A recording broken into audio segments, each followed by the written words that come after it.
LMBPN Audio presents My Name is Alison, Book 3 of the Alison Brownstone series by Judith Beren, read for you by Kate Rudd. Chapter 1. Hana knelt and smiled at the unconscious security guard on the floor. She examined the man and looked up to shrug at Alison. "It's so much harder when you can't kill everyone." "Yeah," Alison groaned and scrubbed a hand down her face. "We can't be sure who knows about the illegal crap going down here, though. How did this job go so sideways? It was supposed to be a simple job for a damned pet food company CEO. I only took it because I thought it'd be good training for you. It's barely worth the money." She threw her hands up. "And now we're in the middle of some warehouse dealing with assholes smuggling trifles, and the client knew the entire time. This is annoying." Hana grinned, and the glow from her pendant made her teeth and eyes brighter. "I wonder what having red, glowing skin from my ring does for my teeth and eyes," Alison thought. "I don't have any weird street names like Demon Allison or anything that I've heard. It might be kind of cool if I did." "Maybe we should grab one as a little bonus," Hana added. "A mascot or a pet. Every good company needs a mascot." "Wait, are you talking about the Trifles?" Her friend nodded. "They're cute, don't you think so?" Alison shook her head. "Just because they look kind of like cats doesn't mean they are. Those things are untamable, fabric-eating pea monsters. I've not heard anything good about them, and there's no way I'll bring one of them into the condo." "Oh, that sucks," Hana sighed. "We should still consider a pet/mascot."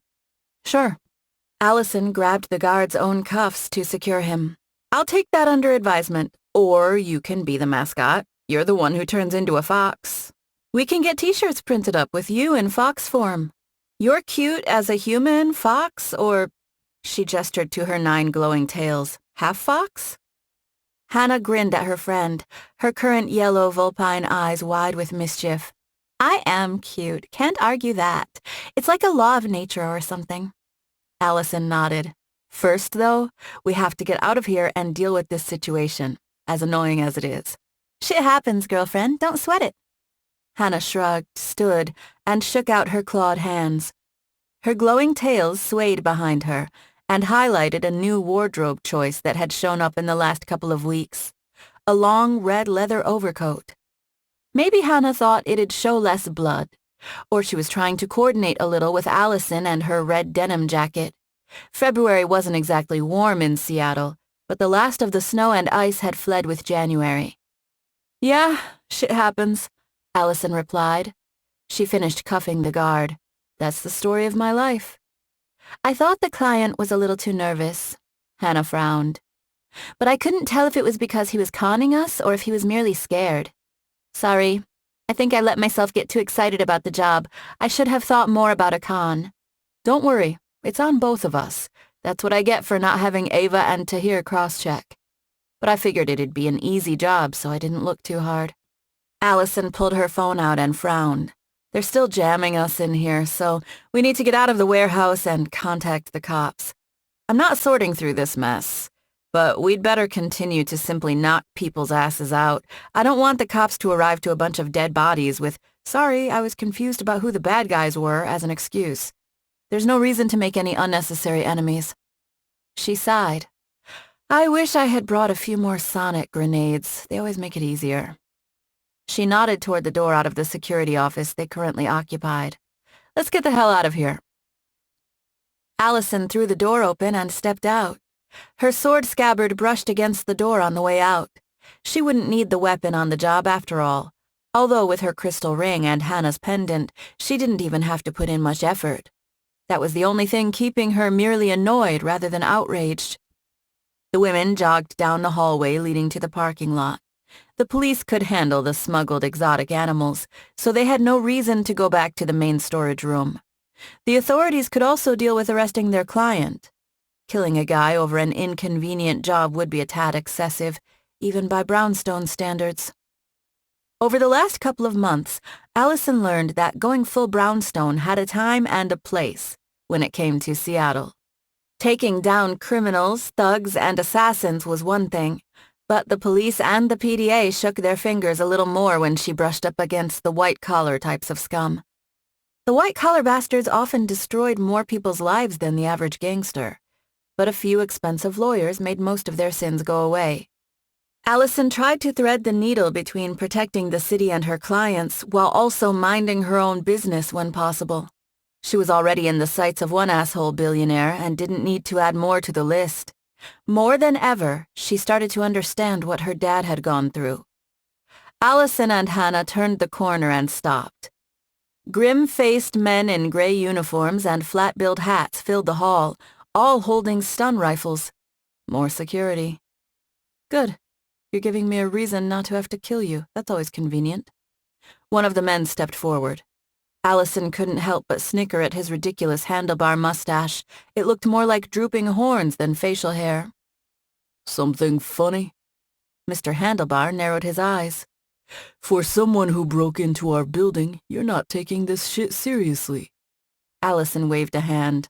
I'm sorry, but you do own a mirror, right? She nodded to Hana. I'm not wrong, am I? You're seeing what I'm seeing? Hana shook her head. Nope, not attractive. And I've dated, well, kind of dated, a lot of guys who could rock nice handlebar mustaches. This guy does not pull it off. Several of the other guards chuckled. Mr. Handlebar shut them up with a glare. Put your hands on your head, he growled, and get down on the ground. If you do that, we'll simply tie your asses up and you can sit around until the client moves the merchandise. No one has to get hurt over some stupid animals. Good. You know what's going down here. It makes me feel better about what I have to do. Alison rolled her shoulders and channeled magic to her feet and legs. The shadows deepened around them. She wanted to end this quickly. Don't be a hero. Or, I guess in this case, don't be a villain. You don't stand a chance. Don't get cocky, bitch. Look, asshole, Alison replied. I don't know who knew what about what and when, so I won't kill every last one of you. But don't tempt me. I'm already annoyed. So stay out of my way if you don't want to get hurt. His face twitched, and his gaze cut from her to Hana. He licked his lips. Just because you're some witch with a... What the hell is she, anyway? I'm a nine-tailed fox, you ignorant asshole, Hana responded. She pointed to her tails. Even if you've never seen one before, I literally have 9 tails. Whatever. You're outnumbered, and if you try anything serious, we might have to shoot you with something a little more deadly than stun bolts. Don't make us hurt you. Mr. Handlebar smirked, confident in his victory over the 2 magical women. My quote of the day calendar this morning said, "Quantity is a quality all its own." Alison sighed. It seems like negotiations have broken down. Okay, I'll give you one last chance to get the hell out of our way. You don't seem to understand that you're such a non-concern that I don't even have to use much in the way of magic to take you down. If I was serious, you wouldn't last 2 seconds. Hana nodded her head. You should really consider it. She tapped her claws together. I mean, I could have probably done this entire job by myself. You won't get me to surrender with only a little speech. I don't care who you are. I've got pride in my job. The man smirked and nodded at her feet. Did you think I didn't notice you were prepping some magic? What's the deal with all those shadows, then? He held his stun rifle up. I think you're trying to bluff your way through. If you're so tough, you would have already bowled through us. Alison shook her head. You're really wrong about this. He snorted. I'm tired of this shit. Stun 'em, boys. Blue bolts spat from the rifles and struck Alison and Hana. They arced across their bodies but didn't penetrate their magical defenses. The men continued to fire, although the bolts accomplished nothing. She yawned and patted her mouth with her hand. Our turn. Before they could react, she released the magical energy she'd pooled and launched herself down the hallway. Hana sprang after her. Alison's fist collided with Mr. Handlebar's face, and he careened into several men behind him. Half the men dropped their stun rifles and reached for a handgun inside their jacket. The other half maintained their non-lethal assault. Alison delivered quick punches and kicks. Men fell to the ground one after another, or slammed against the wall and groaned. She chuckled. Several thuds, shouts, and groans sounded behind her, preceded and then followed by the harsh buzz of a stun rifle going off. Hana's loud cackling completed the sonic tapestry. Alison turned. Hana had snatched up two of the bulky weapons and now fired both at the remaining guards. Oh, yeah, that works too. As the last man collapsed, drooling, Alison chuckled. I think it took us longer to threaten them than it did to take them down. She knelt and patted the unconscious Mr. Handlebar on the cheek. You should have simply let us through, asshole. Alison hopped up. She headed toward the parking lot door behind the piles of stunned and unconscious men. And you're sure about the pet? Hana whined. No pee machines. Alison opened the door and stepped into the parking lot. And no more backstabbing clients. Time to call the cops for cleanup. Hana tossed a fry into her mouth, chewed and swallowed. Hitting Wendy's wasn't exactly Alison's normal post-job plan, but she wasn't in the mood for victory sushi. Instead, they'd gone to a drive-thru and were now back on their way home in her Fiat. She still missed her original Spider, but she'd come to appreciate the charms of her newer vehicle, including how quiet it was. The police were really nice, don't you think? Hana asked. Alison shrugged. We didn't kill anyone. And we helped them bust a major illegal smuggling operation, plus take down a major corporate asshole who helped finance the operation. Half of them are convinced I have some sort of Brownstone effect for all types of crime, not only violent street crime. I think that one cop was really into me. And hot. Maybe I should have asked him out. Can you see me dating a cop? Hana grinned. I kind of like the idea of a man in uniform. Alison snickered and shook her head. I think you should keep away from men in uniform. She blew out a breath. Anyway, I'm glad the cops didn't add to my trouble. I know you're kind of mad, but I liked the job. Hana shrugged. Sometimes it's nice to have something easy and not have to worry about anti-magic bullets, wizards, or evil billionaires. I think you're richer than that pet food guy anyway. Probably. Sometimes I worry about getting too soft if things stay calm. As annoying as that was, it wasn't exactly a huge challenge to our abilities. Should we always push to the limit? Alison shrugged. I don't know. My dad would go sometimes after low-level guys, but usually because the police asked him to. But otherwise, he didn't bother much with them. Mom doesn't care about the challenge as much as the money and if she can learn something interesting. Hana shrugged. I don't mind easy jobs and easy money. Alison stopped at a light and watched a pizza delivery drone zoom over her car. She had trouble eating delivery pizza anymore. The influence of Shay and Peyton remained etched in her soul, and only high-quality pizza was palatable. She hadn't tried hard, and there had to be at least a few good delivery pizza places in a large, diverse city. Her companion sighed and rested her head against the window. And there's nothing wrong with things being a little calmer lately. We'll end up with white hair from the stress, she laughed. Or maybe you'll end up with dark hair. Very funny. The light changed and Alison pulled forward. It's only calm because the Chesterton stuff is going slowly. You shouldn't get too used to easy jobs and paychecks. If Latherby ever gets off his ass, things might move forward quickly with Chesterton. Or maybe Scott will come up with some sort of angle for us to work. For now, the best thing we can do is build up our rep and continue to train. Hana laughed. Don't miss out on the chance to hang out with your boyfriend. You should take advantage of all this calm time to do that. Alison shrugged. If anything, Mason's busier than I am because I get to pick and choose jobs a lot more than him. But yeah, I'm taking advantage of that. And him. She smirked. But if you want to go there, I'm taking more advantage of this time than you are. It's hard not to notice that you've pointedly not asked to hear out, but you still are obviously into him, even as you've gone out with other guys. A girl's gotta have some fun. Hana lifted her head and straightened against the back of her seat. I'm trying different strategies. Studying the target, that kind of thing. If something's going to happen, I don't want to screw it up. You have to understand, Alison, I'm not used to anything real, friends or boyfriends. What are you talking about? Alison glanced her way with a frown. You've told me all about old friends you had and guys you've dated. It's all a matter of definition. What's a friend? Someone who actually has your back, and not only because they think it'll help them later. Hana shook her head. I didn't really have anyone like that until I met you. I merely had people I knew, and let's face it, given my old way of making money, most of them weren't the best people. I had guys I dated, but none I actually cared about. It's always been a game to me. When life's nothing but a game, it doesn't really matter if you win or lose on any one day. It's simply about the fun of playing. Now I'm worried a lot more about other stuff than the fun of playing. Alison performed a quick mirror check, but other than a surprising squadron of pizza drones, there was nothing suspicious. I'm young, and you're younger than me. Don't beat yourself up so much. The fox laughed, and her broad smile returned. You're right. Although I'd better get a move on it before some hackette comes along and steals the guy I like. Who would have thought my life would have got easier and harder at the same time? She rubbed her hands together.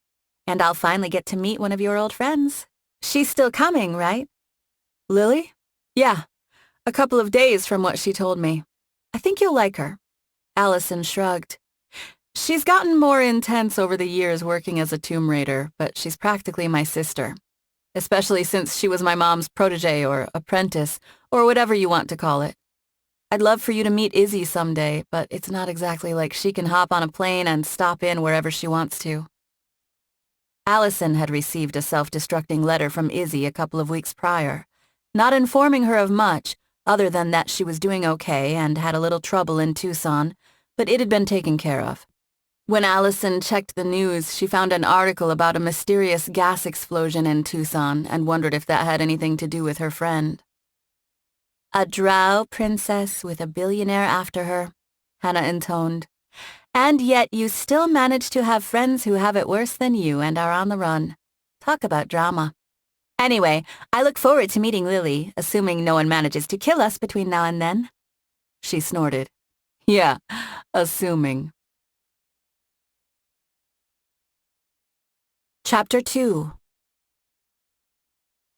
The next morning, Alison emerged from her bedroom in her favorite blue robe, her hair still wet from her shower, when her skin tingled at a huge surge of magic. She summoned a shield and a shadow blade and stepped back. Hana was out already, having mentioned something about a sale. Whether that was code for her conning someone, Alison didn't know, but her friend not being there meant she could go all out against whoever was about to mess with her. Damn. If I bust up my condo, will the condo board come down on me, even if it's in self-defense? Alison sighed as a dark, swirling portal appeared in her living room and expanded. She released her magic. This wasn't an assassination attempt. A shadowy form stepped through the portal and solidified into Mina. The portal vanished behind her. She hadn't seen Mina for a month, but in that time, the older woman had traded her robe in for a dark, high-necked dress with a voluminous skirt. She wore her stark white hair up. There was something very Victorian about the entire look. Alison pulled 2 chairs out at her dining room table and took a seat. It's been a while. Mina headed to the table and sat in the offered chair. I'm unsure how long I have to live on Earth, so I thought it best if I spent some more time exploring it. She lifted her chin slightly. And I also understood you might need time to fully accept my presence. Admittedly, my sense of time might be off. When enough centuries have passed, a month here and there doesn't seem as important, even when death is coming. A quiet chuckle escaped Alison. I wanted to thank you for some of the things you told me about my mom. The other drow weren't as forthcoming. It's still weird to think she had this whole life before on Orosaren. She gave up all her status for love. It's sad that my dad couldn't be satisfied with it. No, screw Walt. He's not my dad. He never was. Avarice is the way of many species, but your new parents have trained you well, made you strong and honorable. A hint of a smile appeared on Mina's face. And they are wary. Very wary. Alison blinked. What does that mean? I wanted to see who had helped guide you. I watched them from afar, but they could sense me. Your new parents, that is. I went to talk to some of your teachers at your school of magic. What an odd place. That is the true strength of Earth, a school where so many races work together. Mina's smile disappeared. You should know, Alison, that I apologize for any inconvenience. It seems my wanderings caught the wrong sort of attention. The fixer confronted me. I think he believed I was a new drow assassin probing your weaknesses. Korak? Alison chuckled. Don't worry about him. He's sort of a family friend in a way. Not like I talk with him all that much, but if I do run into him, I can explain the situation. Interesting. Though your offer is unnecessary. I've made my intentions clear, and the fixer accepted my explanation. Mina stared at her. He also gave no indication that he knew you. Be wary. Even if, as fixer, he's sworn to provide aid and protect all magical beings on Earth, he's still a light elf, and they have their own agendas. He has access to spellbooks and artifacts that would allow him to challenge a drow queen with ease, if he were so inclined. Like I said, I don't exactly see him a lot, but I'll keep it in mind. Alison cleared her throat. That said, we need to discuss you simply portaling in here. You've been on Earth since December now, and you've spent a lot of time exploring Earth. You should understand how phones work. Mina sneered. I've seen these phones. People should control artifacts. Artifacts shouldn't control people. Humanity is brilliant in many ways, but foolish in so many others. Alison sighed. It wasn't merely a generation gap, it was a generation chasm, a Grand Canyon. Mina might have been born before England was a country for all Alison knew, let alone the United States. A lot of Oricerans might have kept tabs on Earth, but the ancient drow had barely traveled to a planet she'd considered inferior for most of her long life. Phones have their uses, Alison countered, such as calling me ahead of time so I know you're showing up, rather than you suddenly appearing when I'm fresh out of the shower. She shrugged. It wouldn't hurt. I could pay for one if you don't have money. I don't need your money, nor your slaving artifacts. Mina sniffed disdainfully. But I do apologize. You're right. I've been presumptuous about simply appearing when and where I want. And this is disrespectful toward you. She took a deep breath. I am sorry, Alison. Alison stared at her. It was obvious the woman wanted to call her princess. Mina might have claimed she was willing to accept Alison's desire to stay out of drow politics, but that didn't mean the woman believed she couldn't eventually convince her. It's okay. She forced a smile. Maybe you could contact me with some sort of spell at least? Mina nodded. I'll try to remember. Good, thanks. Alison shrugged. So why are you here, Mina? The ancient drow leaned forward, and an even more serious look settled over her wrinkled face than normal. To teach you. It's time that I do more to instruct you in your magic. Yes, the drow have trained you, but that was for a short time. I want to make sure that you can begin to walk in your true potential as Princess of the Shadow Forged, even if you don't care about the implications for the drow. Alison took a deep breath and released it slowly. A dedicated and ancient drow wise woman could be helpful in ways that even decades at the School of Necessary Magic might not be. And given that there was still the possibility of some sort of power struggle among the drow, it'd help if Alison could avoid having to go to them for aid. I'm very interested. She raised a finger. On one condition. Mina nodded. Of course. You understand and accept that I don't want to become Queen of the Drow. If you help me, You help Alison Brownstone, security consultant, sometimes bounty hunter, and daughter of James Brownstone and Shay Carson Brownstone. Yes, I'm Princess of the Shadowforged, but I will stay on Earth and make my life here, even if there is a Drow civil war. As you wish, Alison. I'm a woman who wasted her life, so I'm not one to tell you how to live yours. Mina shrugged. That still feels too easy, but at least I've made it 100% official. Thank you for understanding, she responded. You're welcome. The old woman lifted her palm and a dark orb appeared. From what I've seen, you already have much of your power. We shall work on refining things and expanding the types of non-pure magic you can use. Is there anything in particular you want to ask about? Alison furrowed her brow in thought. I'm curious about shapeshifting.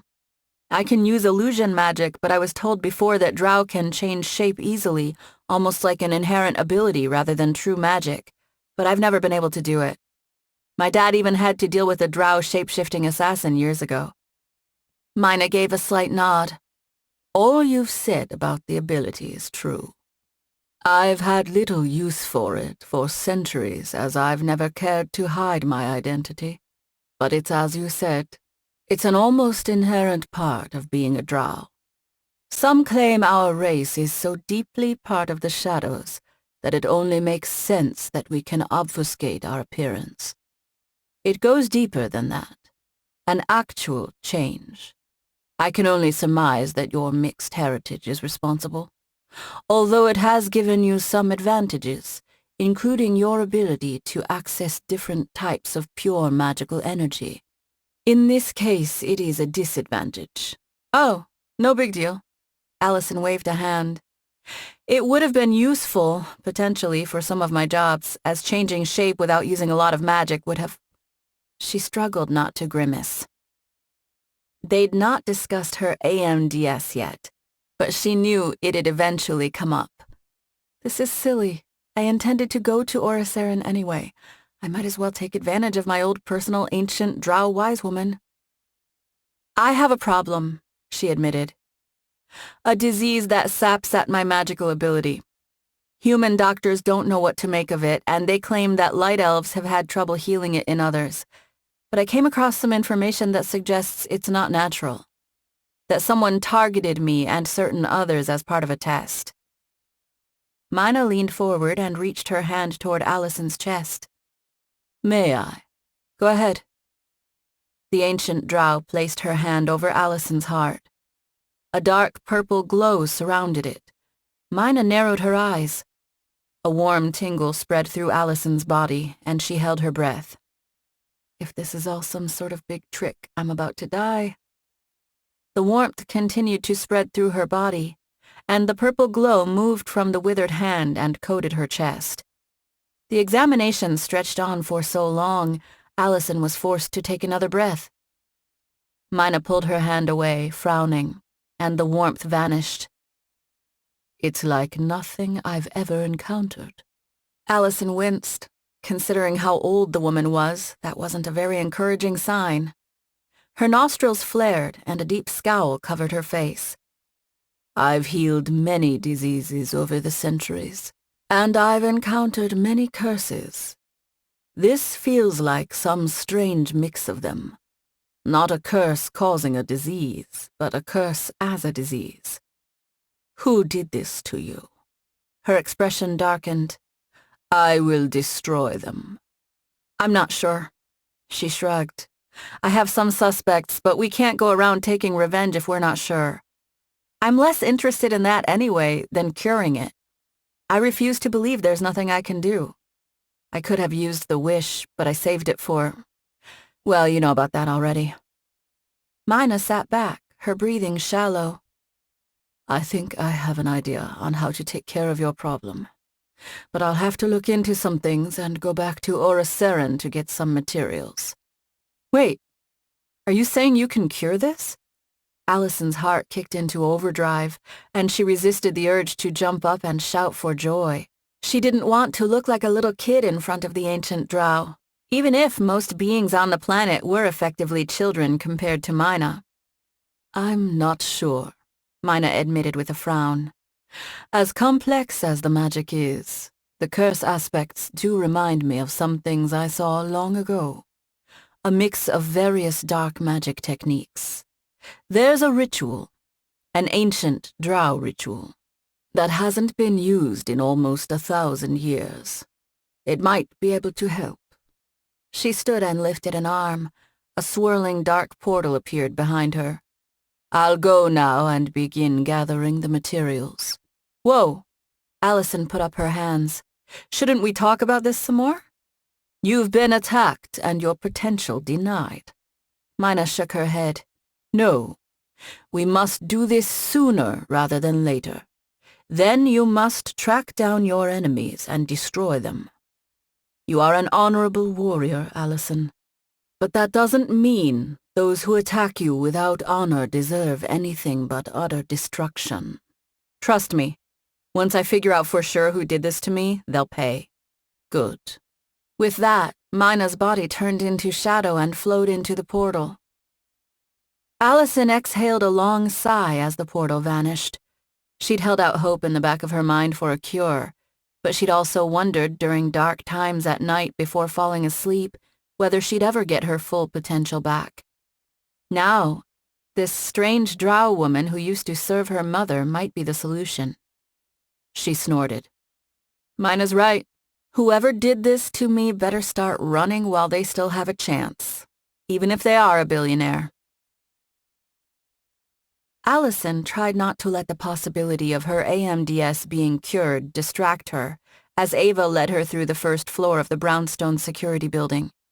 Tarps, ladders, and workbenches stood everywhere, with construction workers spread throughout the rooms. They all offered her polite nods as they continued their remodeling efforts. Alison, Ava, and Hana moved from the lobby and down a hallway.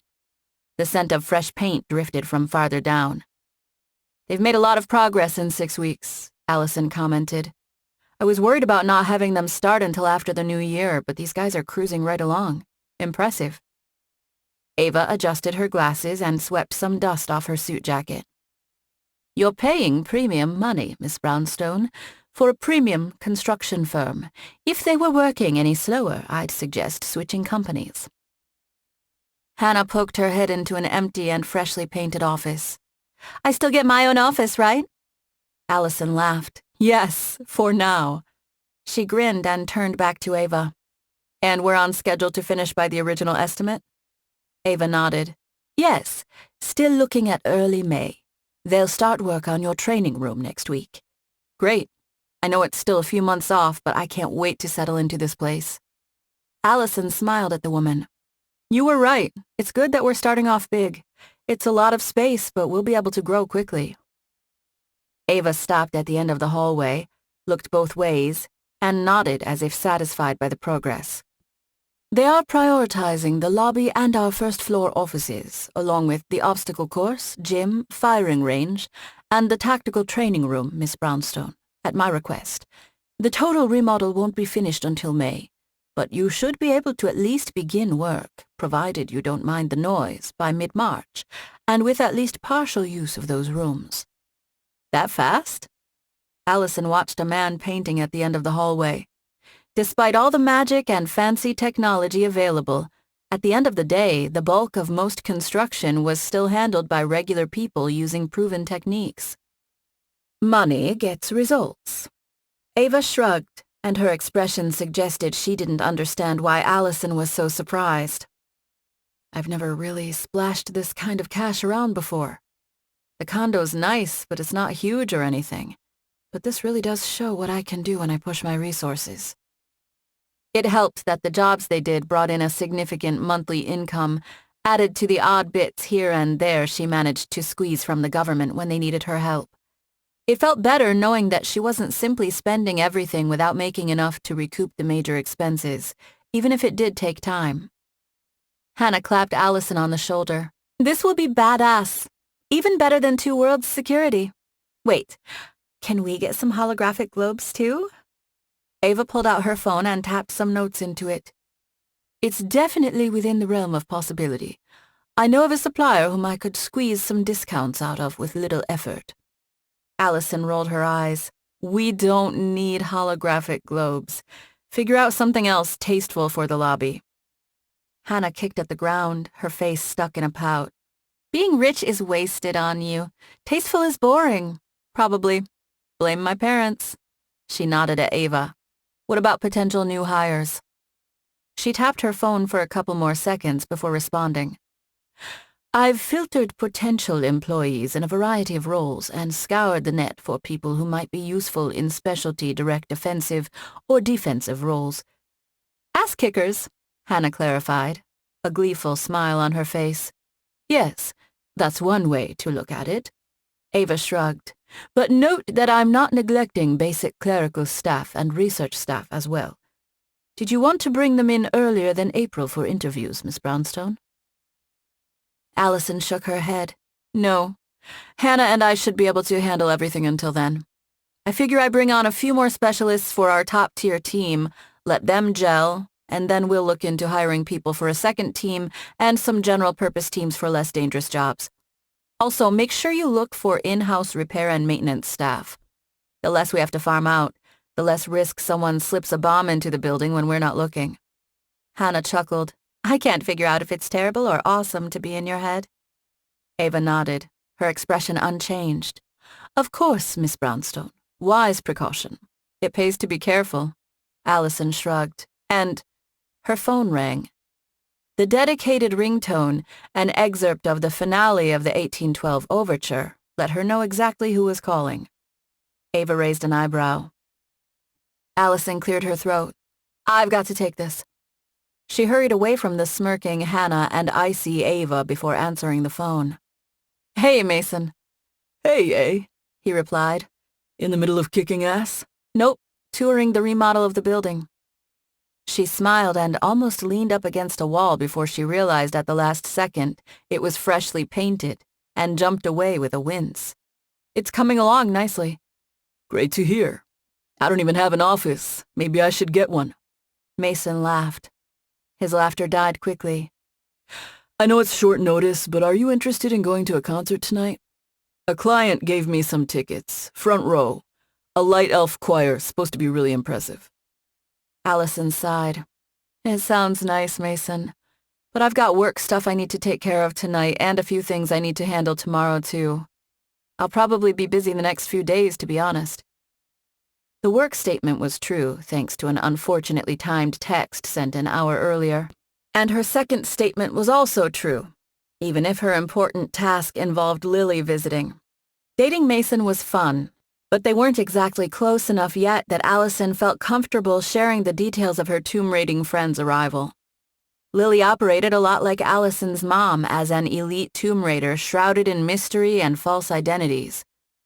Alison was still learning to trust Mason, and she could see telling him more of her secrets in the future, but not yet. Don't sweat it, eh? He replied cheerfully. It's not like I didn't know that dating you wouldn't come with some complications. How about we have dinner on the weekend, Saturday night? Presuming the standard of no one trying to kill either of us. We don't need to be that strict, Alison grinned. As long as no one's planning to kill me in the next few hours, I should be fine for dinner. Mason chuckled. Glad to hear it. I'll text you. Talk to you later. Talk to you later. Alison glanced down the hallway at Hana, who chattered excitedly with Ava, and gestured toward the various offices. Business is coming along. I've got friends, I've got an actual social life. Sure, some billionaire has it out for me, but he's the one hiding, not me. She smirked.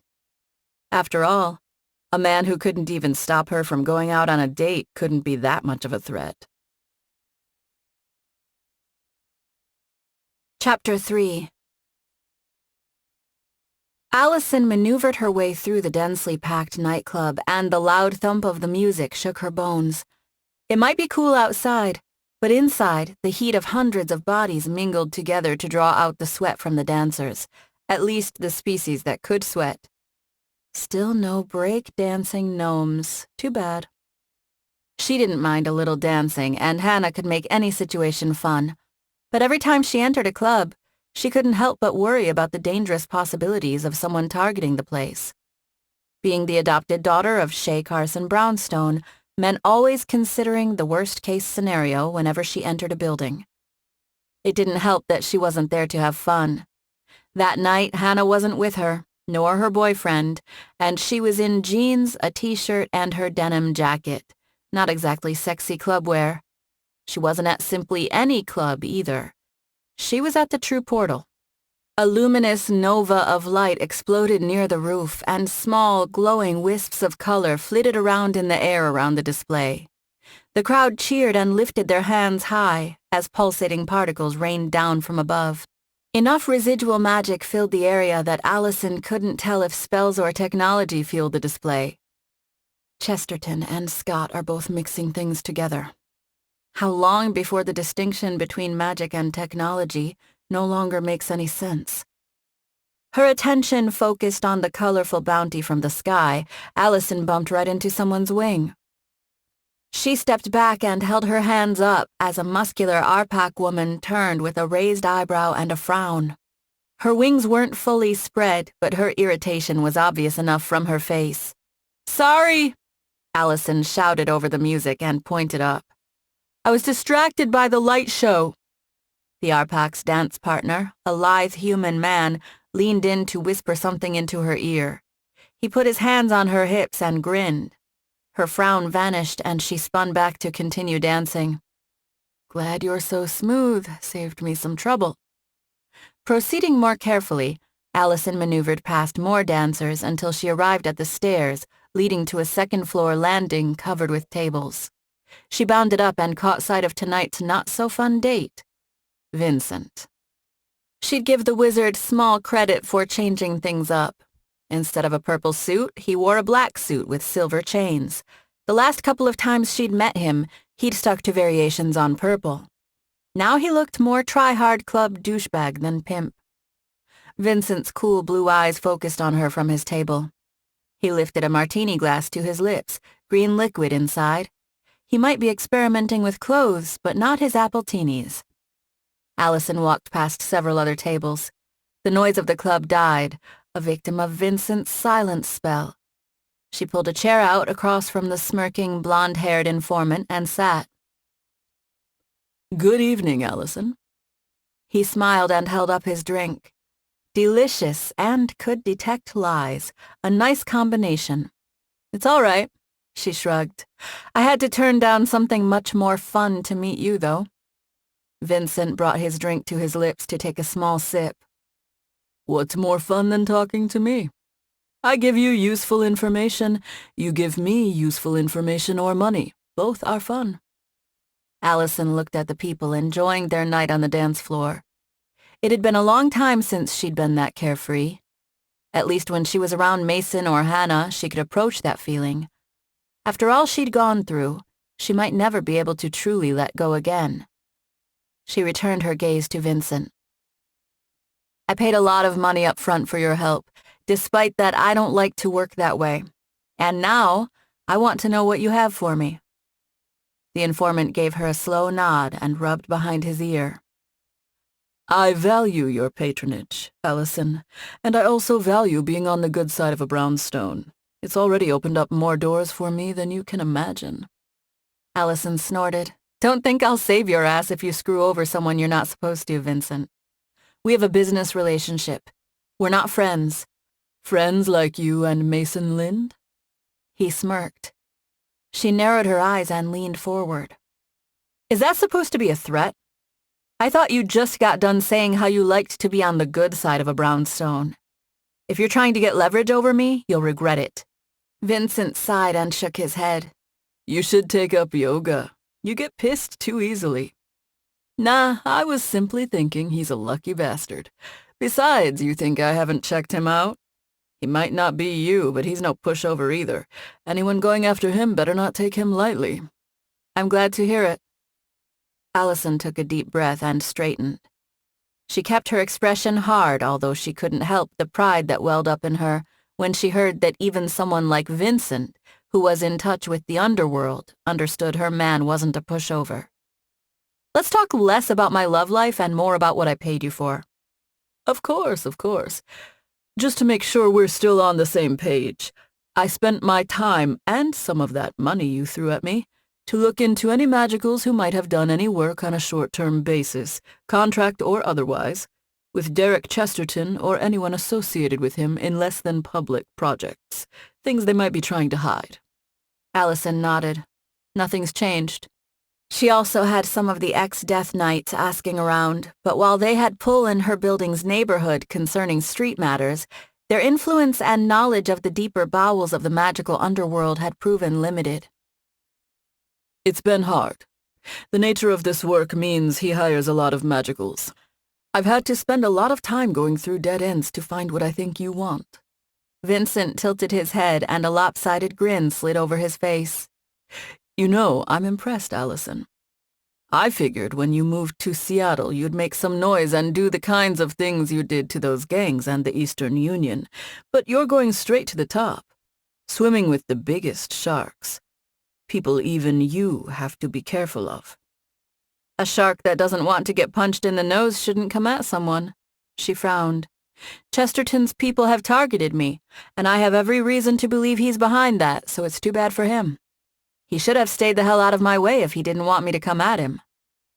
I saw it, you know. Vincent pulled his phone out and tossed it on the table. You going all drow on Johann and his little monster horde? It made an impression. Not only on me, but on a lot of people locally. Lots of groups, big or small, are making changes. Subtle, some not so subtle, but it all amounts to the same thing. They don't want the eye of Brownstone to focus on them. You know what they call you now? The Scourge of Jacobson? Alison shrugged. The Union Killer? The informant shook his head. Nah, nothing like that. The Dark Princess. What the hell? Is it a coincidence, or is whoever behind the AMDS spreading the name on purpose? Alison's face twitched. The Dark Princess? Vincent stared at her for a moment before laughing. What? You think it's insulting or something? It's a good thing, Alison. It means they're afraid of you. Fear is a currency all its own. I would have thought a Brownstone would already understand that. I'm fine. It simply wasn't as cool as I hoped. She furrowed her brow, not bothering to kill her scowl. Just keep in mind, like the wise man said, for every action there is an equal and opposite reaction. Vincent picked up his glass and took another drink. Don't be surprised if some of the bigger players get scared and up their game. A cornered animal bites more readily. Alison scoffed. A lot of people have tried to kill me or mess with me since I came to Seattle. They all have regretted it. But enough with the stalling. Do you have the information I asked for or not? Vincent clucked his tongue and shook his head. Calm down there, Dark Princess. I've got the information for you, and you don't know how hard this was to get, even before all that filtering I had to do. I've had to be very quiet about this to avoid alerting Chesterton or his people to me. But a little favor here and a lot of money there got me a name. A witch who worked on a hush-hush project associated with Chesterton. Madison Vance. He picked up his phone and tapped in a message. I'm sending you her address. This took a hell of a lot of digging. Let's say you got your money's worth. She chuckled. I'm glad I'm making you work a little. I wouldn't want you to get lazy. I don't know how close your ear is to the ground, but from what I've seen and heard, no one attached to Chesterton has messed with you since December. He shrugged. It's only one man's opinion, but I think you've already made your point to him. Maybe you should simply let this one die down. Have you ever considered that? If Chesterton leaves you alone, maybe you should leave him alone too. Everyone knows about your dad and what he did to organizations that crossed him, but he pounded people into the ground to make a point, not merely because of revenge. If you believe that, you don't know my dad at all. Alison stared at Vincent and watched his face for any sign that he knew more than he let on. She assumed the spell on his drink only reacted to her own lies, despite some protestations to the contrary. Let's say I have my own reasons to keep pushing that go beyond petty revenge. There was no way she'd ever let a scumbag like Vincent know about her AMDS. She didn't know for sure how Johann knew about the condition, but assumed Chesterton had told him directly. Mina offered some hope for curing the disease, but until that happened, Alison needed to be careful. The man nodded. It was simply a little advice. As always, feel free to do what you want with the information I've given you. All I guarantee is the information's accuracy. I'll keep that in mind. Alison stared at the green alcohol in Vincent's glass. And what about the other thing I asked you about? He sighed and shook his head. Yes, I know people who can get you magical items without unnecessary attention, but you should remember what I said about actions and reactions. That comes into play. Here's the thing. I'm worried that if I send you to some people I know, that on any given day, maybe you go all drow on them, and that looks bad on me. If you want black market hidden sourced magical artifacts, Alison, you'll have to deal with some unsavory people. She shrugged. Who says I'm not prepared to do that? Me, for one. You have your thing you're doing, and that's fine. You go clean up whatever neighborhoods you want. Vincent leaned back with a smile. But I intend to squeeze every last dollar out of Seattle until some Brownstone army runs me out. And that means I can't be seen helping you take out people who haven't done anything to you. Even if you promise not to, you can't know what'll happen in the future. Alison rolled her eyes. Fine. I'm only looking for a little something here and there that I might want to get without a huge government paper trail. How about you act as the middleman, then? If I need something, I'll come to you and you can get it for me for a nice finder's fee. I get what I need, you get some money, and your contacts don't need to be in the same room with me. Does that sound fair? Vincent scratched his cheek. I can't say it's a bad deal. You're shrewder than I expected. Fine, I'll do it. All the players and centers of power are changing now in this city. It's a good time to make a profit if a man can seize the opportunity. He smiled, but it didn't reach his eyes. Or a good time to get killed if you don't pay attention. Alison stood. I don't need anything at the moment, so I'll let you know. Thanks for the information on the witch. She turned to leave. Will I hear about her death tomorrow in the news? Not that I care. I'm simply curious. It depends on what she says and does, she explained over her shoulder. I always give people one last chance. Chapter 4. Alison almost leapt out of her seat in excitement when a knock sounded on her door the next morning. She'd sat at her dining room table and waited for Lily to arrive at her condo after her friend's text saying she'd arrived in Seattle. Alison hadn't given Lily the lobby code or called ahead, curious to see if her friend could easily get through the security at the condo. A little game, along with a little test. Something I need to think more about for the future. They've got security and drones, but not enough to hold off a major attack. Most people don't have to worry about that, but I do. Maybe I should consider a more isolated place? Or should I secure this place myself somehow? Whatever. Lily's here now. I can't be up my ass about something that hasn't happened yet. Hana hopped up from the couch. Another little slice of your past. I can't wait. She clapped and grinned. Your mom is a total badass, and I loved meeting her. I've got as much of a girl crush as I can have on her without turning into a straight-up lesbian. Lily's impressive, but she's not my mom. Alison returned the grin and hurried to the door. She opened it.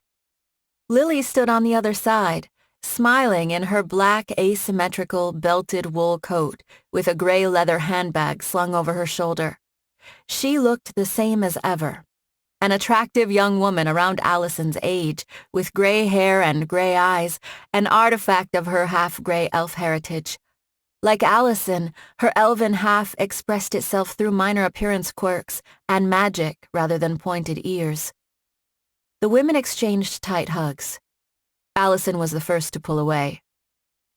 It's been a long time since we've actually been in the same room together. Her friend shrugged as she stepped inside and smiled brightly. We're both so busy, but you seem like you're busier. You've moved twice since we last saw each other, and you started a business and blew up half of Seattle, not to mention D.C.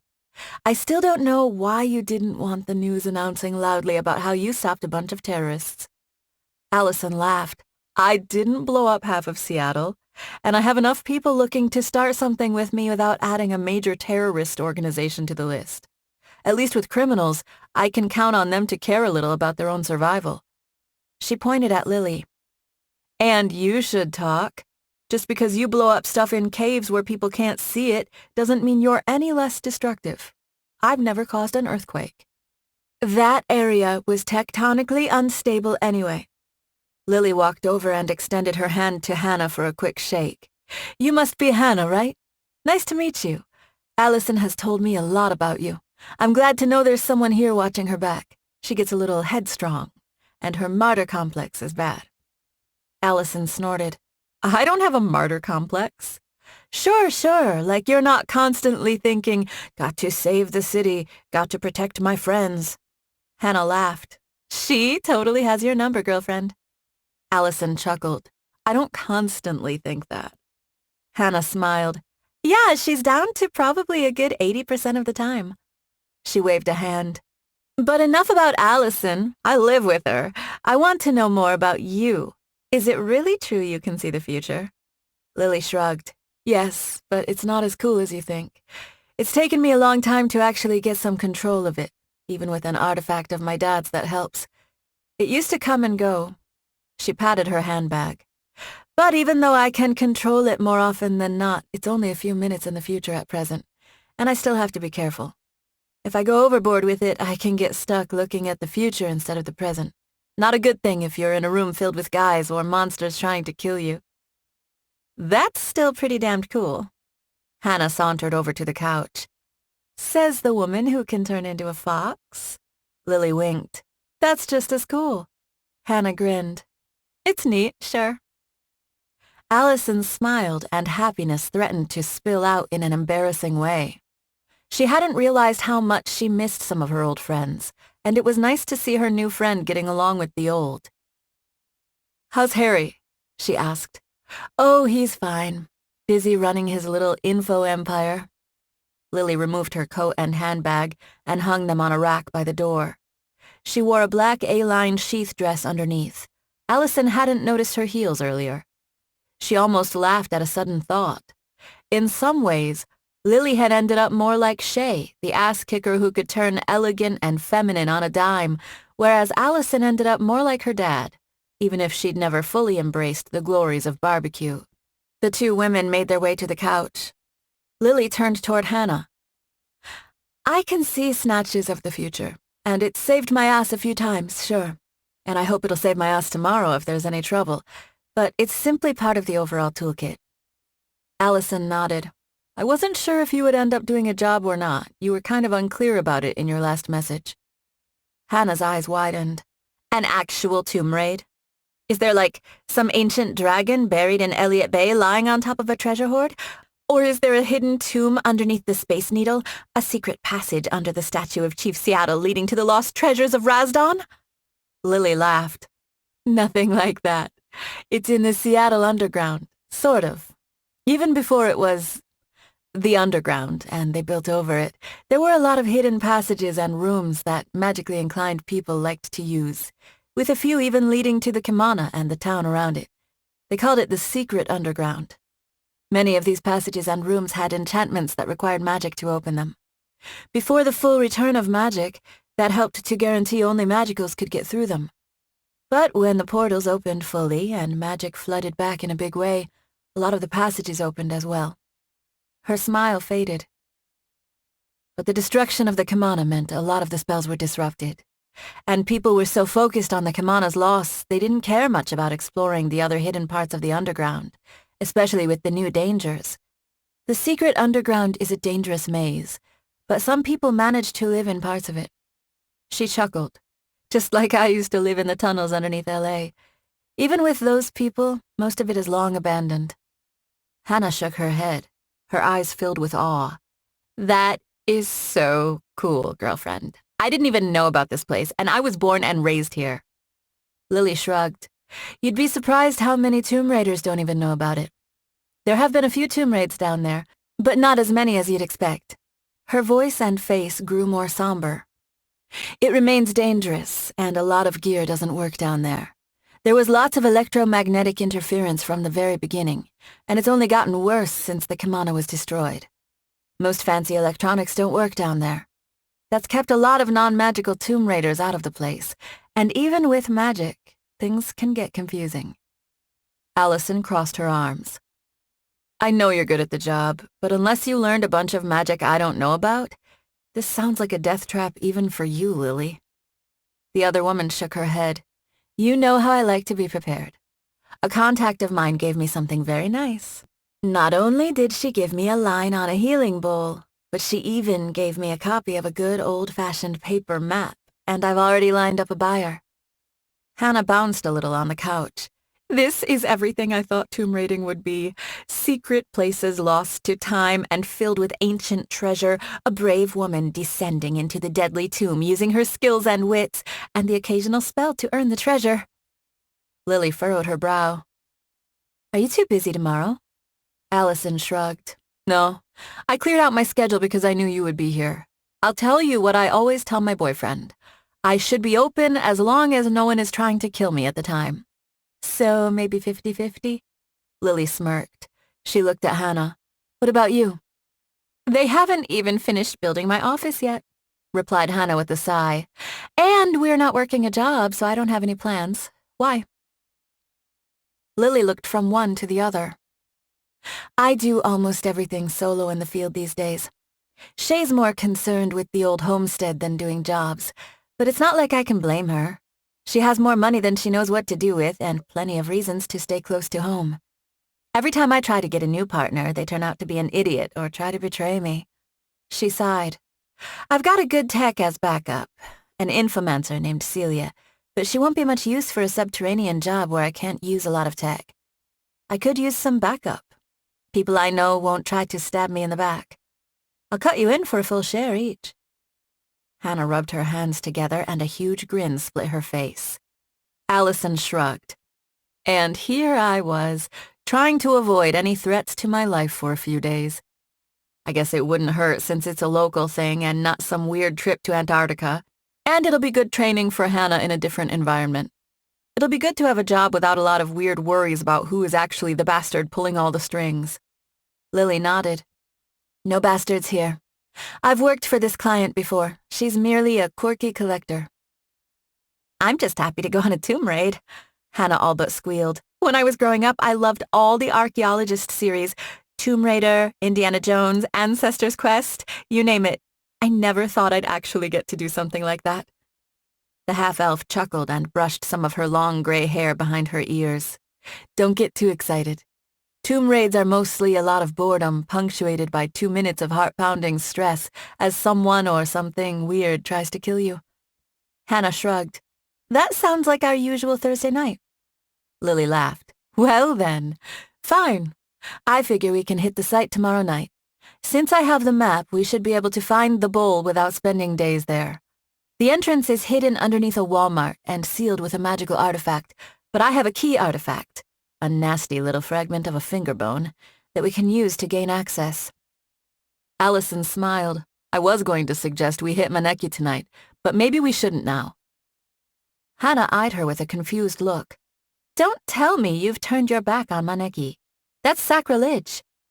The Japanese place? Lily asked. I thought you loved it. I do, she shrugged. But it's our go-to for victory sushi, and now this isn't a visit, it's a job. We'll grab some after we get your artifact. She pulled her phone out. How about some delivery Chinese instead? We can do pizza, Hana suggested. We almost never do pizza. Alison laughed. Besides training Lily to be a kick-ass tomb raider, Mom also infected her with the same pizza snobbery that she did with me. Hana sighed. I miss pizza. No, we can. We simply have to order from a good place. It's about time I found a good place. Lily? She shrugged, a smile on her face. Whatever's fine by me. Alison tapped at her phone. Finding some good pizza is a challenge I can handle. She looked up. If we're going to hit the site at night anyway, why not hit it tonight? Lily arched a brow. Sure. Why not? Let's eat, arm up, and go. Chapter 5. Alison glanced into the rearview mirror, not at the cars behind her, but into the back seat. Hana sat there with a grin on her face, decked out in a ridiculous khaki safari outfit, complete with a matching safari hat and knee shorts. The Tachi sat across her lap. Why did she even have that outfit to begin with? But I can't bitch too much. It's a functional outfit, complete with boots. It's not like she's wearing the sexy costume version. It simply looks like she's ready to go hunt a lion rather than find a magic healing bowl underground. Lily fiddled with some of the pouches on her tactical vest. ETA? Only a couple of minutes, Alison replied. Do you have any intel on other Tomb Raiders or mercs who might show up? Nope. The half-elf lifted her phone and tapped in a few final messages to Celia. This should be a clean job that way, but I can't guarantee anything about what's inside. I'm not here to kill anyone, but I won't let anyone shoot me either. I have a load of sonic grenades and a couple of stun batons in that box in your trunk, but I'm not sure if they'll work once we're on site. We always have my magic, but from everything you've said, it doesn't sound like we'll run into people. Lily pursed her lips and nodded. Yes, probably not any people. Hana rubbed her hands together in the back. Giant spiders, giant rats, giant worms. Bet they aren't bulletproof. Alison laughed. Yeah, a lot of monsters aren't.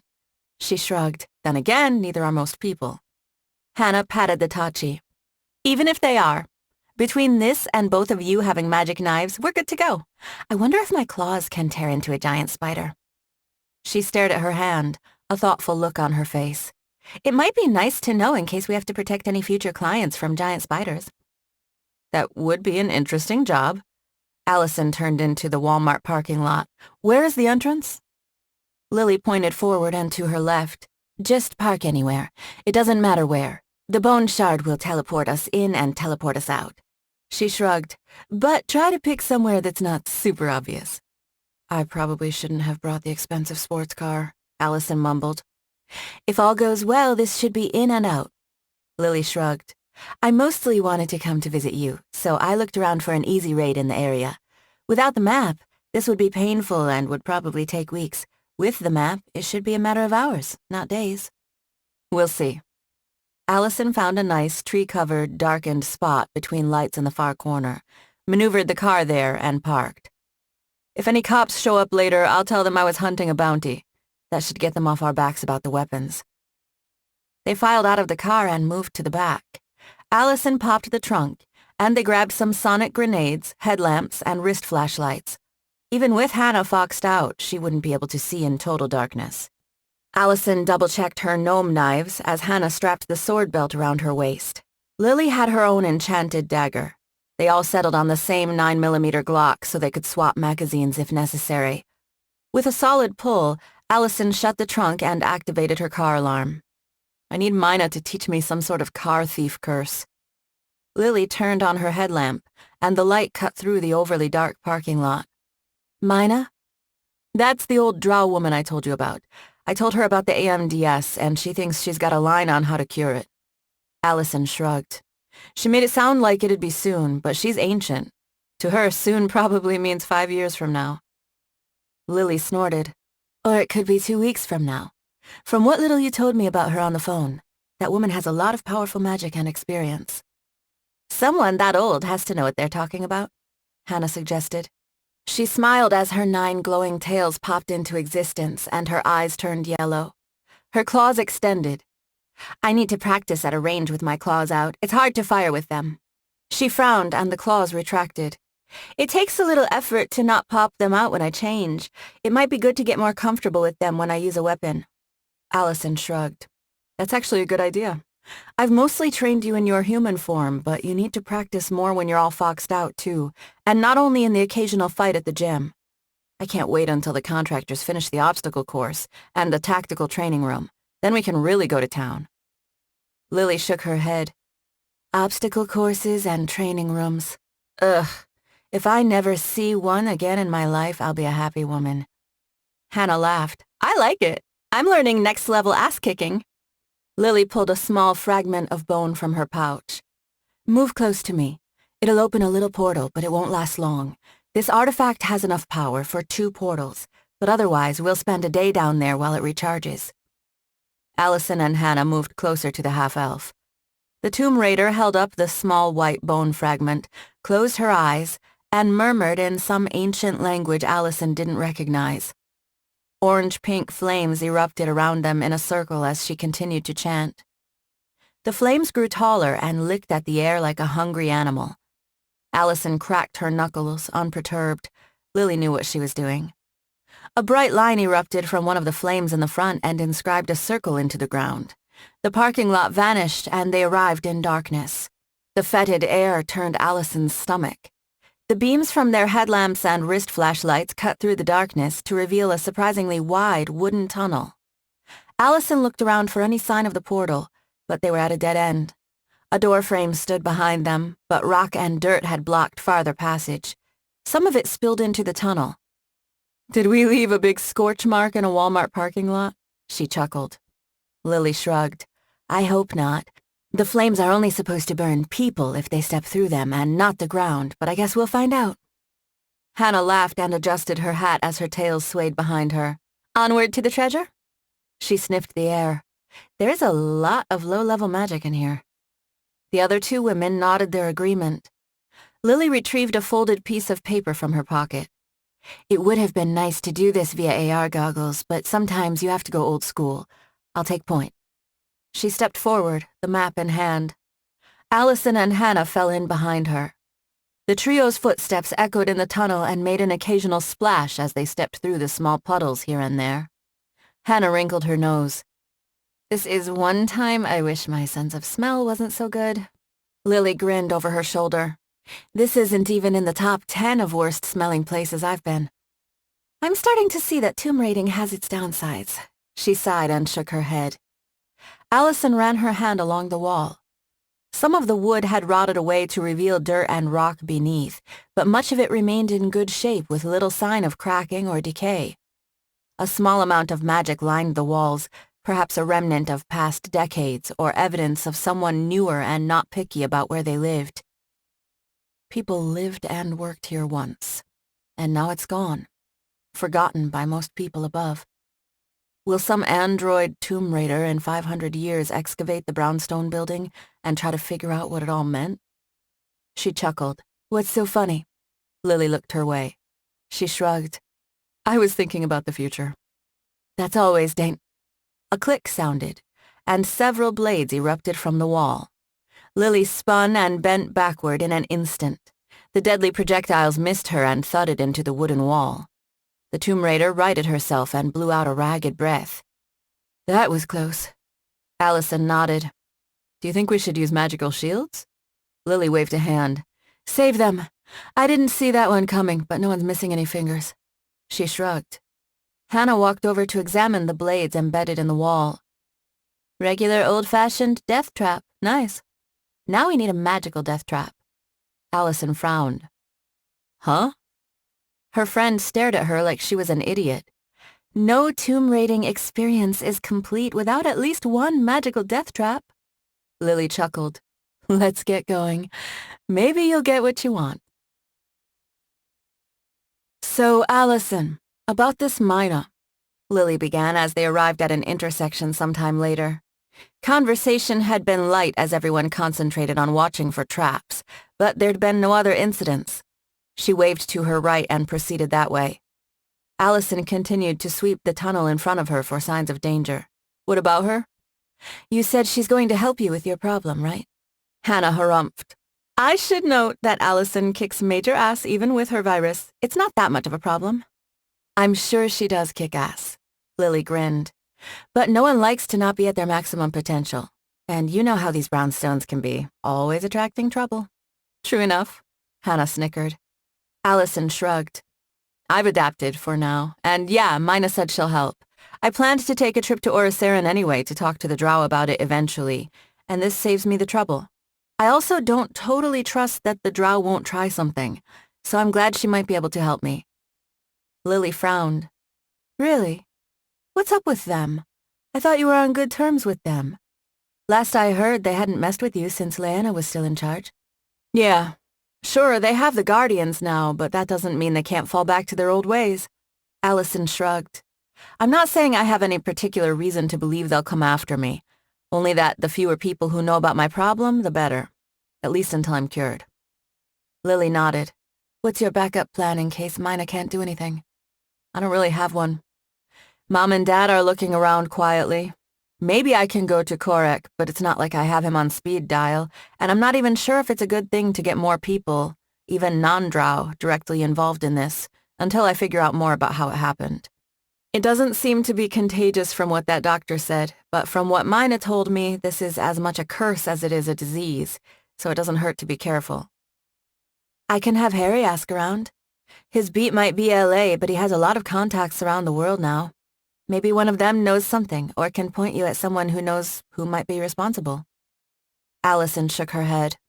I already have a line on someone I'll talk to about that after you head out. And I don't want to drag you and Harry into this. You don't need the kind of trouble that follows me around. She shrugged. If Mina can't help me, then I'll start worrying a little more, but thanks for the offer. Lily looked at the smiling Hana, an uncertain expression on her face. You're wondering why she's involved. She probably shouldn't be, but she's the one who chose to keep helping me with this. You've got your own life, Lily. Don't get too tangled up in my mess. The Tomb Raider leapt toward Alison and tackled her to the ground. A glowing blue beam rocketed across the tunnel and passed through where Alison had been only a second earlier. The beam lingered for a few seconds before it disappeared. The sweet, pungent scent of ozone fought against the stink of the tunnel. Everyone, crawl for the next few yards, Lily commanded. Hana dropped and complied. She didn't stand until the half-elf did. An actual magical death trap, Hana shouted. Definitely the true tomb raiding experience now. She pumped her fist in the air. Alison groaned and dusted her pants off. I'm glad someone's having fun. Hana blinked and pointed at Lily. Wait a second. You actually saw the future, didn't you? Badass. The bounty hunter nodded. Yeah. I tried to pulse a little while looking around for actual traps. She pinched the bridge of her nose. I was getting lazy because I didn't see anything, and I had trouble keeping myself grounded in the here and now. We'd better shield up just to be safe. Alison tapped at her crystal ring, and the red glow fed additional light into the darkened tunnel. This is why I always preferred bounty hunting. I hated the few times Mom convinced me to go on a tomb raid with her. I hate all this death trap tunnel crap. Enemies you can see coming and stab. Hana nodded and grabbed her pendant. Corpus meum defendat custodiat animam meum. The jewelry glowed. It was my suggestion, so it's my turn. Lily reached into her pocket and pulled out a small match. She struck it against the wall, and a bright white flame appeared. She lifted the match to her mouth and popped it in, swallowed, and grimaced. Talk about heartburn, she muttered as she pounded her chest. But it'll keep me alive if I miss any traps. She pulled the map out to look it over before she nodded down the tunnel. We're already halfway there. Alison frowned. There's one thing I don't get. What? Lily folded the map again and slipped it back into a pocket. How do you even have that map? Doesn't that mean someone had to come down here? The bounty hunter shrugged. It's based off some records from a long time ago combined with several doomed tomb raids and a few survivors, that sort of thing. Doomed? Alison raised an eyebrow. Mostly traps and creatures, a couple of betrayals, standard stuff. Hana grinned. Come on, there's nothing the three of us can't take on. Alison considered that before she grinned herself. You know what, Hana? You're right. Let's go. Chapter 6. They continued deeper into the tunnels. The pools grew in depth and gnawed bones appeared. Rat bones mostly, but there was at least one humanoid femur and a few other bones that looked like they might have come from dogs, cats, possums, and raccoons. Doorways, rotted or still existing, indicated rooms, some with wooden walls, but others were carved directly into the earth instead.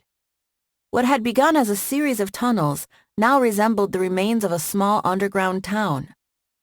A few pieces of metal or stone furniture remained, and even a few sturdier pieces of wood that had survived the centuries, But whatever other treasures they might find, most of the rooms linked to the hallways were long since abandoned. Alison poked her head into a room, this one half collapsed.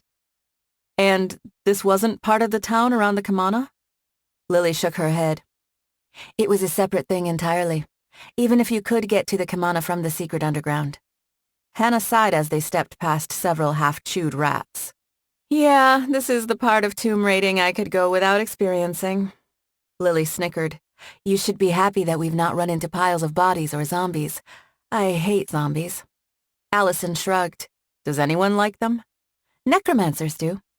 Good point. Alison blew out a breath. Are we close? Lily nodded. We should be.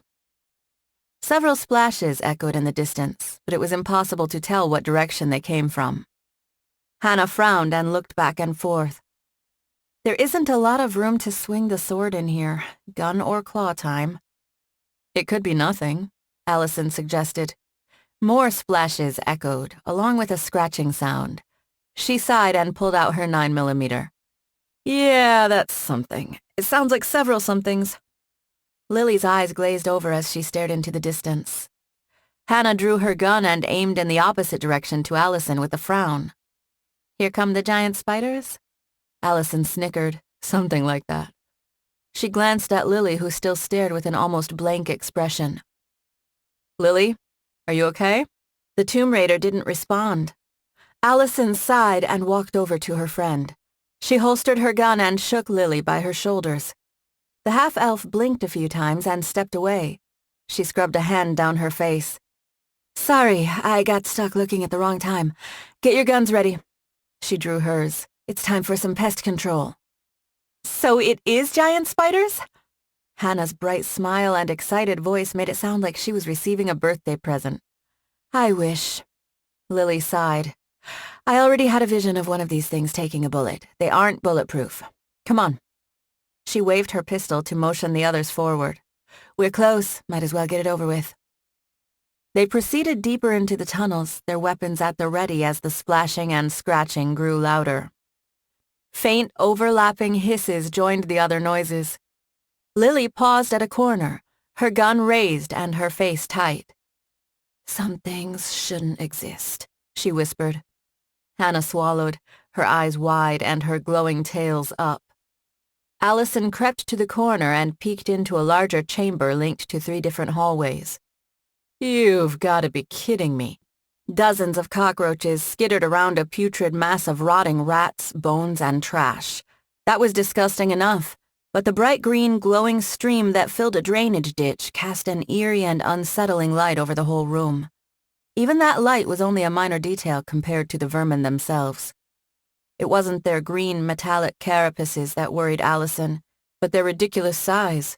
The roaches varied in length, but the smallest couldn't have been less than a yard, with several closing on 2 yards. They scuttled and crawled all over, gnawing at the garbage, rats, and bones. I hate being right, Alison murmured. Lily frowned. About what? I argued with a biology professor in my freshman year about this. About giant roaches? Lily blinked. About how all the old rules of biology that scientists came up with didn't apply in the age of magic. He was talking about how bugs can only grow so large because of how they breathe. She released a dark chuckle. And I said, with enough magic, I could probably make a giant cockroach that would do just fine. Now it's like the universe is punishing me for being mouthy. Hana took a quick look herself and made a face. The giant spiders would have been epic. These are just disgusting. I wish we had brought a few frag grenades. Lily nodded. We're probably close to the bowl now. According to my contact's information, it enchants water to turn it into a kind of healing liquid, which she even described as green and glowing. The artifact has leaked into the water here and mutated roaches? Alison sighed. Of course it has. We're lucky it didn't produce rats the size of elephants. It probably changed the roaches first, and that's how it worked out. They've kept the area clear of other creatures that might get changed with extended exposure. Lily shrugged. But we don't know how long it's been leaking. Still, it doesn't matter. We've got to get past those things and find the bowl, which means we'll probably have to clean them out. Hana made a face. Maybe they'll run, or we could use the sonics? Alison shook her head. They don't really hear in the same way. It'd probably simply piss them off, not knock them out. She shrugged. I could channel some magic into an explosion, but they'll probably charge us the minute we head around the corner. She glanced at the red and white light mixing on the wall and was surprised the roaches hadn't reacted to that already. Lily's face grew tight. I suggest that on 3, we all come around the corner and see if they react. If they don't, fine. If they do, let's do what we need to. It's not like we can let these things wander around. They might get out of the secret underground and attack someone. Hana and Alison nodded. Neither woman's face suggested that they held even the smallest enthusiasm for the task before them. 3, Lily began. 2, 1. The women darted around the corner, their pistols aimed and ready. The giant pests all jerked toward them, and their hissed cacophony was deafening. So much for them running, Alison muttered. Several roaches leapt toward them, but their wings didn't move. Thank God they can't fly. She opened fire. Hana and Lily joined her. Their bullets ripped through the first few mutated roaches and sprayed bright green ichor everywhere. The rest of the roaches leapt or charged now as more poured out of holes in the wall or emerged from the small stream. As disgusting as the creatures were, a 9mm bullet fired from an Austrian handgun worked as an effective insecticide. The loud reports of the guns echoed all around Alison, deafening her and drowning out the hissing of the charging roach horde. Her gun clicked empty, but the horde still charged. Screw it. It's not like these things can get through my shield. She holstered her gun and yanked out 2 knives as the insects approached. Lily drew her dagger a second later, and Hana extended her claws as the scuttling mass moved closer. We killed tons of those things, and they're still coming. Many of the ones they'd shot still writhed on the floor. Alison narrowed her eyes. The horde might turn her stomach, but they were simply giant bugs in the end. The next line of roaches reached the trio. Alison slashed away, and her blades produced an audible crunch as she ripped into 2 roaches. Lily ducked and stabbed as she gutted enemy after enemy. Hana growled and leapt into the mass. Her claws tore into the creatures with equal ease as her friends' magic weapons. The hissing and scuttling grew quieter as the crunch of the dying roaches and the grunts of the women overcame the earlier noises. Her breathing ragged, Alison pinned the last surviving roach with her boot and sliced it into several pieces with quick movements of her knife. The 3 women jerked their heads back and forth, looking for any more reinforcements. Although a few bodies continued to twitch in the darkness, no brave new roach rose to attack them. Hana slumped against the wall, her outfit stained. Her pendant had protected her from harm, but apparently not from needing a good long shower. Alison hadn't fared much better, though her skin, still glowing red from the ring, was spared. I take it all back, Hana groaned. Alison sheathed her knives and drew her pistol once more. She ejected the magazine and reloaded the weapon before holstering it. Take what back? Lily stepped toward the stream. Hana gestured to a dead giant roach. Tomb raiding is absolutely disgusting. We're only lucky these were giant roaches instead of giant zombie roaches. Alison winced. Yeah, good point. The half-elf followed the stream that headed toward one of the connecting hallways. Hana shook her head and set off after the tomb raider. Alison took one look around before she followed. Lily crouched near a wide hole in the far wall. The green liquid flowed out of the hole. According to the information and the map, the bowl was supposed to be in this room. She pointed toward the center of the carved-out chamber. The roach feeding pile sat there as if to mock them. Alison groaned. Please tell me we don't have to dig through that. No. Lily shook her head and nodded at the water. It's clearly flowing from the hole into the drainage ditch, which means the bowl is through the hole. She shined her light into the aperture. It went several feet before it curved, and the flow of green glowing liquid seemed confined to a narrow channel on one side. There are no rooms on the map that way. She stood and shrugged. Alison frowned. I could try to blow my way through with magic. Lily shook her head. We've seen plenty of half-filled rooms where the ceiling has collapsed, and who knows how well they were even supporting this place against earthquakes before the destruction of the Kamana. If we start blowing things up, we might bury ourselves. I won't die in some roach-infested hole. We can't fit in that hole, Alison pointed out.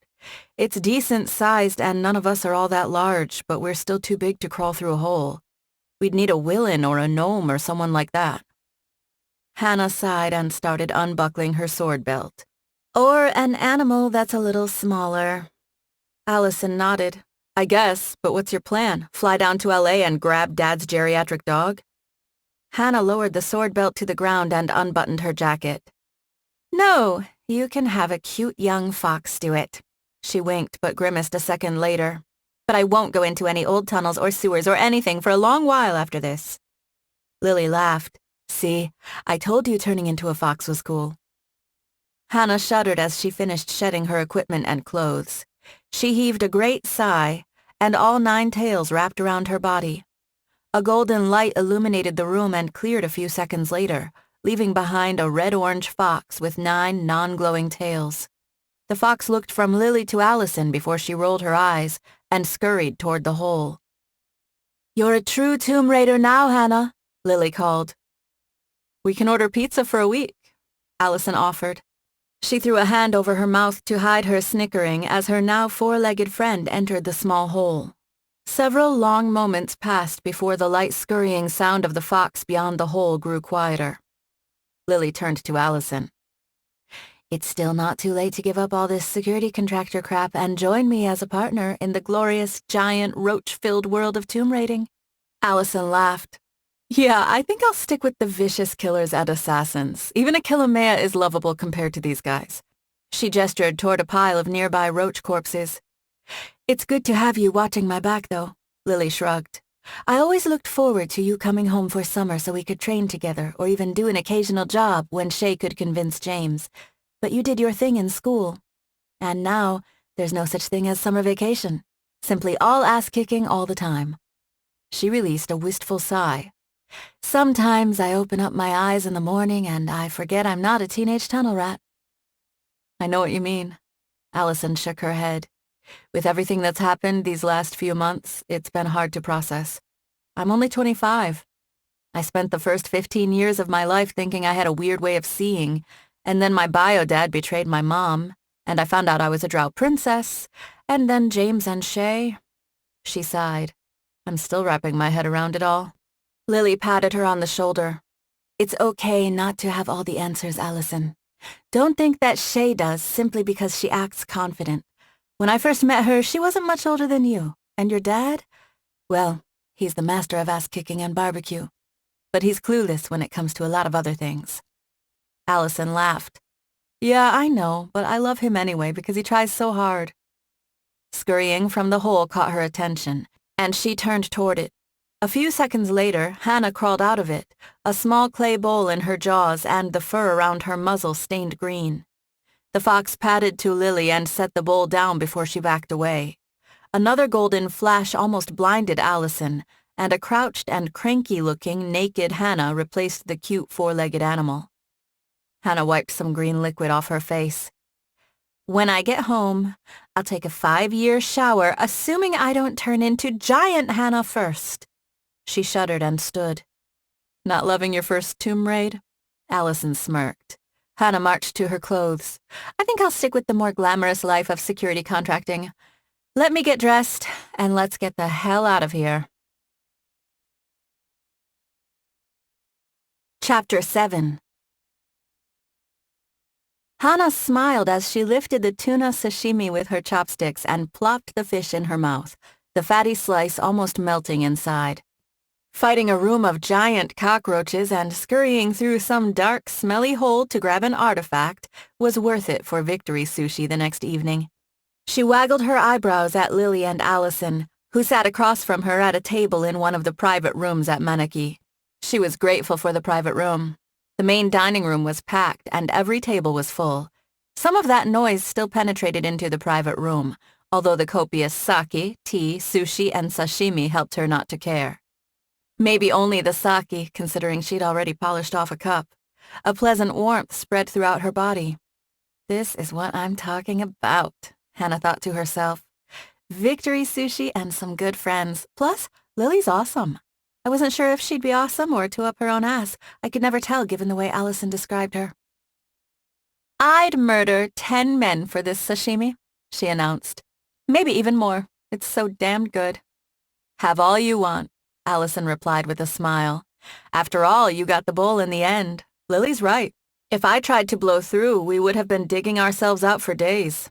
Or dead, Lily suggested. That too, Alison laughed. Hana smiled. It was good to kick back and relax with no worries about assassins or evil billionaires. Merely a bunch of friends sitting around and having a good time. Lily took a sip of warm sake, her pale cheeks already red. You seriously saved me a lot of time, Hana. I've already booked my flight out for later tonight, and the bowl will be in the hands of the client by tomorrow morning. That job went well, textbook. I almost forgot what it was like to work with a competent field team. Knowing you guys had my back made it far easier for me to concentrate on the traps. Hana swallowed her fish. Was it really that big a deal? Only a few traps and some giant roaches. They weren't even bulletproof. I think next time I'll just reload and keep shooting because that was seriously disgusting. But it was also kind of easy compared to some of the assholes we've had to deal with around here. Lily chuckled. Kind of easy? That's why you and Alison are such good backup. It doesn't matter that bullets worked on those things. Your attitude is what matters. I've worked with some partners who broke and ran the minute anything weird showed up, but you two stood there shooting away, and then started ripping giant cockroaches to shreds like you do it every day. Alison snickered. It was a lot easier to handle them than assholes in power armor. At least there weren't any roach wizards. Hana nodded her quick agreement. It's the first time I've needed to go four-legged for a job with Alison. I used to. Never mind. Yeah, probably not best to tell them how I used to go four-legged so I could keep a lookout in the bushes for scumbags doing scummy things. Lily nodded and turned to Alison. This whole thing reminds me of that time Shay forced you to do that tunnel training. Remember that? Alison rolled her eyes. Oh, yeah. The whole, we need to make sure you're comfortable in case you need to hide somewhere for a long time. Part of her whole thing about me not being a prissy princess, even though I'd already gone through a lot of her and Dad's training by then. I think she enjoyed some of that way too much. The half-elf laughed.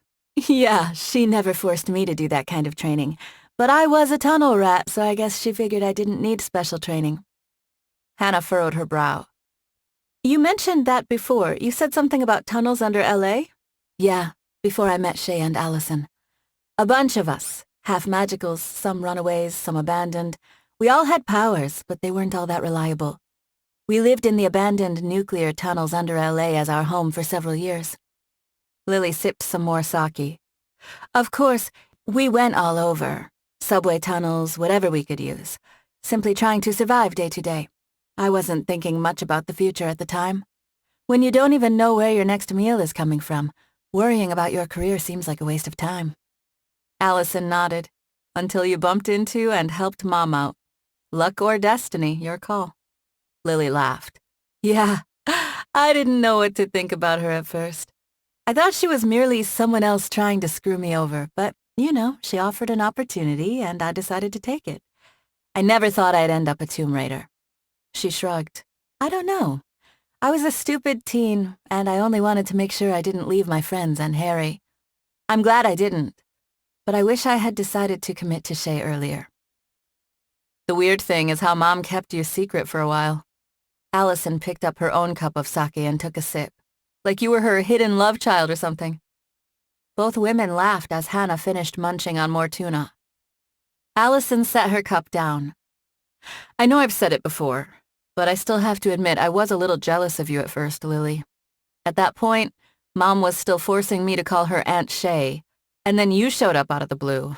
I was worried you would steal her from me. She laughed. I know that sounds silly, but I was a stupid kid who'd lost her first mother, and I didn't want to lose a second one. Hana furrowed her brow as she listened to the conversation. Alison hadn't mentioned most of this to her when she'd talked about Lily before. Lily finished off her sake and blew out a long breath. I didn't see Shay that way. I merely wanted to use her, get something out of her. I never thought that it'd turn into something more than helping her out for a few jobs. She shook her head. I was jealous of you too, I was living in tunnels, worried about where I would get my next meal, and you had James and Shay looking after you. Plus, you have to admit you were a little spoiled originally. Alison laughed. Dad and Mom and the guys at the agency beat that out of me. It's not a big deal. I mean, you were still dealing with being blind back then. It's not like I ever had to deal with that. Lily picked up her chopsticks and hunted around the plates in front of her for a few seconds before picking up a cucumber futomaki slice. And I had all my friends, and I had Harry. Hana hid her frown by downing some shrimp maki. Okay, I need to calm down. Of course they're going to talk about a bunch of stuff I've never heard of. Lily has known Alison for years, but I've only known her for months. It's not like I'm going to know everything there is to know about her because I'm her roommate. Jealousy is for losers. Alison saved my life. She's given me an honest job and a nice place to live. Alison smiled. Does he ever talk about you settling down? Quitting the tomb raiding lifestyle. I'm sure Mom could give you a few tips about getting into semi-retirement. Lily waved a hand and snorted. Nope, I think he finds it hot. She laughed, her face even redder than before. I think I've got another 10 years of raiding in me. I don't think I'll become a college professor like Shay, though. I managed to not exactly follow in my parents' footsteps. Alison shrugged. Hana shoveled more sushi in her mouth. Lily was a tomb raider who could see into the future. She'd defeated the traps like nothing and even saved Alison. Alison let her take the lead. She didn't give her a big speech about needing to protect her. She simply trusted that Lily could handle whatever they ran into because she knows her and respects her, because they're old friends. Hana swallowed her sushi as she pondered what it meant to have an old friend. She couldn't honestly claim she had friends in her old life, only acquaintances and occasional partners. Would Lily and Alison like to hear about the time me and Sasha conned 2 cops into raiding a donut shop? Or about the time I covered for Elijah? I don't even know what he was doing. I still don't. I might have helped him steal from an orphanage for all I know. It's not like Elijah would have saved me from the Eastern Union. Sasha never let me stay with her. And Travis left town the second things got hot with the Union. Hana stood and blinked a few times. The other 2 women looked up. She'd lost track of the conversation, so didn't even have a smooth lie to offer them. I've got to use the ladies' room. Hana motioned to the table. I'll be right back. You 2 carry on. Carrying on? A slight frown appeared on Alison's face, but she nodded in silence. Hana pulled the paper screen door open and stepped out of the private room. She closed the door behind her and took a deep breath, her hand over her heart before she walked toward the bathroom. She didn't need to go, but it'd be too obvious something was wrong if she didn't. Alison's my only real friend. Everyone else is a mark, a competitor, or someone who helped me to screw someone else over. What kind of person has only one real friend when she's 22? What does that say about me? Hana stopped in front of the ladies' room door and leaned against the wall.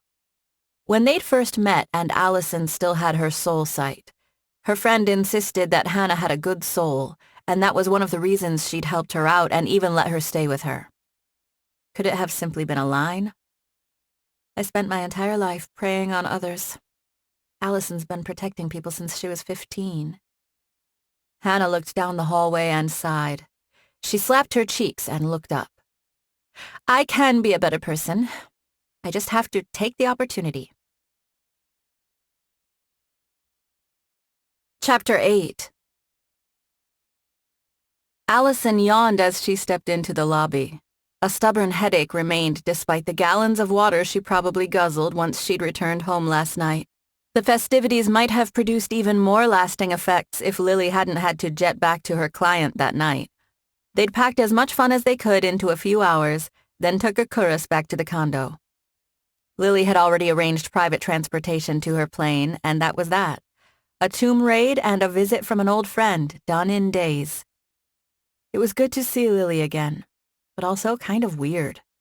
So much has changed these last few years, even these last few months. It feels like almost another life. Reflection would have to wait. Alison still had a witch to interview, or maybe threaten and interrogate. The witch's reactions would determine that. "Alison!" called an excited voice from behind her. She blinked and turned around to find a middle-aged man in a crisp dark suit smiling at her. There was something familiar about him, but she couldn't quite remember who he was. Alison stared at him for a moment. "Can I help you?" "It's me, Ryan." His smile grew. He gestured toward the elevator. "I live in 208. We chatted when you moved in." "Oh, yeah, Ryan." She rubbed the back of her neck and gave him a sheepish smile. She vaguely remembered now, but when she'd moved in, she hadn't paid much attention to anyone other than the workers helping her move her boxes.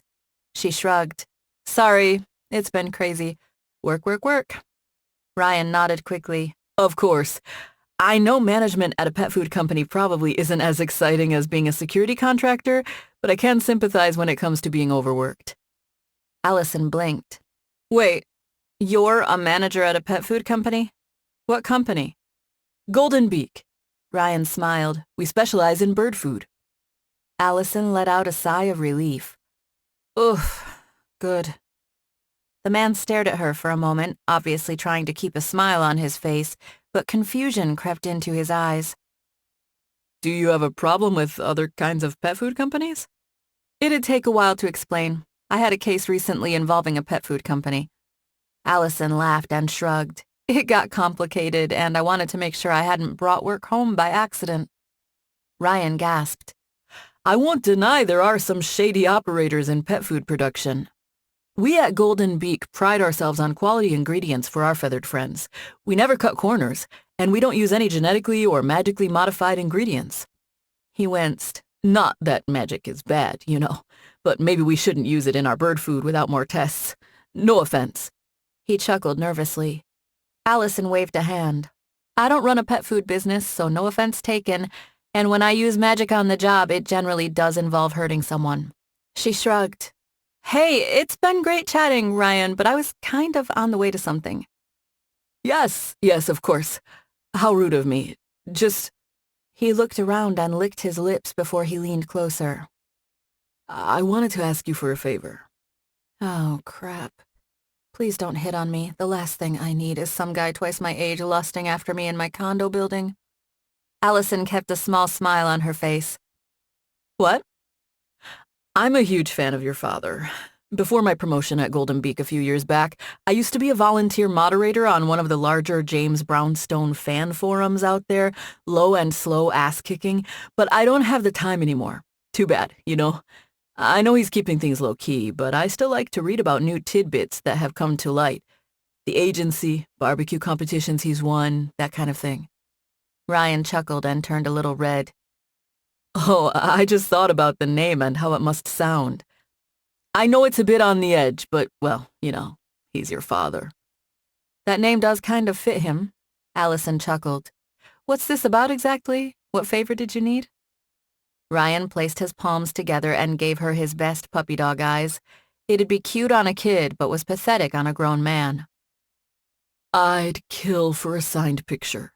If he has some sort of fee or something, I'll gladly pay it. I've looked around a lot, and I can't find sites selling legitimate, officially sponsored Brownstone merchandise, not even barbecue stuff. I'm surprised he's not licensing stuff. He'd make a killing." "Yeah," Alison shrugged. "Dad banked a lot of money in bounties even before he opened the agency. He doesn't really need cash." She sighed. "Look, I'll ask him about it, but I can't make any guarantees. Fair enough?" Ryan's eyes lit up and he grinned. "Thank you so much, Alison. Thank you." She held up a hand. "Like I said, no guarantees. Dad values his privacy, and it's not like he listens to me." "Simply asking is enough. I should let you get on with whatever you're doing. Have a great day." "You too." She waved before she turned and strolled toward the lobby doors. As she stepped outside into the crisp February air, she sighed. "Huh. I don't know if that was less awkward than if he'd hit on me." Alison's phone rang with a call from Hana when she was a few minutes away from her building. She activated speakerphone before answering. "What's up?" Hana yawned on the other end. "Where are you, girlfriend? I woke up and you were gone." "Oh, I'm on my way to check on the witch Vincent told me about." She pulled her Fiat onto the 99.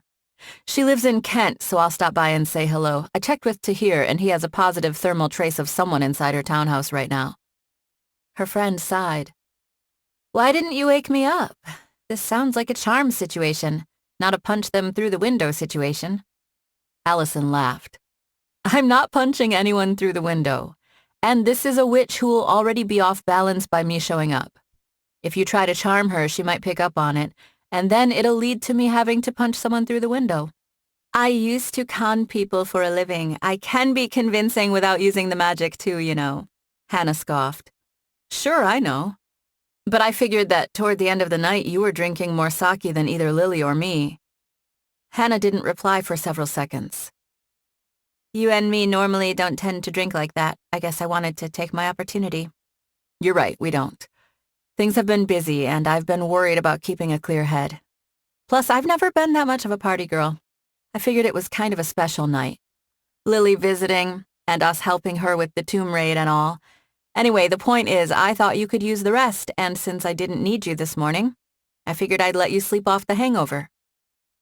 Alison frowned for a moment as a black SUV appeared in her rearview mirror. She'd had far too much trouble with those in recent months, but the vehicle changed lanes and passed her. She doubted anyone planning to assassinate her would bring their 2 young kids along in the back seat. I don't get hangovers, or at least I never have. Hana chuckled. I don't know if it's a fox thing or not. There are no other foxes around to ask. I'm fine. I could have come along, but I guess if you don't need me there, that makes sense. Yeah, I've worked you hard between the job and training. We don't have an active job, and this witch lead might not turn up anything, so I have no problem with you taking a day or 2 off. Alison smiled. And you had to fight a bunch of giant cockroaches and effectively crawl through a sewer to help out my friend, so I owe you a little time off. That makes sense, Hana replied quietly. Okay, I think I'll go grab some breakfast or something then. Call me if you need me. Sure, I would. Hana hung up before Alison could finish the sentence. Alison glanced at her phone. Is she really okay? Something seems a bit off. I really must be working her too hard. I know she wants to improve, but I have to remember I've been doing this a long time, and she hasn't. She's probably more tired than she's admitting. Alison shook her head and sighed. Hana sipped at her chai tea and leaned back in her chair. People filled every table in the Starbucks, many taking selfies with their phone. An inordinate number of Orosarans filled the store, mostly elves and gnomes, but a few other species as well, including a single Kilomea waiting patiently to order his drink. All the humans stood well away from the huge Orosaran. She didn't understand why the magical underground trains that ran to each Starbucks remained a secret, albeit in some cases an open one. With the portals to Orosaran fully open and magic an everyday occurrence, it didn't make much sense that the magicals would continue to cling to the idea that some small part of their world remained hidden. The government knew. Maybe everyone yearned for a time when being a magical was something far more special, and so they all agreed, even subconsciously, to pretend that the train needed to remain a secret. The world still needed wonder. Hana sighed and took another sip of her drink. She wasn't there to take the train. It was always there, and she could have taken a trip any time she wanted. There was no point in leaving Seattle. She understood the city and the flow of the people. She even understood how she fit in with them. At least she used to. That's why she'd come to the Starbucks at Pike Place. As the original, there were also tourists there, and their interactions with the Orosarans were always interesting. Technically, it was actually the second location, even if it was still the first store. She didn't know enough about the history of the train lines to know if it took a few more stores before they were established. A muscled young man in a UW sweater sauntered up to a red-headed light elf woman sitting at a table and reading a weathered tome. He leaned over and murmured something into her ear. She stared at him until he grimaced and walked away. The best way to learn how to manipulate people was to watch them. Hana had spent years in places like the coffee shop, watching and listening. Training. Exactly like she now did with Alison, but training of a different skill. It wasn't so different being a con artist. She had to size up targets, marks, and evaluate their relative risks. I'm learning how to fight everyone, from power armor-wearing soldiers to dark wizards. Although I've tried to stay away from fights my entire life, it's like I look forward to them now. What does that mean? Am I cocky because Alison's always around to bail me out if I get into trouble? But she doesn't always need or want me around, does she? I haven't seen you here in months, A man's voice murmured behind her. You too good to hang around the old haunts? Not only that, it used to be I couldn't even sneak up on you. I could have taken your purse and been out of here before you even knew what was going on. Hana set her cup down and turned. She recognized the attractive man with his slicked-back dark hair and black leather jacket. Travis grinned at her, his teeth as white as ever. A lot of women found him charming. Even she had once before she'd learned enough to see through him. She snorted. You always were a sneaky bastard who liked to take things that don't belong to you. Were you a villain in another life? Travis snickered. Maybe I was. Not all of us were blessed with magic, Hana, so I've had to work with the gifts the good Lord gave me. I don't think anything or anyone divine had anything to do with your life choices. Hana motioned to the chair across from her. Besides, why are you complaining about me not being places? Last I heard, you skipped town and were going to Baton Rouge to escape the daimyo. He dropped into a seat with the snort. He's not a problem anymore, is he? Ever since your little sugar mama killed him. Hana rolled her eyes. The bastard had it coming, and Alison gave him a chance to surrender. Am I supposed to care about that guy dying? He was a waste of a human being. Travis held up his hands in front of his chest. Look, I'm not complaining. I was in deep to that guy. And yeah, I did run because I would have ended up in Elliott Bay otherwise. He sighed and shrugged. I feel bad about what happened. I heard about the way things went down with you and him. And I'm the one who introduced you to that bastard's operation. He shrugged. But like I said, he's not a problem anymore. He looked her up and down, a faint look of concern on his face. The expression didn't sit well on him. Hana frowned. What? It's true then? You're Brownstone's pet fox now? I'm her friend and her employee, Hana spat back. She helped save me from the daimyo and has given me a well-paying job. She didn't run off to Baton Rouge to leave me to become a sex slave for the Eastern Union. Travis sighed. Yeah, I deserved that. But you have to understand, Hana, I didn't have a choice. I'm not a drow princess. I'm not even a magical. There wasn't anything I could do, but you... I figured you're a nine-tailed fox. Even without your magic, you could con a bum into giving you his last dollar. I knew you'd be okay. I almost wasn't. He smirked. But you are. His smirk vanished and was replaced by a sympathetic smile. You say you're Brownstone's friend? Seriously? Hana crossed her arms. I know I'm her friend. She's even let me be her roommate. Travis shook his head and patted his chest. We used to be friends. I got you out of jams and you did the same thing. That meant something. We had each other's backs. Meaning what exactly? Hana took a deep breath, her heart already pounding. I have Alison's back and she has mine, and not only for shady crap. Come on. Friendship's about having things in common. The same interests. Travis shook his head. Alison Brownstone is the daughter of a celebrity. It'd be one thing if she was only going around and beating down gangs. I could respect the power. But I've heard about the building she's remodeling. Hana shrugged. So? She's running a business and she needs an office. What's wrong with that? What kind of 25-year-old woman rolls into Seattle and can start dropping that kind of cash on remodels? Travis snickered. Think it through, Hana. She's not only a little rich girl, she's an actual princess. She might pat you on the head and say you're great now, but you have to accept that deep down, she thinks she's better than you. She's not a real friend. You're simply some entertaining toy she's slumming with as she gets used to Seattle. It won't be long until she kicks you out so she can hang with her real friends. Real friends. Like Lily? Screw you, Travis, Hana replied. You don't know anything about her. I know enough. I know she's not a true friend to you like me or any of the people who really had to come up on the streets. We know what you went through. She doesn't. Hana scoffed. Friends? We were never friends, Travis. Merely two pieces of garbage helping each other screw other people over. Most people call those accomplices. Travis's eyebrows lifted. Oh, is that how it is? The little princess has filled your head with tales of how you'll be a better person? Will she take you to meet billionaires and too little parties? I have met billionaires, Hana groused. And I'm not impressed, by the way. Of course you have. Travis snickered. But we can't run from our true natures. If you were such a good person, you wouldn't have used your looks and powers to con people. Hana frowned and averted her eyes. I had no choice. I had to survive. Bullshit. Everyone has a choice. But it was easy. Fuck. It was fun.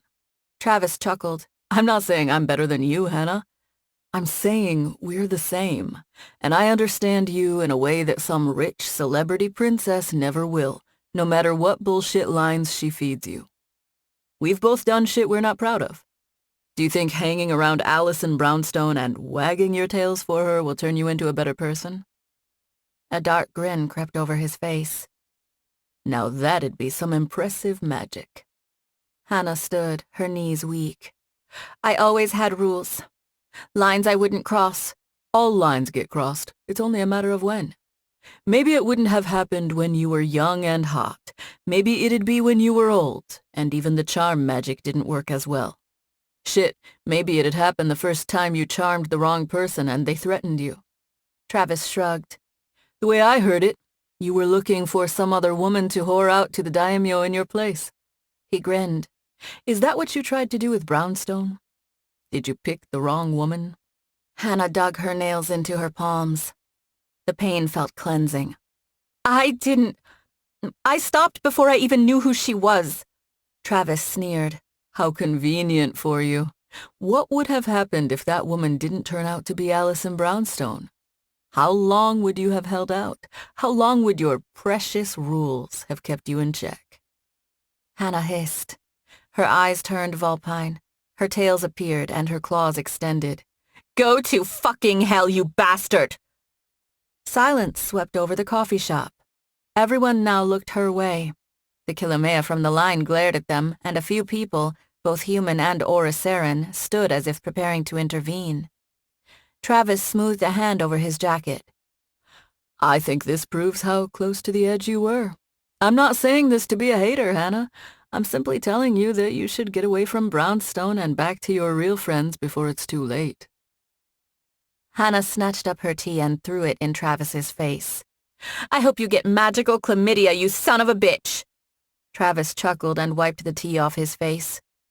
She stormed toward an exit and the crowd parted to let her through. A few people took pictures with their phone and murmured among themselves. After she threw the door open and stepped outside, Hana reverted to her human form. Blood trickled down her palms from her earlier tight fists. He's not right about me. I'm not that person anymore simply because I occasionally charm a guy for a free meal and wipe his memory. It's no big deal. I don't even do it that often anymore. Hana made it halfway toward the pier when her stomach nodded. I can stop anytime I want, she whispered to herself. Can't I? Chapter 9. Alison pulled her Fiat up to the address Vincent had given her. A row of identical gray townhouses with attached garages stretched down the block, and only willows and dogwoods broke the monotony. She stepped out of her car and looked around, then narrowed her eyes on the carefully trimmed lawn.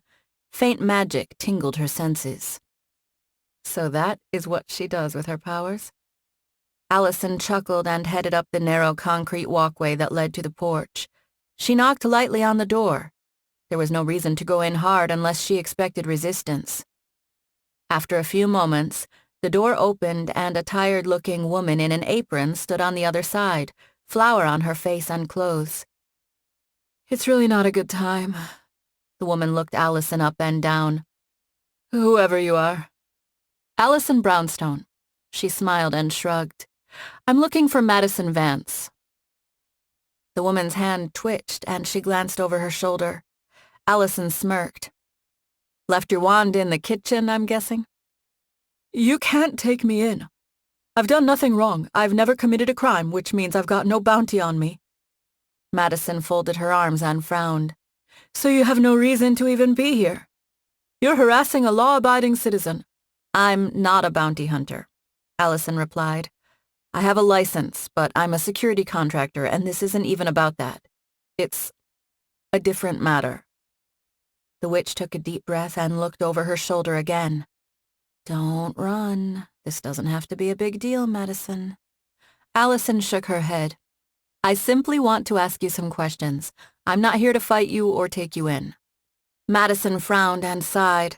She motioned inside to her worn couch. Ask your questions, then. I won't necessarily answer, though. She headed toward the couch. The living room was as boring as the neighborhood, with a modest TV on the wall and a coffee table that had seen better days. A light blue vase on the coffee table added a touch of color, but whatever help Madison provided, Chesterton hadn't elevated her to the Mercer Island elite.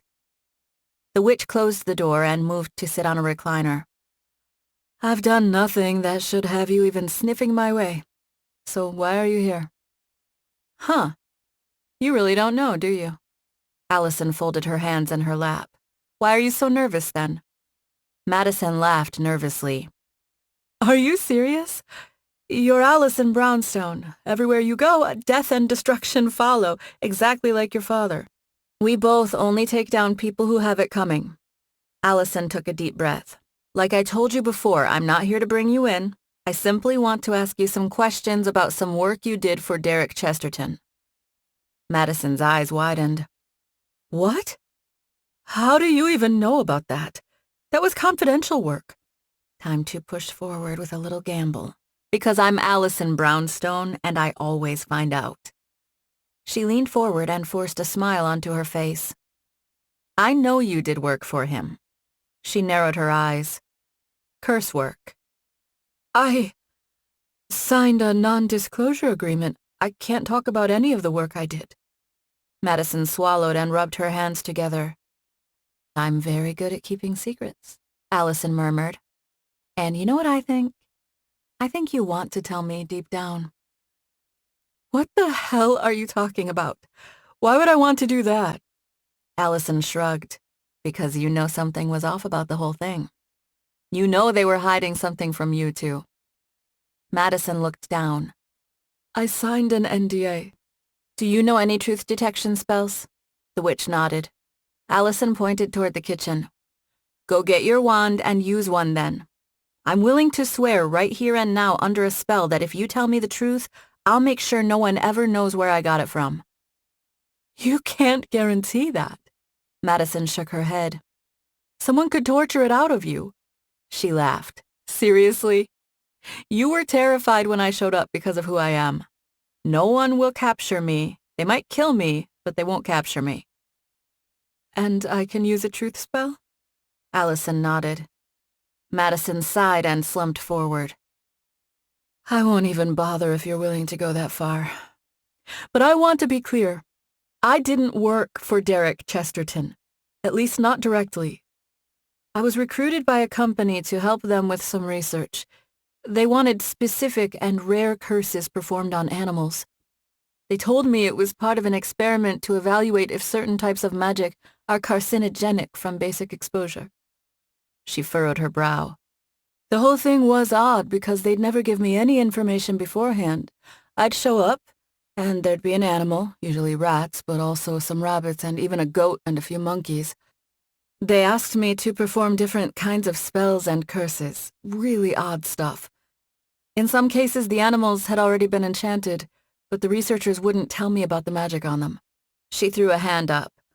I tried to explain how I might not even be able to accomplish what I tried to do if I layered my spell on top of others. But they didn't care. They even told me not to worry and that it was all part of the experiment. That matches up with what Tahir found in the memo. It's not like a witch would have been happy to work on an anti-magic virus. Maybe they layered curses on genetically engineered viruses until they got what they wanted? They might have simply been idiots who didn't know a lot about magic, so didn't know how to set things up. Alison shrugged. I thought that at first. But then they started asking for very specific spells. In many cases, Specific kinds of curses. There's no way they didn't know what they were asking for. Madison stared at her hands. That's when I started to worry that there was something important they weren't telling me. She looked at Alison. Even without that, I realized early on that something was odd. The research schedule was very erratic. I started to think it was maybe some big techno-magic company trying to cover their ass and prove that something they were working on wasn't a cancer threat. I didn't understand why they needed to test so many curses, but I also didn't want to ask too many questions. They paid me a lot of money, and it's not like these spells are ones I get much opportunity to use. It was interesting work. She snorted. I know someone like you might wonder why a witch needs to specialize in curses, but you have to understand. I studied those spells to help protect people. I thought I might be doing that at first, helping a company figure out a way to protect people. Alison ran her tongue along the inside of her cheek. The resources and methodical effort put into the virus was outstanding. Based on what little Tahir had turned up, it was obvious that Madison wasn't the only magical working on the project. They must have tested it too, not only on animals but on magicals. Otherwise, how would they know if it worked? She almost snorted when she realized she'd almost forgotten what the memo said. They were testing it on magicals, including her. I see, Alison murmured. But something happened, didn't it? Something that pushed you off the project? Madison nodded. I started to ask more questions. I was curious, but I also needed to know more.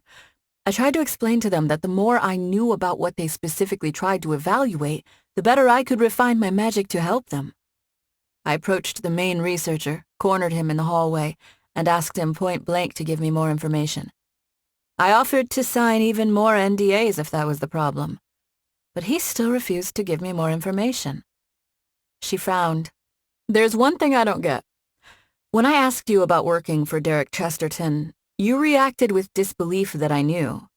You told me you didn't work for him directly, but it seems to me like you knew this research was being funded by him. I overheard his name mentioned a couple of times, Madison explained, when they didn't think I was paying attention. I tried to ask if he was funding the research one day. She shrugged. The next morning I was told they no longer had need of my services and reminded me I'd signed the NDAs. They sent my final payment immediately, and I figured I'd leave well enough alone. The last thing I wanted was a billionaire coming after me. Trust me, it's pretty damn annoying. Alison pulled out her phone. Even if you didn't deal with Chesterton directly, you went somewhere for the experiments. I need the company name. Maybe your main contact. I'll take it from there. No one will ever know you were involved. And on top of that, everything I know suggests you were far from the only magical working this project. It'd be hard to trace it to you. Madison stared at Alison, her lips pursed. Prometheus Testing Services. The head of the project, at least the one I worked for, was Dr. Ajit Patel. That should be enough for Tahir to point me in the right direction. Alison blew out a breath and hopped up. Thanks. I'll leave you alone. Unless it's by accident, you'll never have to see me again. She turned to leave. Miss Brownstone? Madison called. What? She turned back. The project. The fact you're looking into it. It's something terrible, isn't it? It's got nothing to do with cancer testing, does it? A mask of fear covered Madison's face. Don't worry about the details. It's best if you don't know. Safer. Alison smiled and opened the door. I'll promise you one thing. I'm going to take care of it. All of it. I'm finally making progress. It's time to rattle a few more cages. Chapter 10. Alison folded her arms and tapped her feet as she stood in front of Agent Latherby's desk. This guy really needs to get a chair. The PDA agent gave her a tight smile from his desk. His shaved head was stunningly shiny, practically a mirror. Alison half wondered if he used a spell on it. He folded his hands in front of him. I didn't expect you to show up so abruptly, Miss Brownstone. His tone dripped with annoyance. I'd prefer it if you didn't do that. It's not like I sit around all day awaiting your arrival with bated breath. Alison snorted. I wouldn't have had to if you hadn't blown me off. You're the one who forced me to do this. Oh? Agent Latherby leaned back in his chair. What are you talking about? It's been over a month since I sent you that memo we found. She shrugged. You said you'd get back to me and you haven't. And you also haven't called me in for any jobs. That kind of makes me think you're ignoring me on purpose. I took a big risk sending you the memo to begin with. I'm not an idiot. I know you can read between the lines. Yes, I can. He inhaled deeply and let the air out slowly through his nose. I understood immediately who the Dark Princess is. It's impressive to me that you've accomplished as much as you have, and you're not even at your full power. But are you really so concerned about me knowing your little secret? It's not to my advantage to spread such information around. It's only to my disadvantage. Alison pointed to a picture of the president hanging on the wall.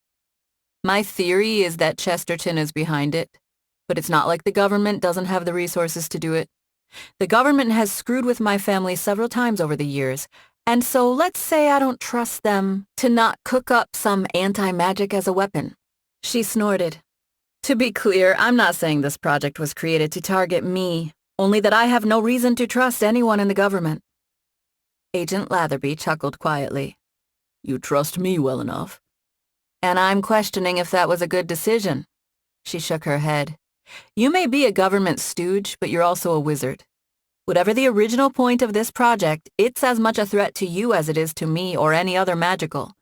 So I'm banking on simple self-preservation, along with some vague sense that you actually give a crap about protecting people. Such a stirring evaluation of my personal character. Agent Latherby frowned. He withdrew his silver wand from his jacket to set on his desk. Yes, I'm a wizard, but I'm also a member of the PDA first. Alison narrowed her eyes. Meaning what? I told you before, Miss Brownstone. He offered her a thin smile. We exist to protect the country from all enemies, foreign and domestic. He picked up his wand and slid it back into his holster. I'm well aware of your family's history with the government, and I'm also well aware that not everyone in the government is enthused about the return of magic, even 3 decades out. It might very well be a government faction, and so I've been careful with your information. I don't want to push it up the chain in case it is a government faction, rogue or otherwise. But to be honest, if it'll help put your mind at ease, I doubt it is. What makes you say that? He chuckled. Because I've read a lot of government documents in my career, and documents written by contractors for government consumption. I know what they sound like. I know how they're written, including classified documents. The document you sent me doesn't read like a government document or a contractor working for the government. Alison nodded slowly. Okay, fair enough. But what about Chesterton then? Is the PDA going to let some asshole billionaire sit around making biological weapons? No, we most certainly won't, Agent Latherby replied. But the PDA is still a branch of the government, and we can't go after private citizens without some direct proof of wrongdoing. Are you kidding me? She threw her hands up. You're going to sit and do nothing? Right now, this whole plan is still in the test phase. For all we know, they're getting ready to dump it into the water treatment plants in every city in the world or sprinkle it from planes, however the hell it works.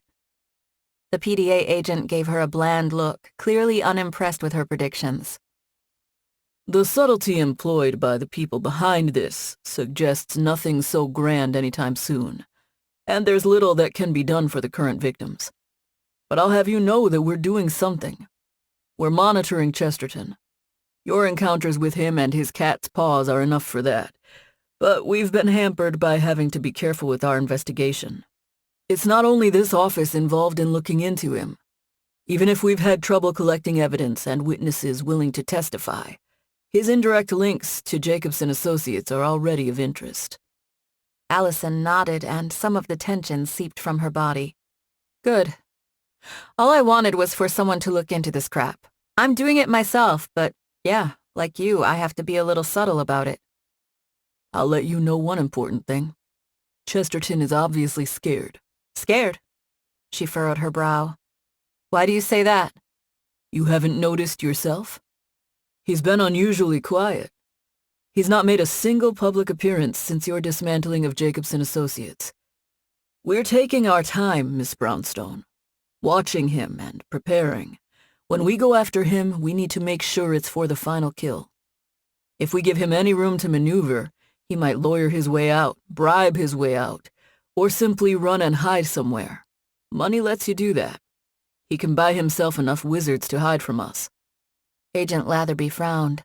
Trust me, I share your frustration, and I can assure you Derek Chesterton will be going down one way or another. I don't know if I'm willing to wait. This guy's not only an asshole, he's a billionaire asshole who is testing biological weapons on people. Alison shrugged. Including me. So you believe? Yeah, so I believe. Alison locked eyes with Agent Latherby. Is this where you tell me to back the hell off? Agent Latherby chuckled. No. This is where I remind you that self-defense goes a long way in Seattle. He glanced down at his watch. Now, if you'll excuse me, Miss Brownstone, I've got a meeting to attend. She nodded slowly. I'll be in touch. So will I. Hana sighed as she walked down the street, her hands in her coat pockets. She'd wandered up and down the area near Pike Place for hours, watching tourists and trying to identify the pickpockets, con artists, and other people who used the area as a hunting ground like she had before meeting Alison. The encounter with Travis replayed constantly in her mind. She wanted to find fault with what he said, but the more she thought about it, the harder it became. How many people had she conned over the years? She'd lost count. Half the reason she now walked around was to test her self-control and see if she could be around so many marks without wanting to con any of them. Hana had tried to tell herself in the past she wasn't hurting anyone seriously, merely borrowing a little cash or getting a few favors. She'd tried to pick targets who looked like they could afford to lose a little money, but it wasn't like she checked in on them later. A few months of helping Alison out doesn't make up for everything I did. I told myself it was about survival, but would it have been impossible to find someone to take me in, even if I am a nine-tailed fox? She sighed and stumbled toward a wall and away from the dense river of people and drones that choked the land and sky around her. Movement caught her attention, and she looked up. Someone in dark clothes ducked around the corner. Huh, what was that about? Thuds and shouts followed. Hana grimaced. Even at a distance, she recognized the sound of fists meeting flesh. Damn it, she mumbled. It's not my business. But no way I can walk away now. After another long sigh, she jogged around the corner. 4 men in dark suits with gold chains around their necks stood around a man crouched on the ground. Travis's head was bleeding. The men turned toward Hana. One of them smirked at her. Move along, sweet thing, he ordered, a faint Russian accent underlying his words. Run, Hana, Travis groaned. Eastern Union. The man kicked him in the head. Shut your mouth, asshole. He sneered at Hana. If you're a friend of this asshole, let this be a lesson to you. He crouched beside Travis and lifted his head by the hair. You're gonna fucking die here. You thought you could run from the Eastern Union and live? Hana blew out a breath and shook her head. She should leave. Travis was scum. And this was scum cleaning up other scum. But she couldn't bring herself to leave. Alison could have said the same thing about me. Even if she had her own reason to kill the daimyo, she didn't have to hire me or let me move in with her. She could have left me to the Eastern Union's revenge. Hana shook out her hands. Walk away right now, and there won't be any trouble. The gangsters all laughed. Get a load of this bitch. The crouching gangster rose and cracked his knuckles. Don't think I won't beat your fucking face in because you're a woman. Hana snorted. To quote a good friend of mine, I'll give you one last chance to walk away. The gangster stomped toward her. Okay, bitch, now you've pissed me off. Her lightning-fast throat punch sent him to the ground gasping. Her soft boots weren't the best gear for kicking, but a few quick blows to the head still dazed him. The 3 other men stared at her, shock on their faces. Hana's tails appeared, and her claws extended. "You picked the wrong little bitch to fuck with," she shouted. 2 of the thugs went for their guns. She bounded toward the nearest man and slammed her knee into his face. He fell with a crunch, and she pushed off his collapsing body and raked the hand of one of the men who fumbled for his gun. He screamed and dropped his weapon. A quick spin sent her foot into the side of his head, and her fox speed added power to the blow. He dropped with a grunt and clutched the side of his head. The last man managed to get his gun out, but she ripped it out of his hands a second later and left deep gouges in his hand. Hana bounced back and emitted a low growl as the 4 men all moaned. "Apparently, you assholes don't get told anything. I'm Hana Sugimoto, and I work for Brownstone Security." She pointed a clawed finger at Travis. "He's a friend of mine, so unless you want to bring me and Brownstone Security down on you, you'll back the fuck off. Understand?" Wow, I really channeled my inner Alison there. The men all rose and several gritted their teeth in pain. They fled in the opposite direction without another word. Hana glared at them until they turned the corner.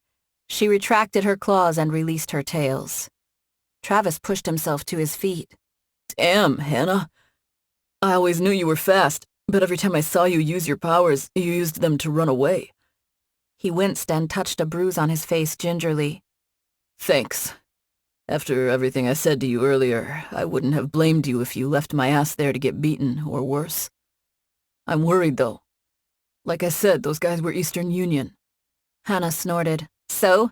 I'm not the same woman I once was. I'm not afraid of them. They should be afraid of me. Travis managed a chuckle. Yeah, after what I saw, definitely. Damn, it was a little. What? Travis looked away. A little hot. There's something about a badass woman taking a bunch of guys down that I like. He shrugged. What can I say? I always thought you were hot, but now, you're so much more confident and badass. I think that's why I was such a little bitch to you earlier. You passed me up and I was jealous. He hissed and slumped against the nearby brick wall. Damn, they fucked me up. Hana fished a healing potion out of her purse and held it in her palm. Here, take this. Shit. Do you have any idea how much this is worth? She laughed. It's not a big deal. We've got a whole box of them. Take it, okay? I didn't save your ass so you can die from internal injuries a few hours from now. Travis alternated between looking at the potion and her eyes before he snatched it. He yanked the cap off and downed the contents. This shit tastes awful. He made a disgusted face. Hana shrugged. It's supposed to heal you, not taste nice. The lacerations on his head sealed themselves, and the bruises faded. Damn, Travis murmured as he touched his face. The pain's all gone. So are the wounds. That's magic for you. Hana smiled. I owe you big time, Hana. More than big time after the way I treated you earlier. Travis rubbed the side of his nose. I was a complete asshole, and I don't know what to say other than I'm sorry. I was a dumbass. Hana shrugged. Hearing you say you're an asshole and a dumbass is pretty satisfying. Yeah. I gave you all that shit and you saved my life. Damn, I'm such a fucker sometimes. Can I at least buy you dinner this weekend? It's the least I can do. Dinner? Hana considered it for a few moments before nodding. Sure, why not? This doesn't have to mean anything, but there's no reason to turn down a little fun time. I made him eat his words in the end. Maybe this could be something useful, not only for me, but also for the company. Alison helped me out, so maybe I can help Travis out. We could use him as an informant or something. That would work. And there's nothing wrong with a date, even if I don't want to go somewhere. Tahir's not biting, so it doesn't hurt to be reminded that men actually do find me hot. Hana grinned at a sudden thought. Maybe Tahir's not biting because he doesn't think there's any competition. Let me give you my number, Travis. Assuming you don't get your ass beaten by this weekend, I'd love to go out on a little date with you. She shook her finger. This doesn't mean anything, though, just so you know. Travis eyed her for a moment. You've got someone? It's complicated. He chuckled. It always is. Chapter 11. When Alison entered the condo that evening, Hana bounced around the living room like a crazed raver. It took her a few seconds to notice the earbuds. She stepped into the room and waved her arms until her roommate finally noticed her and stopped her mosh pit of one. Hana plopped out her earbuds and smiled at her. Productive day? You could say that. Alison hung up her jacket before taking a seat on the couch. I've got a lead on the AMDS research. I've sent the information on to Tahir, and he's looking into it. I also bothered Latherby, and he let me know they are looking into Chesterton more. Wow. Hana sat on the couch beside her. You did have a productive day.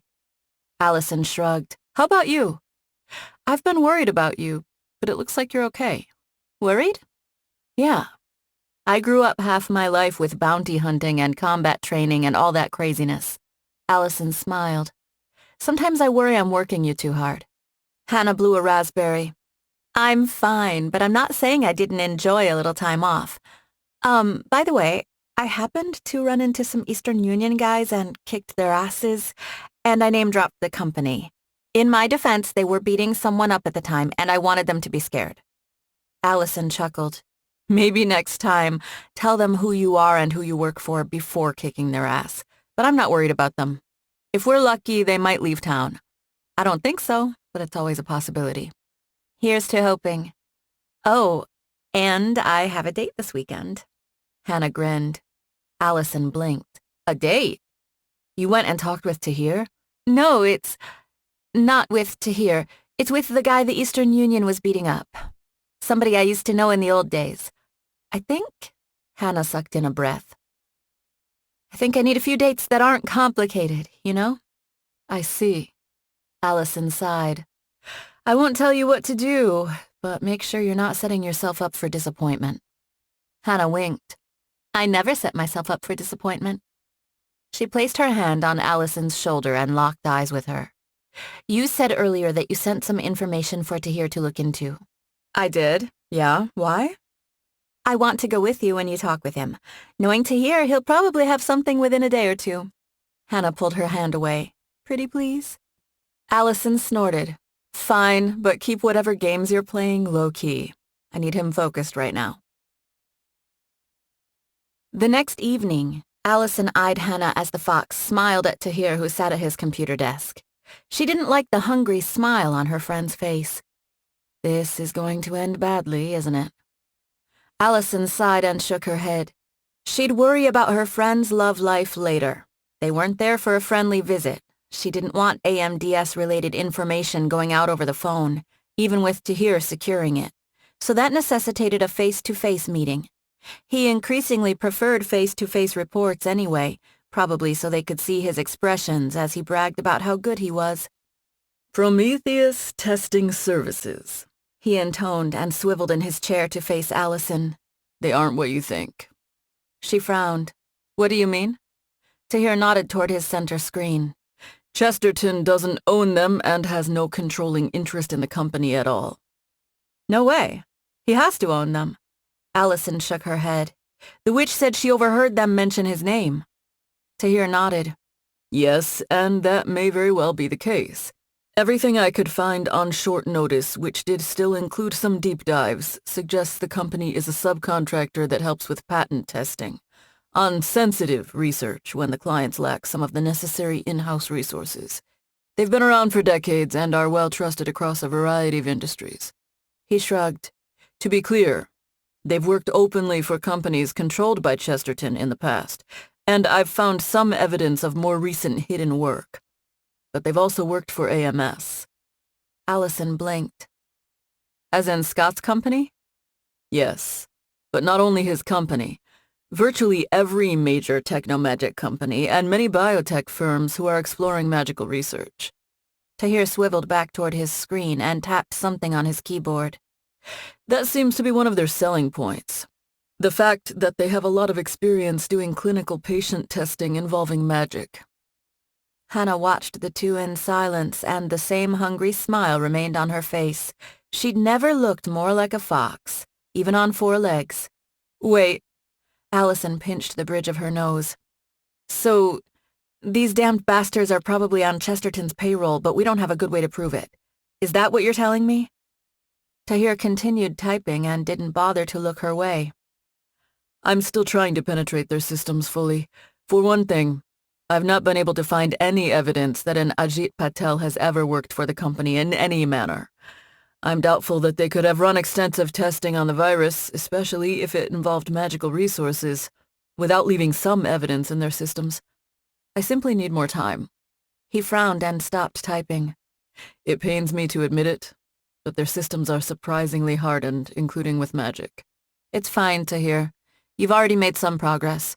Even if we can't 100% tie Chesterton to the research, we know his money was sloshing around in the general area. Alison shrugged.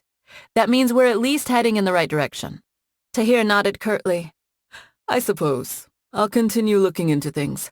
I've also not established any connection between the Prometheus systems and the server I found the memo on. But that server's already been taken down, which means Chesterton's people probably know I've penetrated it. We're getting there. We simply need to keep pressing forward.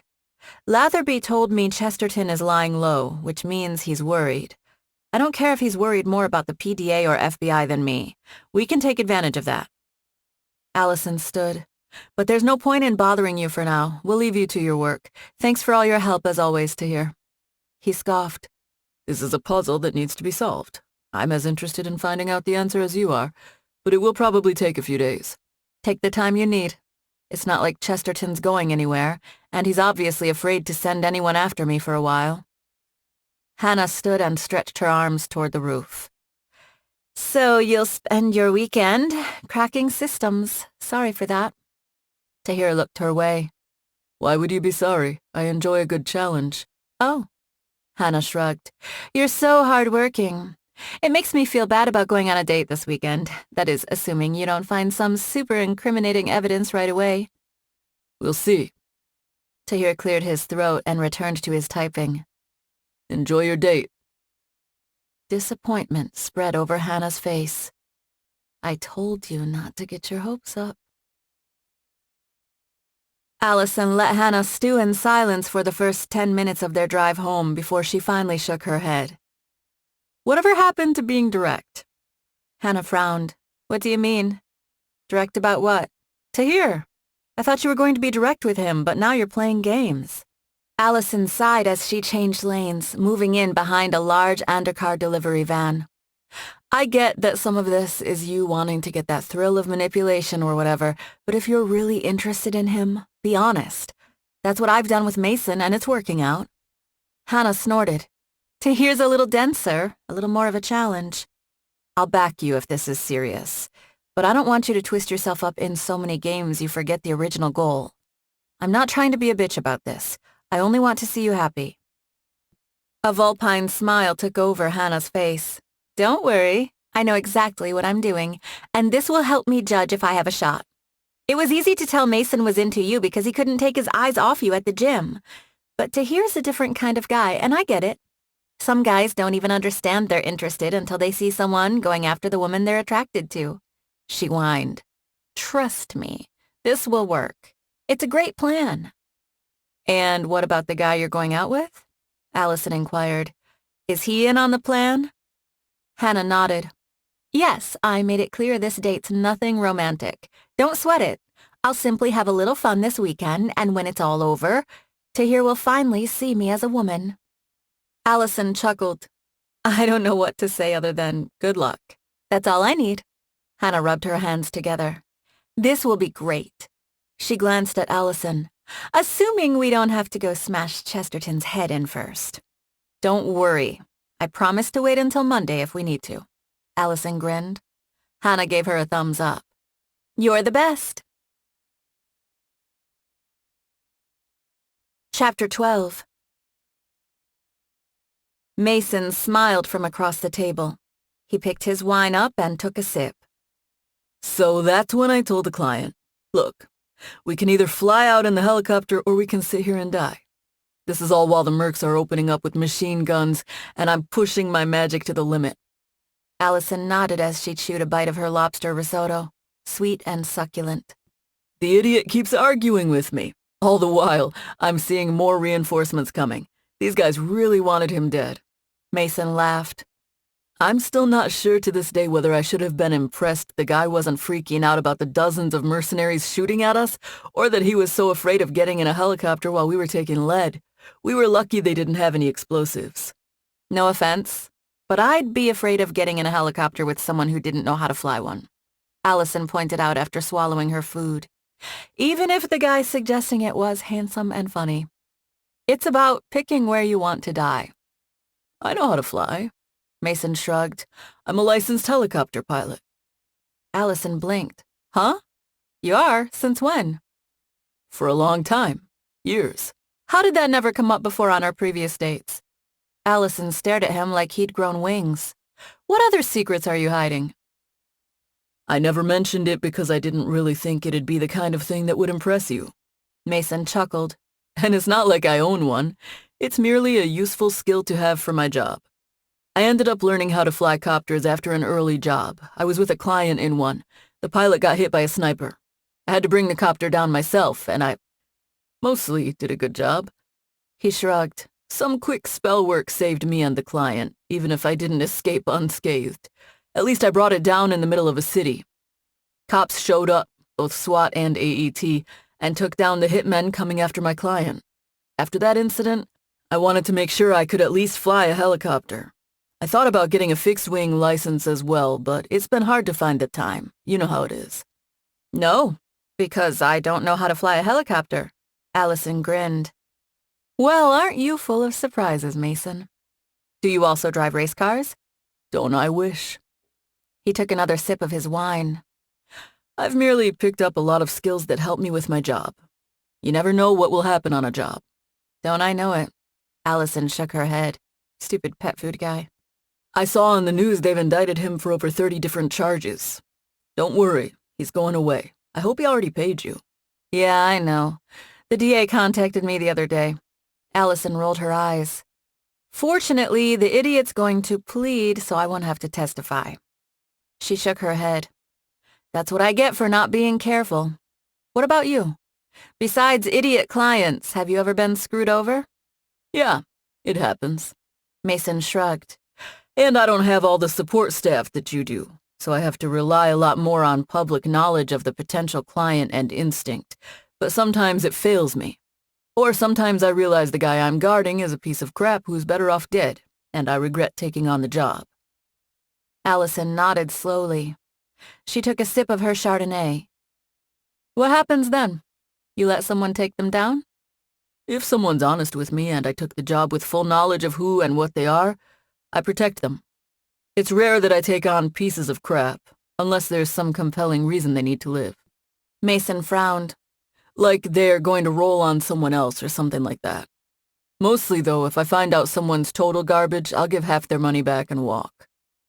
It sounds like a good way to make enemies. Do you have any? At least any who survived? Mason nodded. Sure, but it comes with the territory, doesn't it? I won't be the perfect bodyguard who'll defend anyone and everyone simply for a paycheck. Good. Alison set her glass down. I wouldn't want to date someone like that. I worry about it myself. I get that not every client can be a saint, but it's still hard to know where to draw the line. It was easy for my dad. When you're bounty hunting, pretty much everyone you go after by definition isn't a good person. There are far fewer moral questions that way. Can I ask you something about that? Not your dad, but bounty hunting. Mason gave her a questioning look. Sure. It's not some big secret. Mason leaned forward and curiosity shone in his eyes. Why didn't you become a bounty hunter?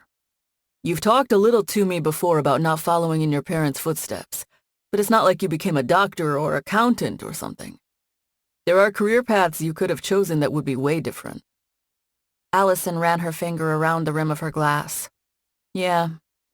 I still ended up in a job where I kick a lot of ass. Is that what you're getting at? Basically. Mason shrugged.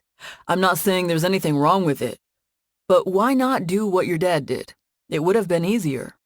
You would have that full Brownstone reputation to back you up. Alison sighed and shook her head. Like I said, fewer moral questions, but I guess it's about how you view the world. One way to help the world is to stop evil, to obliterate it, small or big. That's my dad, you know. The granite ghost, the scourge of Hurricane. Few men have personally taken down as many scumbags as he has. My experiences, though, with my mom, my birth mom, you know, early on, made me think about evil. She stared at her unfinished risotto. Walt, my bio dad, sold her out. Sure, he got what was coming to him, but removing evil didn't bring my mom back. The dark wizards I dealt with in my time at the school and after, defeating them didn't heal their victims or reverse the damage they'd done. She winced. Do you really want to talk about this? It'll get awkward because, well, you know.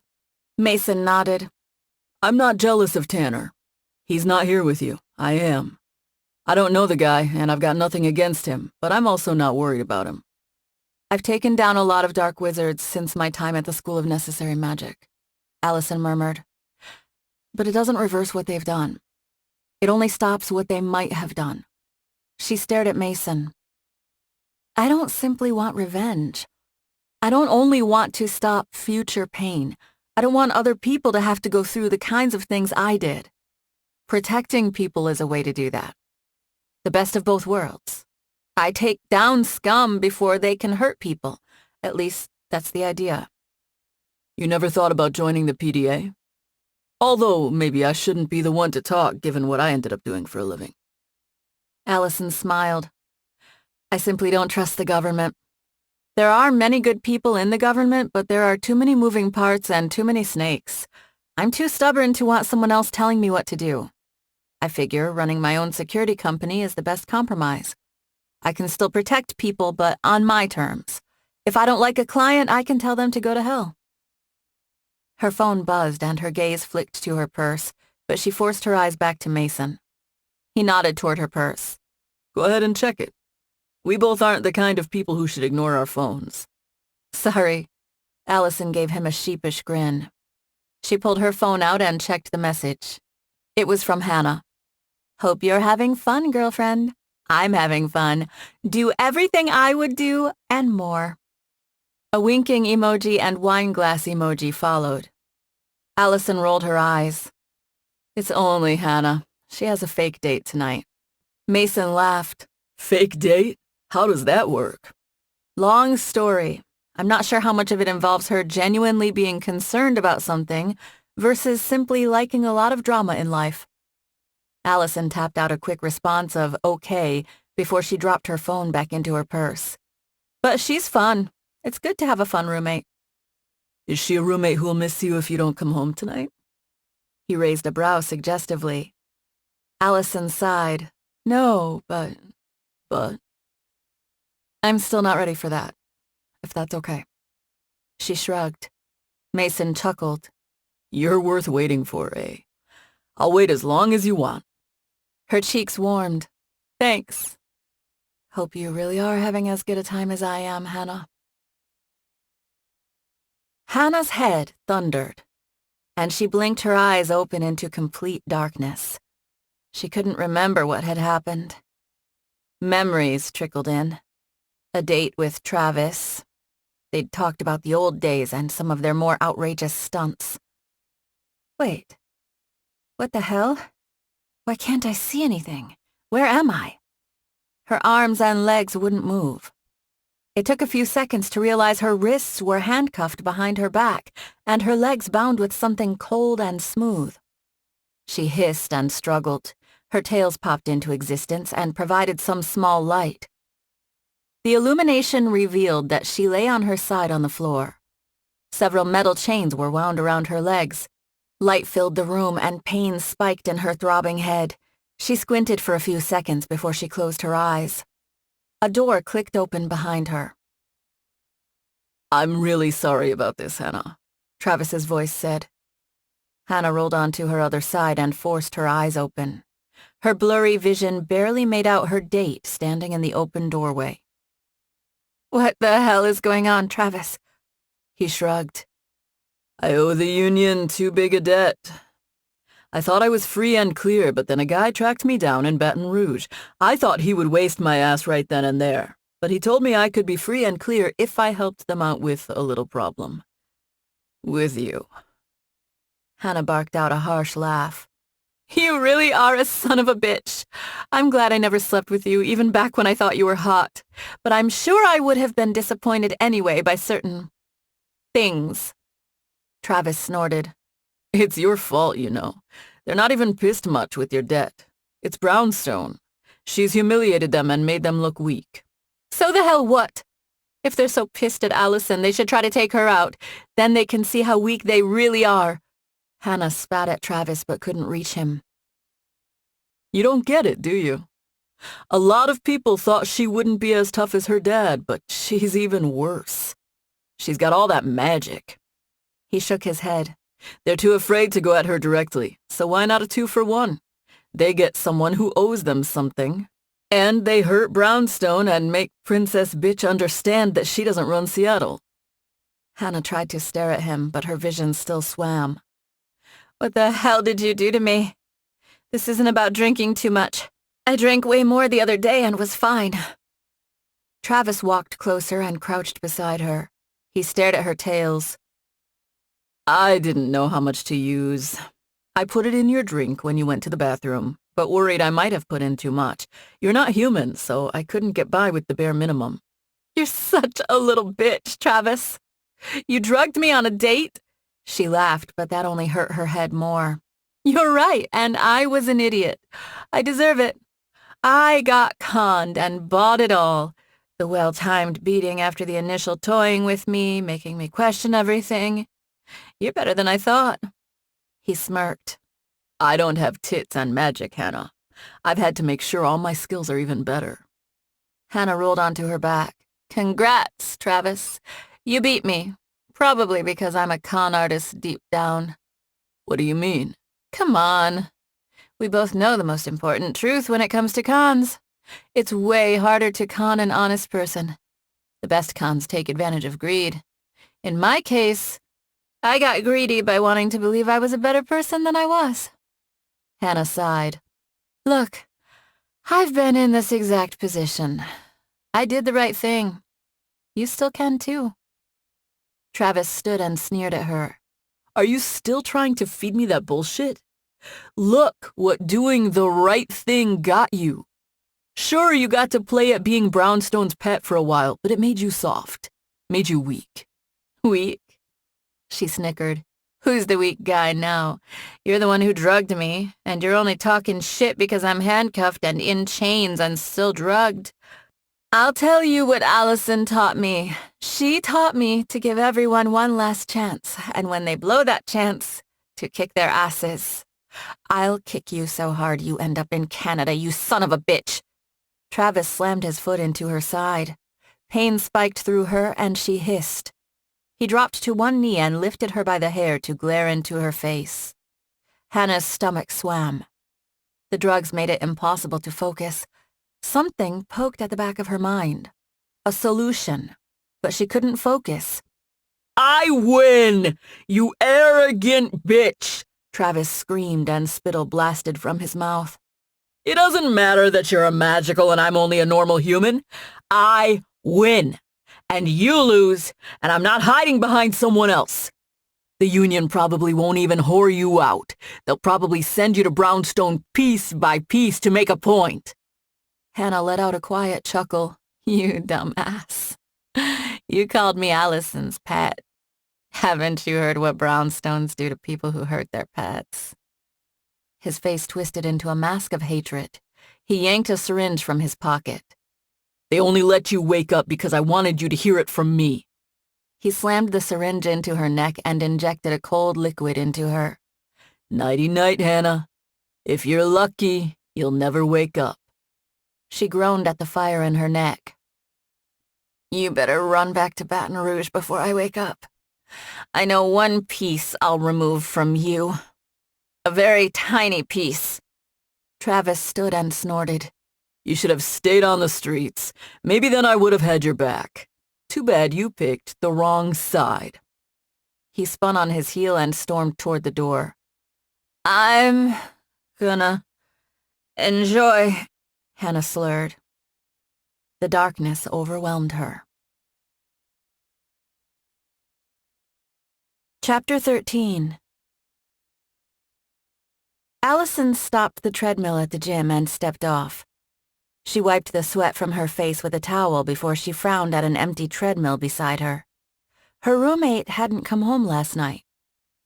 It wasn't her place to dictate her friend's love life, even if she thought Hana hooking up with some guy her friend didn't care about to make Tahir jealous was a terrible idea. She could have at least sent me a text. Alison walked to a water fountain to take a drink, still frowning. Why didn't she send me a text? Even if she decided to stay over at her temporary boy toys place, I would have expected 20 thumbs up and winky face emojis, and a few lewd messages. The cool water poured down her throat but didn't quench her burning worry. Alison finished her drink and walked to a bench. She sat and pulled her phone out to check for voicemails or texts. Nothing. I'm being overprotective. Hana's a big girl and a 9-tailed fox. She was getting along fine before I came along. Wait, not really. Damn it. Alison sighed. Was she being overprotective like her dad? Maybe. Was that so bad? She wasn't so sure. She dialed her friend and held her breath as the phone rang. 1 time, 2 times, 3 times. After a few more rings, it went to voicemail. Hi, you've reached Hana. I'm off doing something awesome and fun right now, but I'll get back to you. Or send me a text. Maybe we can do something fun together. Alison frowned and tapped in a text. You should have sent me a text saying you weren't coming home last night. Just let me know you're okay. And don't bother telling me I'm being overprotective. I already know. She stood and slipped her phone into the pocket of her sweatpants before heading toward the weight machines. 5 minutes and many triceps targeting reps later, her muscles burned, but her mind remained stubbornly focused on her friend. For every action, there is an equal and opposite reaction. Vincent was right. Physics or crime, the statement was true. Alison had pissed off a significant number of dangerous organizations in Seattle, and it wasn't impossible they might screw with her friends to get at her. It wasn't like she could protect everyone all the time. She swallowed and texted Tahir. She didn't want to admit she was worried simply because Hana hadn't come home, so she came up with a suitable excuse. Progress? He responded less than 5 seconds later. Ongoing, don't worry. I'll contact you when I have anything. Thanks, Tahir, you're doing great. A text to Ava followed. About those paint questions, I'll leave it up to you. Ava responded almost immediately. Very well. She released a sigh of relief. Those responses cut down on the possibility of some more general conspiracy against her friends, which in turn lowered the chance that anything other than a steamy night in the sheets happened to Hana. The fox already admitted to Alison before leaving for her date that she found Travis attractive, and they'd had some chemistry from the old days, even if they never hooked up. But she'd also said that Travis wasn't a magical and not all that tough.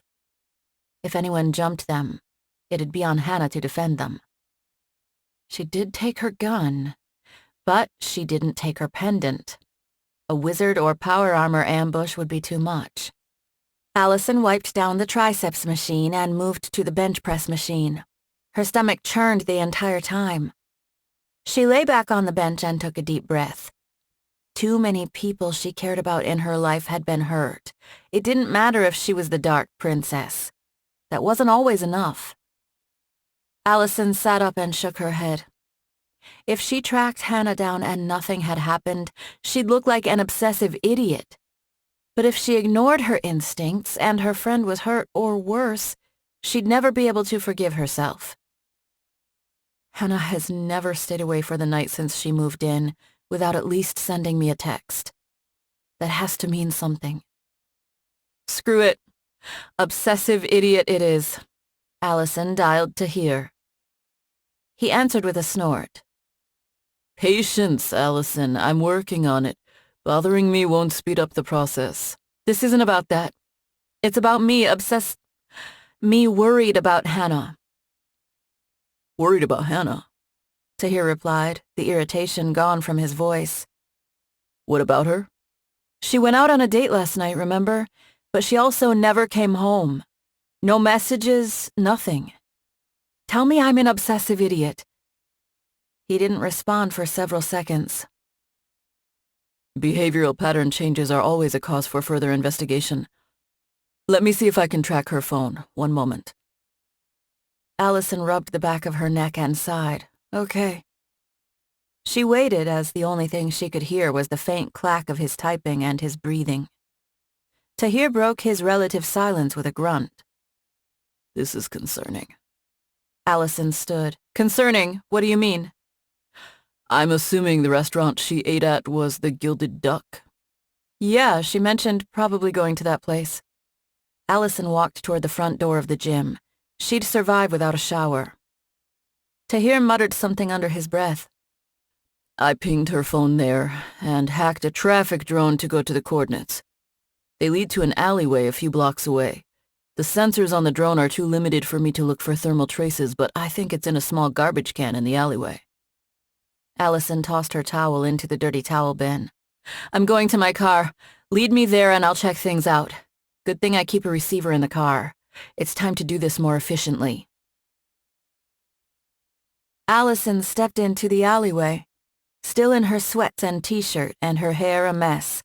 A small whirring drone hovered a few feet off the ground near a small garbage can, its rotors creating a small updraft and pushing a few stray wrappers through the alley. That's the can, Tahir explained through her receiver. That's where the phone probably is. As far as Alison was concerned, this was now an official rescue operation. Although she didn't have her full gear, she did have her gun, a few spare mags, and her ring. Combined with magic and Tahir's support, it would be enough. It would have to be. Alison pulled the lid off the garbage can and frowned. Hana's phone, the pink sparkly case unmistakable, lay inside with a few pieces of torn plastic and worn paper on top of it. She grabbed the phone and gritted her teeth. Check the police and hospital reports. See if you can find anyone matching her description being brought in. On it, Tahir replied. What will you do? Go to the police, Vincent? No. Alison held up Hana's phone. She loved this thing. She always has it on her. It's not as good as having a hair or something, but I can still set up a good resonance tracking spell off it. Tahir inhaled deeply before he released the breath slowly. Given the available evidence, it's not unreasonable to assume she's been taken. If that is the case, they might have the ability to use anti-tracking magic. Alison frowned as she turned and marched back toward her Fiat, parked in the front of the alley. I'll go buy some water and try the spell. For now, stick with checking the police and hospital reports. If the spell fails, we'll figure out where to go from there. And what if it's the worst-case scenario? Tahir replied, his voice almost a whisper. Then whoever's responsible better run to the world in between before I get to them. Alison growled. Start prepping some tactical support drones just in case. Hana kept her breathing shallow and quiet when she next awoke and didn't open her eyes. She lay motionless, listened hard, and tried her best to ignore the spike of throbbing pain in her head and her stomach. Underestimated me again, asshole. The few times she'd tried drugs in the past, they didn't last as long for her as they did for the humans she knew. If they worked well at all, even dust. Combined with her hangover resistance, she'd long suspected she had some sort of enhanced metabolism, but never cared enough to explore the implications. Mostly, it was simply fun to know she could drink a lot and not worry about the next morning. It wasn't like she ever expected an acquaintance to drug her and turn her over to the Eastern Union. Despite the pain in her head and her stomach, none of the oppressive heaviness she'd felt in the Two Worlds Security conference room was present, which meant no magical nullifiers. She fought to stop herself from smiling. I need to surprise them in case they're watching. Her captors placed too much faith in the drugs. They knew what she was, and that meant they knew they had to keep her unconscious to prevent her from escaping. Hana allowed herself a grin and let her eyes open. Her glowing tails emerged and wrapped around her. Even though she could feel muscles, skin, and bone stretching, rearranging, and shrinking, her shift to her four-legged form brought no pain, only excitement. Her heart sped up. Her smaller paws came free of the handcuffs. The chains dropped to the ground, but she struggled and wriggled to get out of the dress that covered her fox body. The seconds ticked by as she finally emerged from the pile of cloth and chains. Heavy footsteps approached. They were watching after all. She shifted to her humanoid form again and waited in front of the door, her tails rigid behind her and her claws out. Her head continued to pound, but her murderous rage helped her focus. The door flew open and the dim light of the hallway spilled inside, but it was practically daylight to her eyes. 2 thugs with guns stood on the other side. Hana leapt toward the closest one and swiped at him with her claws. She ripped his throat out before he could even shout. His blood spattered on his surprised friend. She grabbed his arm and shoved it up as he fired several rounds. Her claws slashed back and forth several times and shredded the top layer of his shirt and jacket to gouge into his chest. He screamed and stumbled backward. Hana yanked the gun out of his hand and whipped it around to aim at him. Her claws made it awkward to handle the weapon, but she didn't retract them before she fired several rounds into the wounded Eastern Union man. She inhaled deeply. The metallic smell of blood hung thickly in the air. After a moment, she dropped the gun and rushed back into the room to grab her dress. She wriggled back into it, her glowing tails passing right through the material, but left her heels on the ground. These assholes won't get a free peep show as I kill them all. Hana snatched up the 2 guns from the fallen thugs and looked back and forth in the lushly carpeted hallway connected to the room. Small alcoves lay several feet apart, each containing vases and small sculptures. She didn't know much about art, but they all looked expensive to her. A few more side doors stood on either side, all labeled as storage rooms. Soft lighting filled the area. With a shrug, she picked a direction at random and started down the hall, wishing she had the shield pendant. She'd not brought it along because she was on a date and it clashed with her blue clinging dress. After a few more feet of walking, Hana couldn't decide if it was lucky or foolish to not have brought the artifact with her. If she'd worn the pendant, or even brought it in her purse, the Eastern Union would now have a new and powerful tool. Hana took a few deep breaths and did her best to ignore her head and stomach. Okay, I can do this. I'm somewhere the Eastern Union controls, and I have no shields and no phone, but I've got claws, speed, and 2 guns, and whatever else I can take off the bastards I kill. Wait, phones. Hana hurried back to the dead men and searched their pockets. No phones. Assholes. Why can't you cooperate? She frowned and shook her head. Her stomach gurgled at the motion. Fine. I'll do this the hard way. Chapter 14. Hana emitted a low growl as she encountered another hallway. The damn building didn't seem to have any windows or fire exits from what she had seen. Hope finally appeared in the form of a windowed door at the end of the hallway, a glowing green exit sign directly above it. Stairs, she assumed. Without windows, that might be her only escape path. It'd at least get her away from the current floor. Hana glanced at the door plaque directly across from her. It read, Golden Room. She'd already passed the Diamond Room, Platinum Room, and Silver Room. Quick checks of each of those rooms revealed no more Eastern Union thugs, but she did find expensive leather couches, recliners, and massive televisions, along with small refrigerators filled with wine bottles and plush beds in corners. Hana began to get a sense of where they'd taken her, which didn't help her head. The Platinum Room also included a holographic projector that currently displayed a buxom blonde pole dancing with her top off. The silver room's television was a feed of the storage room she'd been held in, a feed that now displayed nothing but 2 dead thugs right outside the door. What's my best move? If those idiots from the silver room were the only people keeping an eye on me, I simply need to find a place where I can get out of this damned building. Up or down the stairs. If I go to the first floor, there are bound to be more guys, but none of these stupid rooms seem to have a phone. Maybe the roof? If I get up there, maybe I can jump to another building or climb down the side. Though it still felt like someone pounded a drum inside her head, her stomach at least had stopped churning a few minutes prior. The headache only fueled her anger. She'd use it to empower her revenge against any Eastern Union she ran into on the way out. She jogged toward the stairs. Polished chrome elevator doors stood to her right, and her reflection startled her for a second. The elevator would be an easy way down, but getting trapped in a target box wasn't a good plan. The stairs at least provided somewhere to dodge under fire. She wasn't sure how long it'd be before the dead men's buddies discovered she'd killed them. If I grab a phone, I can call the cops, but who knows how quickly they'll come. And that's assuming I can even find one. Maybe the Eastern Union's paid off the local precinct. I need to get the hell out and then call the cops and Alison when I'm free and clear. At least if she shows up, the AET will probably come, and if the AET was corrupt, they would have killed her when she took down the daimyo.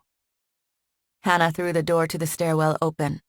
A large black number on the brick informed her she was on the 4th floor. The stairs only ran down. So much for her roof option. Damn it, she mumbled. Hana bounded down the stairs and reached the 3rd floor landing when voices floated up from several floors down. "What do you think they'll do with that Fox bitch?" a low voice asked.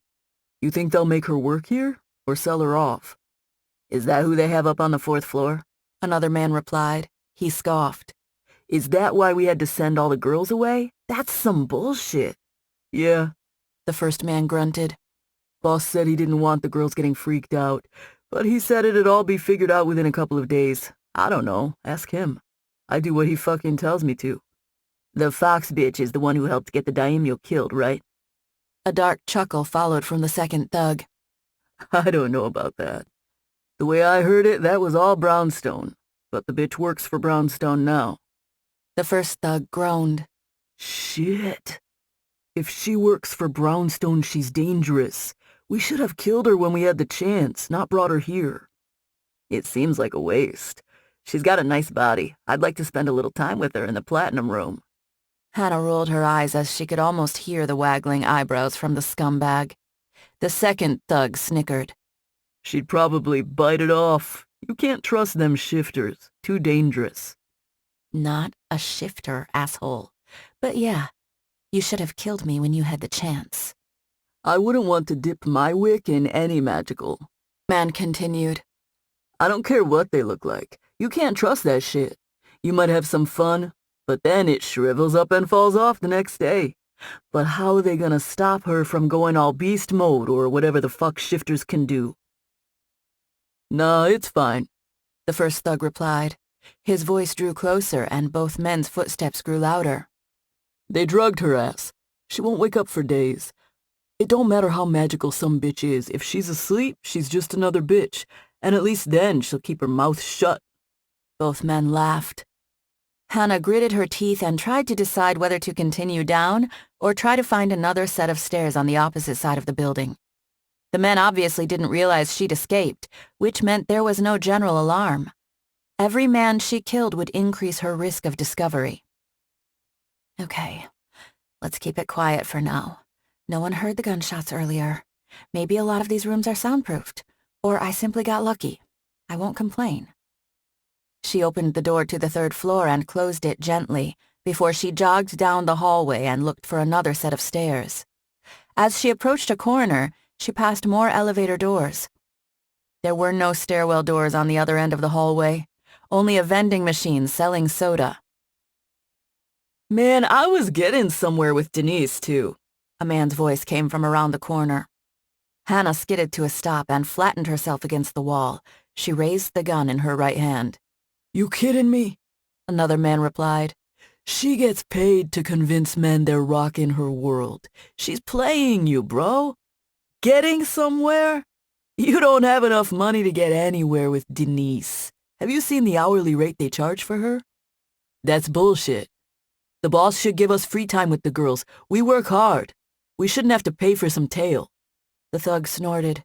I think I got more free chicks when I was still in Victor's gang. What's the point of joining up with the union if I get less pussy? Yeah, the world won't miss you two. Hana raised one of her guns and spun around the corner. Judging by their faces, the two Eastern Union men hadn't fully registered what was happening when she opened fire. She continued to pull the trigger as their bodies jerked with each hit. Some of her shots flew wide, but most struck her targets. The assault didn't end until her gun clicked empty. She dropped the weapon on the ground and tossed the gun in her left hand into her right. Marching forward, she kept the weapon aimed at the downed thugs, but they were already dead and a pool of blood formed beneath them. Not the cleanest shooting, but not bad, Hana murmured. Maybe a little overkill. I need to work on accuracy under pressure. She pinched the bridge of her nose. The loud gunshots hadn't helped her headache. The new door-filled hallway dead-ended with a vase on a stand at the end.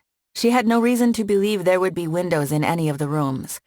Given what she'd seen and heard, the building served as some sort of Eastern Union brothel, which might explain their aversion to windows, especially if they catered to any high-end clients. They would make it too easy for a drone to spot someone or use a laser to pick up voices. But that still didn't explain why they didn't have any fire exits. Being a gangster doesn't make you fireproof, assholes. Their reasoning didn't matter as much as the implications of their choice. Everything pointed to her having to take the stairs to the first floor to escape. Hana took a deep breath and her heart pounded in time with her head. She snorted. What am I scared of? I'm not the fox who has to run from a fight anymore. I'm drugged and I'm still kicking ass. I've got claws and I've got guns. Alison's turning me into a badass. She grinned as she remembered what Lily said. I've worked with some partners who broke and ran the minute anything weird showed up, but you two stood there shooting away and then started ripping giant cockroaches to shreds like you do it every day. Hana headed toward the stairwell. Alison hadn't only trained her how to fight better. She'd trained Hana how to approach fights. Her experience the last few months had pushed something out of her head that used to live there full-time, rent-free. Fear. I'm Hana Sugimoto, the fox murmured to herself. And I'm a badass. It's about time I showed these assholes that. She threw the stairwell door open, eager to kill the two bastards from before, but didn't hear or see them. Lucky them. Hana bounded down the stairs and reached the second-floor landing in seconds before she continued to the first. She approached the first-floor door and laughed. Bring it on! Hana flung the door open and grimaced. She'd hoped the stairs were close to the front, but she was at the end of another long hallway. Why did you assholes make this place such a maze? She rolled her eyes and jogged forward. Chapter 15. Alison stared down at the needle floating in the water bottle before she lifted her head and glanced across the street. The tracking spell performed decently, even if she'd had to take a few more turns than she would have liked. Her current destination screamed suspicious, which only reinforced in her mind that she'd found Hana. A large man with a buzz cut and wearing a suit and tie stood near the front of a single dark red door. A matching dark red awning hung over him. Dense bushes hid the rest of the narrow but long 4-story building. He continued to look at his phone and didn't seem to notice the red Fiat Spider parked across the street from the building. Not the best guard in the world, is he? That's fine by me. It doesn't look like this will involve a lot of power armor and railguns. This is it, Alison announced. I'm sure of it, wherever the hell here is. According to city records, Tahir replied through her earpiece. The building is some sort of private club registered to a nonprofit I've never heard of, and none of my searches have turned up any reports of police or hospital reports that are likely to be associated with Hana. I've got searches still going. That makes sense. My spell led me here. She's here. Does that spell Track her body regardless of whether she's still alive? Allison's face tightened. She's still alive. That's not what I asked. She snorted. I don't care. We're focusing on saving her. I merely need to make sure I don't hurt the wrong people before that. Tahir sighed. I understand. Allison stared at the man playing with his phone. An obvious bulge indicated a not-so-concealed weapon, but that would be expected from any security guard. Beating down some rent-a-cop who didn't know what was going on wouldn't be fair. And do you think this place actually is some private nonprofit club? She narrowed her eyes and studied the guard carefully. From what I can see, it's damned suspicious, but I might be a little biased at the moment. Anything you can tell me from your drones? I haven't had enough time to dig into the nonprofit, Tahir responded. But I'll tell you one interesting thing. Whoever built this building went to a lot of trouble. I have 2 drones flying around and I can't see any windows. I don't get any real thermal signatures either, other than surprisingly high levels of exhaust heat out of a few key spots. Allison frowned as she considered that. Meaning what? Meaning when they built this building, they specifically wanted to make sure you couldn't use thermal cameras to figure out anything inside. And I'm not even picking up many EM signals on different frequencies. Whoever owns this place is very, very concerned about people spying on them. I doubt they've done it because they are really concerned about people learning about their charity budget. She tucked a gun into the waistband at the small of her back and draped her t-shirt over it. Too many things stacking up. That's good enough for me to at least attempt entry. You keep digging into the club records. Allison threw her door open, stepped onto the sidewalk, and slammed her door shut. She took a deep breath and jogged across the street directly toward the phone-obsessed guard. His head jerked up at the last movement, and a confused expression crossed his face. His gaze roamed her for a few seconds before he snorted in disgust. You look like you rolled up from the gym, the man explained. Have you even looked in a mirror lately? You're not so hot yourself, Allison shrugged. So what? Is this the part where you tell me to smile more? She nodded toward the door. Whatever, I need to go in there. I have to ask a few questions and pick up a friend of mine who's stranded in there. The man snorted. This is a private club. Invitation only. And we don't need some college girl who just got done with lacrosse practice ruining the atmosphere. I don't know who told you about this place, but forget they told you anything. You aren't what we're looking for. Oh, is that what this place is? Wait, what did he just say? Lacrosse? What are you... Allison looked down. Her t-shirt was a UCLA women's lacrosse shirt from her college days. She didn't play, but she had a few acquaintances who did. She folded her arms. I don't need your money. I've got more than enough money to qualify for your little club. Now let me the hell in. The guard shook his head. Private club, lacrosse girl. Invitation only and men only. Now get out of here before you make me mad. Allison unfolded her arms and shook out her hands. Let me make this a little clearer. My name isn't Lacrosse Girl. It's Alison Brownstone. I know for a damned fact you have a friend of mine in there, and you'll let me go in there and get her, or people will get hurt, starting with you, asshole. This is me being an obsessive idiot. People like you won't like it when I'm an obsessive idiot. Obsessive idiot? What are you talking about? The thug's face twitched. Wait, did you say Alison Brownstone? She nodded. That's me, Alison Brownstone, the Dark Princess and kicker of asses. Despite his tight face, the guard couldn't hide the fear in his eyes. He pointed to the street. You better get out of here before I call the cops. You have no business here, Brownstone. Allison laughed. Go ahead, call the cops. The only reason I haven't called them myself is because I'll enjoy kicking all of your asses too much. Let's make this easier. Who owns this place? Give me the right answer and my friend and I walk away. Fuck you, the guard snarled. This is a private club and you're trespassing. You think you can go into any place because you're Alison Brownstone? Fuck that, Dark Princess. Fuck that too. This isn't Orosaren. You're not shit here. You're not Princess of Seattle. Go back to where you were born, bitch. I was born in L.A., Allison snorted. And, yeah, I'm nothing but a security contractor with a lot of magic and a bad attitude when I'm annoyed. A bad attitude that tends to come out in me beating down criminals. She narrowed her eyes. Should I wait for Tahir to figure out who really is running it? Nah. Good people don't kidnap women off the street. Screw this guy and screw whoever owns this place. Alison locked eyes with the guard. Last chance. Whatever you're thinking you can do, you're wrong. If you know who I am, then you know what I can do. Didn't you see what I did to Jacobson Associates online? They were ready for me. Are you? His breathing grew shallow as he didn't take his eyes off her as his hand jerked toward his jacket. Alison whipped her Glock out and shoved it in his face before he managed to draw his own weapon. I didn't even need magic. Too slow. You're a terrible guard, by the way. He swallowed. Please don't kill me. I don't know shit about what goes on inside. I only guard the door.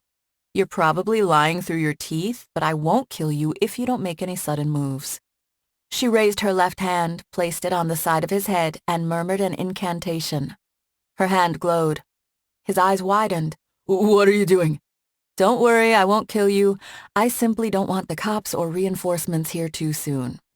Alison laid her hand on the side of his head. Nighty-night. The man's eyes rolled toward the back of his head and he collapsed in a heap. Alison tapped her crystal ring 3 times. Her shield sprang to life and red light bathed her skin. She walked to the door and grabbed the handle, but it wouldn't budge. She looked around for a locking mechanism or keypad, but saw nothing. 2 options, Alison murmured. Blow it open or unlock it. Didn't you just tell that guy you didn't want the police showing up? Tahir replied through her earpiece. She'd almost forgotten about him. Good point. Unlocking it is. Alison traced the unlocking glyph over the door with her finger as she uttered the incantation. Yellow light surrounded the entire door and it clicked open. She grasped the handle and took a deep breath. So, from what you said, I won't be able to chat with you on the inside, Tahir. That's accurate. Should I contact the police after a certain period of time? No, Alison replied. I don't know who's on the other side of that door, but fancy privacy is not the same as being tough.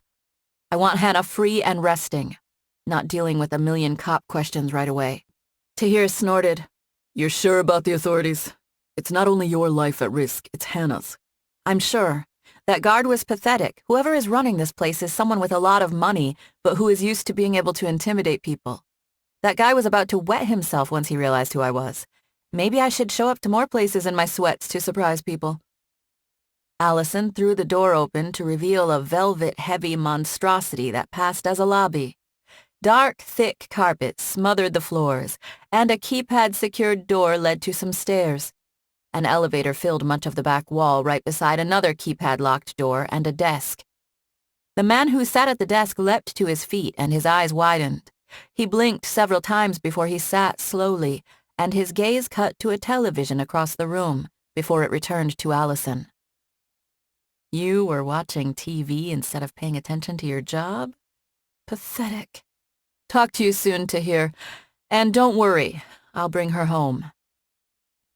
Alison stepped inside and closed the door behind her. A cold smile took over her face. I'm Alison Brownstone, and I believe you have a friend of mine. Don't waste my time with a big speech about how you don't know anything about it.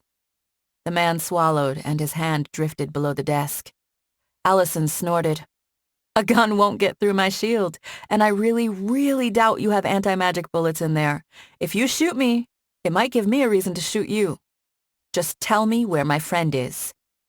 The man took a deep breath, licked his lips, and his mouth twitched. This isn't like the daimyo's place. You don't know what you're walking into, Brownstone. Daimyo? Alison rolled her eyes. Your Eastern Union? Are you kidding me? What? Are you trying to see if you can push me into wiping every last one of you assholes out? She pointed at the man. I'm only here because you assholes took my friend. Turn her over and I leave. Don't, and I go through as many of you as it takes until I find her. The man grinned. Something clicked beneath the desk. Yellow lights flashed in the corner. That was your big plan? An alarm? Alison snorted. Good. I want everyone coming for me. It makes things easier. Fuck you, Brownstone. The man leapt up and over the desk, a large serrated knife in hand. Alison didn't even bother to dodge as he brought the weapon down on her chest. The blade and his arm bounced off, and he stumbled backward. The knife fell and embedded itself tip first in the thick carpet. Several distant gunshots sounded from the back of the building. They seemed to come from behind the door to the left of his desk. Nice try. Alison frowned and stomped toward the door. The thug looked between his knife and her a few times before he scrambled to his feet and rushed toward the exit. Good choice, Alison shouted before she performed a quick unlocking spell on her destination door.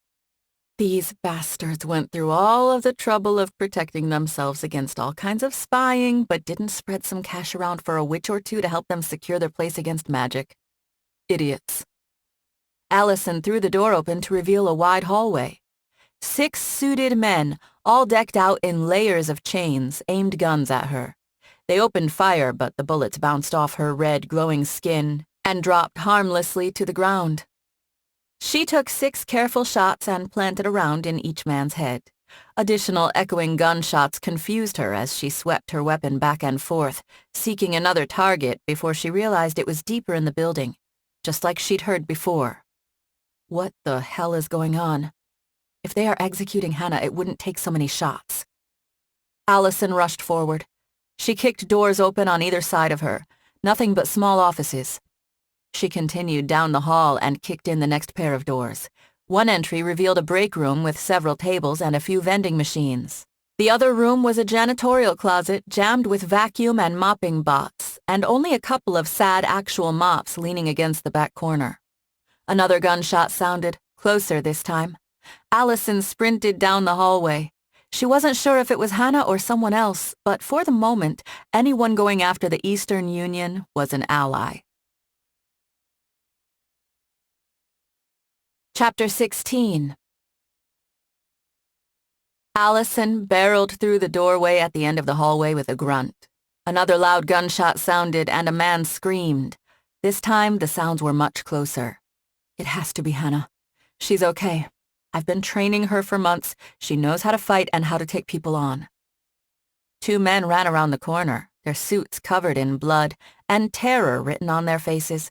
They didn't carry any guns, most likely because something had ripped deep gouges in their hands. Blood dripped from their wounds as they looked over their shoulders. Those look a lot like claw marks. A glowing blur appeared and tackled them both. 9 glowing tails waved in the air. The men's screams died in their throats as a Hana shredded their necks. She bounced up and wiped her claws off on her already blood-stained dress. She sniffed at the air a few times and frowned. Hana stared at the dead men, her face locked in a scowl and her back to Alison. Whoever you are, run. I don't want to kill you, but I will if I have to. I've been drugged, locked up, and chained, and I'm really pissed off about it. Alison snorted. I didn't track you halfway across town only to run, Hana, and you'll need a lot more training before you can win against me, let alone when I use magic. Hana blinked and spun toward her. Relief spread across her face. Whoa, Alison! She swayed and stumbled against a wall, blinking several times. Damn it! I was being so badass and then you had to see that. Alison rushed to her friend. Are you okay? Did you get hit? Damn. I don't have a potion on me, but I have one in the car. I'm fine, Hana replied. She took a few deep breaths. At least they didn't manage to hit me. But they drugged me with something and it's still messing with my head a little. I thought I could power through it, but I'm dizzy as hell after all that ass-kicking. She laughed. It's like I saw you and I relaxed and it hit me all at once. Damn it. And my stomach is messed up again. I guess now that the adrenaline is wearing off, I'm kind of screwed, she grimaced. It's a good thing you showed up to save my ass. Alison glanced over her shoulder. Yeah, a good thing. But you did a lot of the heavy lifting yourself. The way you took those 2 guys out was straight Brownstone. Hana managed a grin. How did you even know I was in trouble? She shook her head. I'm not even sure how long I was out. I didn't even have my phone to send up a Brownstone signal. I figured it out because I'm an obsessive idiot. I couldn't get a hold of you, And you never called me or sent me a message saying you were staying over at your date's house, so I got worried. Alison grinned and tucked her gun into her waistband. She offered her arm to her friend. And I decided to check up on you in case you'd ended up in some trouble. You know, like ending up captured by the Eastern Union. You're a lot of things, but you're not an idiot. Hana took the offered arm and groaned. I wonder if this is what a hangover feels like. I feel like crap. Alison shrugged. Massive headache and a stomach that wants to empty itself? Yeah. Hana nodded, then grimaced and obviously regretted it. She rubbed her forehead. Definitely. That sounds like one to me. Sorry. Welcome to the club. Hana winced. No fun is worth this. I don't get people. We can worry about that later. For now, we have other things to worry about. Alison glanced back and forth, looking for more thugs. She slipped her crystal ring off and put it on Hana's finger. Aw, girlfriend, proposing so soon? Hana winked. But we've not even known each other a year. And what would Mason say? He'll be so jealous. Alison smirked. You can't be that messed up if you're still cracking jokes. Activate the shield. I want to make sure you're okay if we have to take anyone else on. Between all the people you've killed and the people I've already taken out, I'm not sure how many are left. If they're smart, they'll leave us the hell alone. Hana tapped the ring and the red glow appeared. Sorry about all of this. I might have been able to clean up my own mess, but I'm still damned happy that you're here. Alison helped her walk down the hallway. What the hell happened? Did the Eastern Union ambush you after your date? I figured they had to get to you fast. You're drugged and foxed out, and you've killed a lot of them. So for them to take you down the other night, they must have surprised you. Not exactly. I did get surprised, but not in the way you're talking about. Hana sighed. I got conned, Alison. Conned like a dumbass tourist from small-town bumfuck nowhere. Travis, my date, was in on it from the beginning. He worked my insecurities and then worked my ego, and next thing I know, I'm all chained up and drugged in some Eastern Union brothel, and he's talking about how they'll use me to get to you. Alison grimaced. So it's my fault. No, it's his fault, and the Union's fault. You're the one saving me. They're the ones who hurt me. Alison glowered. We'll have to have a little chat with Travis soon so he understands the error of his ways. You think? Hana managed a grin. I'll show that asshole who won and who lost. Let's get you out of here first. Alison smiled. And I'm glad you're okay, but it looks like you were almost out even without me. Only because I have the best teacher in the fine art of kicking gangster ass, Hana replied. It's too hard to get out of this place. It's like a maze, and they don't have any windows. Otherwise, I would have smashed through the first window I saw and ran. Tahir says they've got the entire building shielded. Not with magic, but in the way they've built it. They don't want anyone to know what's going on inside. Hana's breath caught. Tahir knows about this? Embarrassment flavored her voice. That's what you're worried about right now? Alison nodded. Of course he does. He's the one who traced your phone. I tracked you using a resonance spell on the phone after he led me to it. That saved me time. Otherwise, I might have had to go back to the condo and look for hairs on your pillow or something. And I might have run out of juice. A warm smile crept over Hana's face despite the unfocused look in her yellow eyes. It's a good thing I got here when I did. She's right. I wonder how long she could have kept up her escape with a bunch of drugs still in her system. Alison led her friend into the lobby and out the front door. We're almost out of here. My car's parked right across the street. Oh, give me a break, she shouted as soon as they stepped outside. Suited men crowded the street. Most held pistols or rifles, but a few carried melee weapons, including a man with a sparkling axe. Tension lined their faces. The men all aimed their weapons at Alison and Hana, but no one fired. Tahir cleared his throat over the re-established link. Should I contact the police now? No, Tahir, Alison barked. This has to be solved by us right here and now, or I'll have to spend the next year destroying Eastern Union groups all over the damn world. This is where I'll make my damned stand. Hana glanced at Alison and sighed. Too bad I didn't have a receiver handy. I wonder if I could have contacted him even through the shielding. What about Hana? Tahir responded, oblivious to her talking. I can see you from a drone, remember? She's obviously in no condition to fight. There's a time and place for revenge, Alison. You have to consider her safety.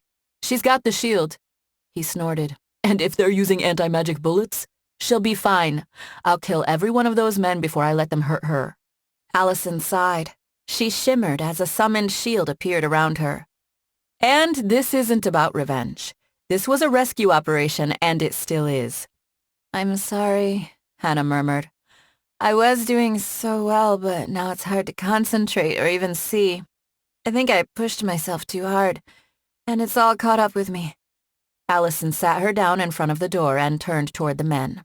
Don't worry, you did what you needed to. I'll take it from here. Hana responded with a shallow nod. Alison took a single step forward and shrugged at the gathered Eastern Union men. No one's fired yet. That's a good sign. Congratulations on having self-control. If you had fired, you would have forced me to respond, and you'd all be dead in probably less than a minute. She gestured at her outfit. As you can see by my clothes, I really wasn't thinking I'd have to break into an Eastern Union club and rescue my friend today.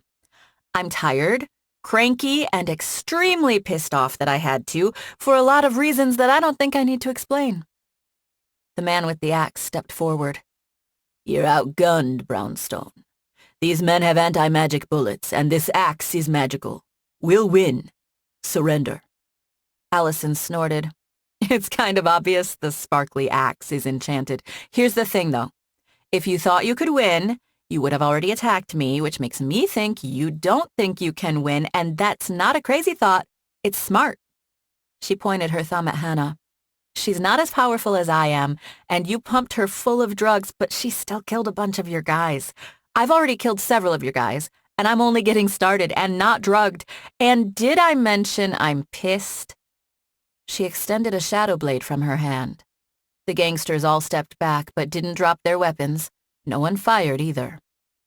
That's right. Be afraid, assholes.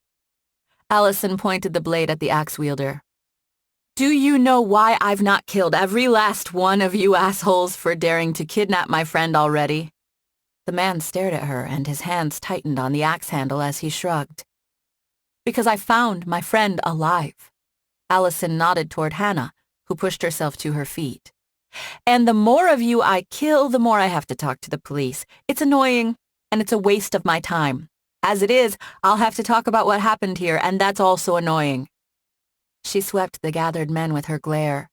I would have thought after what happened with the daimyo, you assholes would have figured it out. He was geared up in a major Eastern Union stronghold. I stared him down with all his guys surrounding me, and I killed him, and then I killed every last man who messed with me on the way out. She laughed and strolled back and forth, adding a little swagger to her step. Basically, every time the Eastern Union goes up against me, you lose badly and men die. The thing is, it's not even like I hate you guys. The daimyo had to die because he was former Hurricane, and the Hurricane and the Brownstone family have some history. Well, they did, until my dad annihilated them because they were too damn stupid to learn to back the hell off. The question is, are you that stupid too? The gathered men all exchanged nervous glances, and a few swallowed. Some murmured quietly, and one man crossed himself. Oh, come on. I wish Dad was here. He'd lose it over that. I'm not in Seattle to clear out every last piece of crap gang out there. Alison scoffed. I don't have the time. I've got better things to do. I have to keep telling everyone, I'm not in town as a bounty hunter. I'm here to run a security company. She flared her nostrils. But if the Eastern Union keeps coming at me, I won't have any choice but to keep killing people until you finally get the point. Or maybe I'll simply follow my dad and become the scourge of the Eastern Union. But if that happens, that's on you, not me. Now, if you don't want to die, it's easy. Step 1, get the hell out of my way right now. Step 2, you need to go back to your bosses and pass a message along for me. The axe wielder frowned, but he seemed thoughtful. He lowered his weapon to his side. What message? If the Eastern Union doesn't want to meet the same fate as the Hurricane, they'll stay the hell away from me. Not only me, but anyone associated with me. My friends, my employees, my family, the delivery driver in my neighborhood, any busker I smiled at for more than a few seconds. Alison glared at him. Because this is the union's last chance.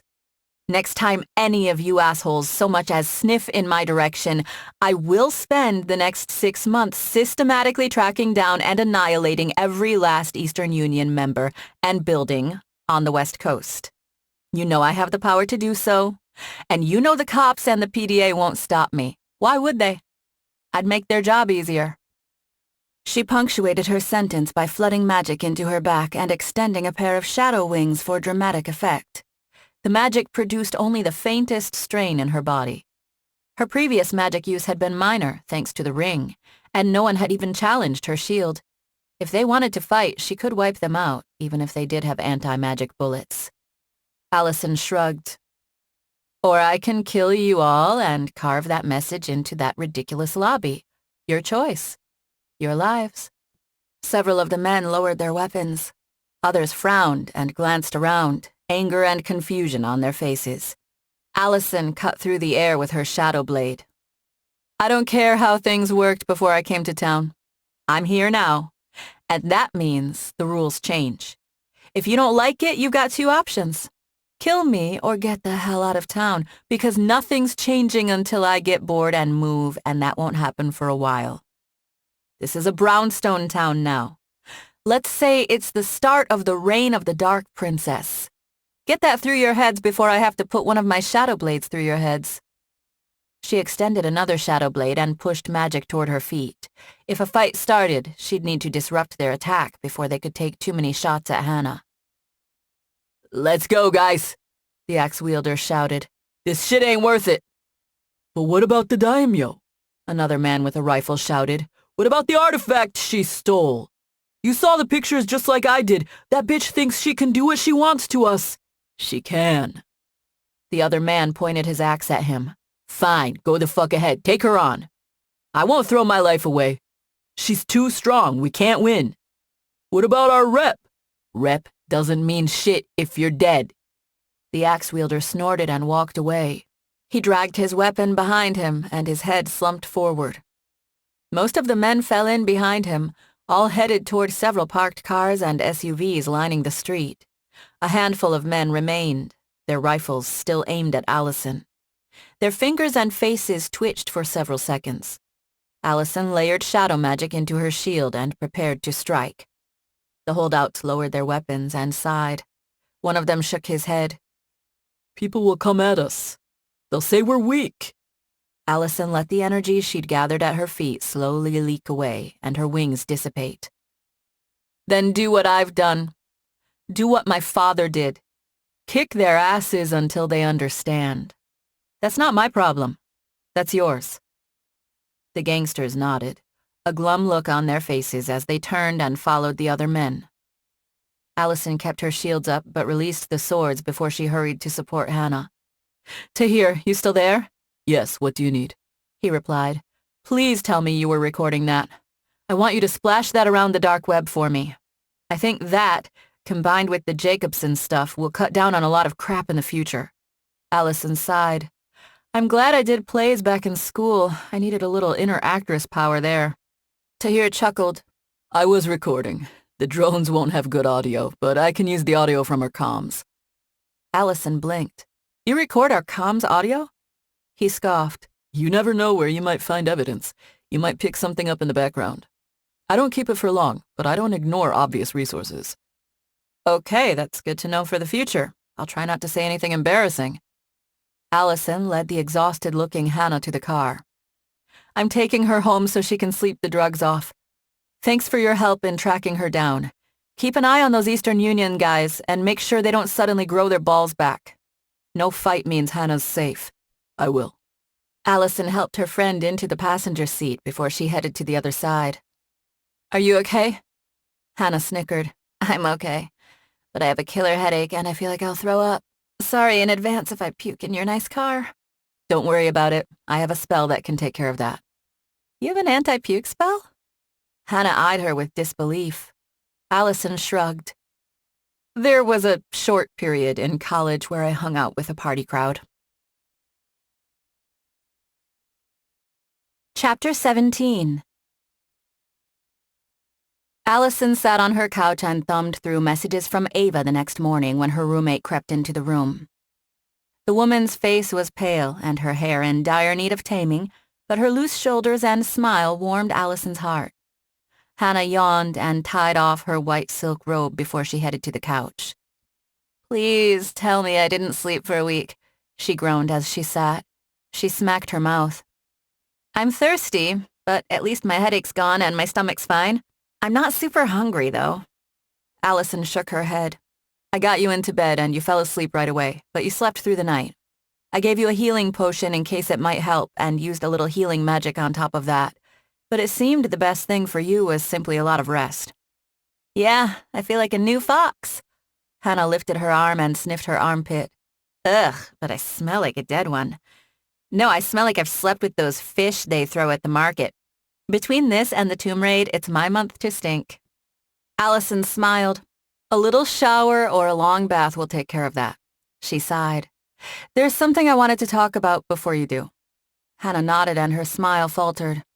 "About how the hell I screwed up so badly you had to charge in to save my admittedly beautiful ass? And yeah, I did a good job, but we both know if you hadn't shown up, I would be toast." "It's not about screwing up." Alison frowned and shook her head. "It's about your attitude. I understand questioning yourself. I've done it my entire life. When I first found out my heritage, I hid it, even at the School of Necessary Magic. I was ashamed that people thought I might be evil and from a race that used a lot of dark magic. Even as I got older, I questioned myself. But I realized that it's okay to have an occasional question as long as you don't let it paralyze you." She shook her head. "What happened, Hana? How did you, of all people, get conned? You told me yesterday that it was about playing on your insecurities." Hana groaned and let her head fall back on the couch. "It's going to sound so lame when I say it aloud. You're my friend, my roommate, and my employee." Alison shrugged. "I'm not my dad. I can't simply grunt and say, 'Suck it up, keep it simple, eat some ribs.' I want to know what's going on with you. I'll always have your back, and I'll carve through however many bastards I need to rescue you, but I need to know how you got there so I can help make sure you're ready next time." Hana shrugged and sighed. "It kind of started with Lily." "Lily?" Alison frowned. "What about her? Did she say something? Everything she mentioned to me about you was positive. I thought you hit it off." "It's nothing against her. She's awesome. I mean, she sees into the future. How cool is that?" Hana sat up. "Giant mutant roaches aside, the raid was awesome, like a dream come true, and Lily was a badass. But then we had our victory sushi. I don't know, got jealous maybe? You have all this history together. Old friends from way back, all these funny stories you can share about each other and Shay." She looked down and picked at her nails. "That wasn't a big deal at first. But then when you told me to take the time off, I went to the original Starbucks and I ran into Travis, right?" Alison nodded. "The bastard who sold you out." "Exactly, but I didn't tell you what happened with all of that to begin with, how I ended up on a date with him."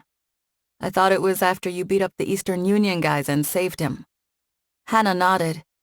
"Yeah, but there was more to it than that. I didn't want to tell you before."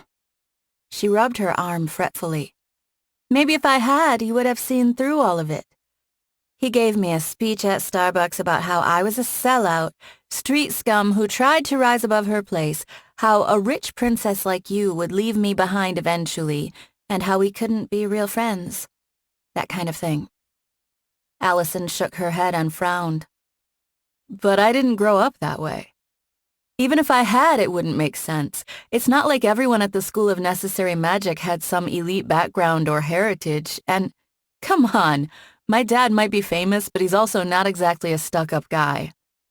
His best friends are cops, ex-Marines, and former gang members." Hana moaned and rubbed her temples. I know. This isn't about you. It never was about you. It's all about me. Travis didn't simply tell me that you'd leave me behind. He fed me a line about how I was scum, a criminal at heart, all that stuff. And I found myself asking if that was true. If I was simply a user, a parasite feeding on people and hiding behind you. She tapped her forehead. It's because I let him get in here. Let him make me feel weak. Since I've been around you, I've felt strong. Like one of the good gals, you know? Then he set up this fake Eastern Union beatdown, talked about how he found me hot. It's working the contrasts, heightening them to make it easier to push someone onto one path. She rolled her eyes. It's manipulation 101. I've not done that type of con, but I've relied on the same psychology in the past. That's what's so annoying, and the whole, oh, Hana, you're so hot thing made it even worse, especially since I've questioned myself on that lately. It's not like you have trouble getting guys even without your powers, Hana. Alison shrugged. You've simply been focused on Tahir. She smiled and patted her friend on the arm. Look, I don't care about your past. I told you before I've seen your soul, and that's true.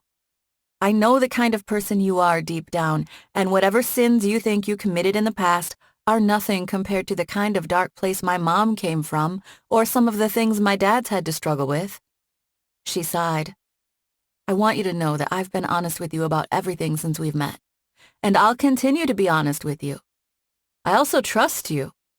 She gestured around the living room. I trust you to have my back in a fight, and trust you to live with me.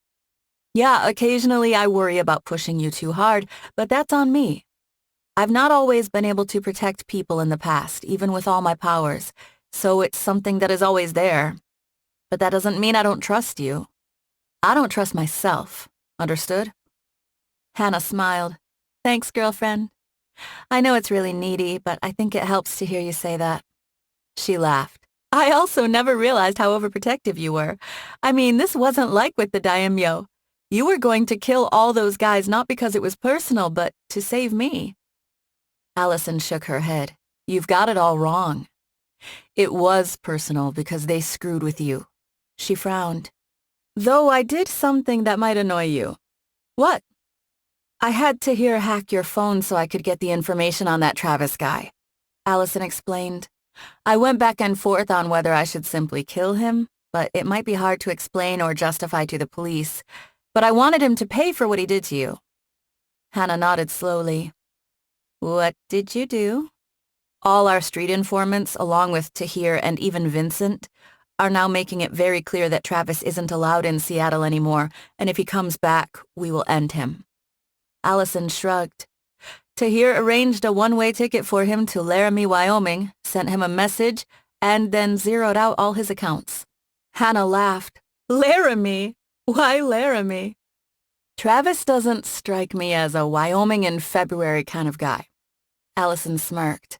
I'm sure he'll slither into some hole and talk about why he can't come back to Seattle. That's another way of building my rep and making sure that asshole has years to reflect on his poor choice in screwing you over. Hana laughed and clapped. You do realize what this means, don't you? What? Hana lifted her chin in an attempt at faux regalness. Princess Alison has exiled a man who offended her from her lands on pain of death. Alison tilted her head and nodded. I suppose I did. She stood and stretched. Why don't you take a shower and we'll go grab something nice to eat? After that, we need to make a little stop over at Tahir's. He sent me a message about 30 minutes ago saying he wanted to chat. Hana hopped up and saluted. Operation Sexy Clean Fox will now commence, ma'am. Tahir sat in his chair, his fingers steepled as he looked at the two women who sat on his couch. I exercised some autonomy that I stand behind, but I should admit that it had the potential to backfire. Alison glanced at Hana before she nodded at Tahir. What do you mean? It took me a while, but I finally managed to hack the club systems, including cameras. I scrubbed the images of you and Hana, but I passed along a number of other incriminating images from the past few days. I sent that, along with some other files, to Seattle PD's Vice Squad. Tahir gave her a thin smile. Incidentally, there's a councilman and a few CEOs who will probably soon be in trouble. A few other people of stature as well. Why did you do that? Alison replied. Did you see something that suggested my threats weren't working? Tahir focused on Hana. Because the Eastern Union needs to understand your power goes beyond violence. They need to understand that we could destroy them on every level if so inclined, even if they crawl into the shadows. Anger crept into his voice, and his hands twitched. Many gangsters fancy themselves warriors of a sort. They crave a glorious battle, even one that will lead to defeat. But they are businessmen in the end, and they need to understand that their end might not be a brave battle against the Dark Princess. Instead, they might find themselves penniless and powerless, another pathetic loser on the street and no better than the people they lorded over. Alison sighed and nodded. I understand why you did what you did. But it's like you said. It could have backfired. Next time, check with me. I want the Union to understand that if they stay out of my way, I'll stay out of their way. I don't want a war if I can avoid it. I know. Tahir gritted his teeth. But I've also watched the chatter about them. The word is that all Eastern Union in the entire Pacific Northwest, including those in British Columbia, have general avoid Brownstone Security at all costs, even if mildly provoked orders. There's even some talk that they might cede their territory in Seattle entirely, with the expressed logic that it's not a profitable environment, and that any organization that rises too high in this place will be cut down by you anyway. The Brownstone effect. Hana grinned. Yeah, those assholes better run. Alison scratched her chin. Okay, that works. She chuckled. If they leave, that's fine by me, but if they stay out of my way, that's fine by me too. Tahir stood, his fists clenched. It's not satisfying enough. It doesn't feel that way to me. Maybe you should have killed them all there and made your point in blood. Alison stared at the red-faced man for a moment and shrugged. If we can get what we want without killing, it's always to our advantage. They hurt Hana. He took a deep breath and released it slowly. They should be hurt in turn. Sure, Tahir, the fox responded. But Alison and I did both kill a bunch of guys in the club. It's not like they got away with it. We hurt them. He dropped back into his seat, a scowl still carved on his face. Regardless, this incident proves we have some security holes we need to fill. We need some sort of dead man's switch system to send out an alert, a check-in system. We're Brownstone Security, and this won't be the only time someone targets one of us when we're alone. He sniffed disdainfully. I propose a system that requires active interaction by the employee at certain time intervals, perhaps once every 12 hours, so you can sleep without trouble. I'd suggest a verbal passphrase delivered into the phone. If it's not delivered every 12 hours, an automated alert is sent out and everyone knows to start looking for the potentially missing person. Alison sighed. You know, a day ago I would have said you were being too paranoid, but I think it's a good idea, although I won't force anyone to do it. Hana shrugged. I'm fine with it. It's not like I'm not on my phone every hour anyway. Given how Ava is, I'm sure she'll agree. She probably has some secret spell they used on her in the PDA to do something similar. Okay. Alison nodded at Tahir. You start working on something. He spun in his chair to face his keyboard. I will. I'm also continuing my dives against the Prometheus systems with greater vigor. This latest incident only reinforces in my mind that we need to handle this threat dangling over us before someone more worrisome than arrogant gangsters comes at us. I trust you can see yourselves out? Alison stood. Yeah, just keep doing what you do, Tahir. She nodded to Hana. Let's go. There's somewhere we need to be tonight, and I want to make sure you're not tired. There is, Hana blinked. Where? You'll see, Alison grinned. I'm not telling you until tonight, though. Chapter 18. Hana glanced continually at Alison from the passenger seat, her brow furrowed in irritation. Okay, this is pure torture.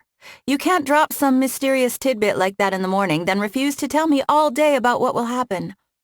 It's unfair. I think I'd rather still be chained up by the Eastern Union than suffer through a minute more of not knowing. Alison smirked.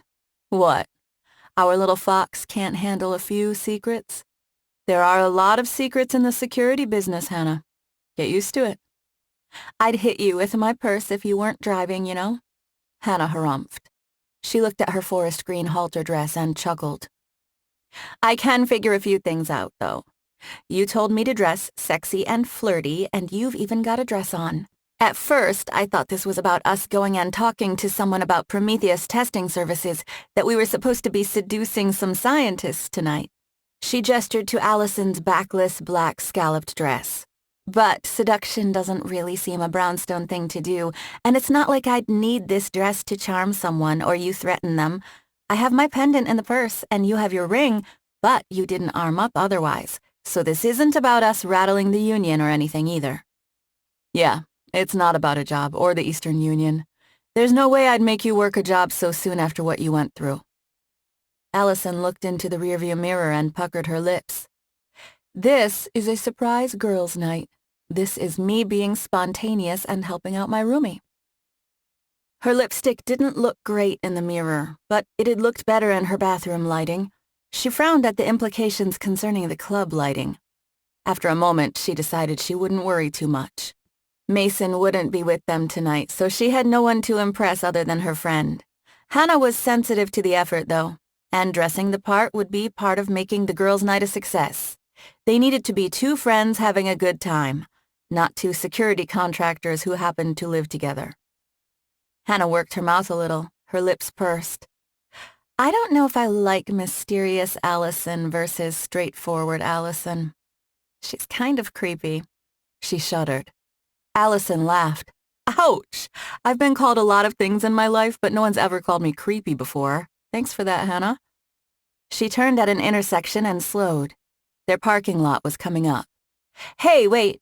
Hana looked around. I know this neighborhood. I used to come here all the time a few years back. It's not like I hated the area, but I kind of stopped hanging out with a lot of people who came here. She smiled. You're taking me to Cafe Artemis, aren't you? You figured it out. See, I'm not that mysterious. Alison shrugged. I had Tahir help me score some tickets. Cold Fusion is playing there tonight. They're more light rock than metal, but you didn't seem to mind that band we saw last month. No, I love Cold Fusion.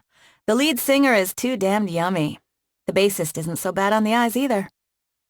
Hana exhaled a contented sigh and leaned against the window. Yeah, some live music with my girl is exactly what I needed. Are you sure you don't have some telepathy spell? Not like that, anyway. Hana chuckled.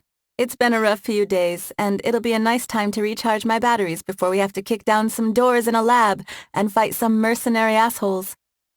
I'm glad you like the idea. Alison turned into the parking garage, and the entry bar lifted and allowed her Fiat through. Cafe Artemis was still a couple of blocks up the road, but they could handle the walk, even in their questionable heels. I tried to decide whether we should go to a huge concert, but in the end, I figured a smaller venue would be nice, more intimate, and more fun. A nice way to blow off steam. A huge grin spread over Hana's face. Yes, this is great, girlfriend. Alison winked. Good. Let's have a great time tonight.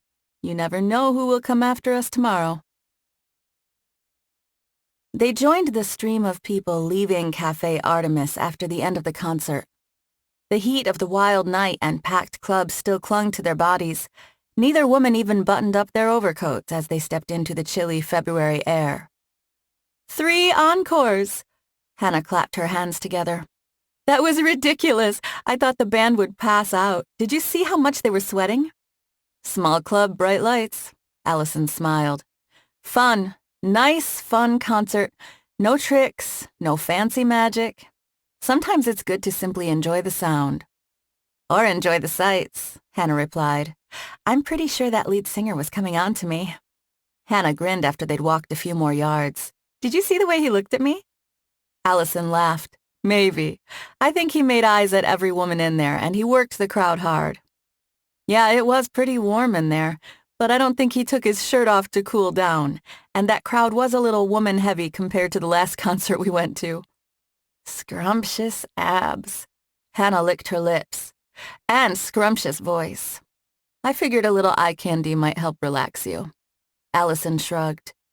He's no Mason, though. She shrugged.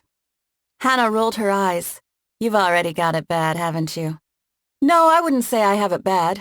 I merely find the man I'm dating, who happens to be a buff professional bodyguard and life wizard, very physically attractive among his other positive traits. I won't apologize for that. They arrived at the corner and waited for the walk sign to change. Hana laughed. I'm not saying you have to apologize. I'm happy for you. I want you to have it bad. Her smile faded slowly. I also wanted to ask you about something from earlier. Sure, Alison responded. Go ahead. Tahir seemed really mad earlier. Like straight up angry. Hana shrugged. I've never seen him like that before. Alison nodded. Yeah, he was pissed. Furious by his standards. I half expected him to send a bunch of rocket-armed drones to that club and level it. The silhouette of a man appeared on the walk sign, and the women stepped off the curb. It's weird, you know? Hana replied with a shrug. He's normally so calm.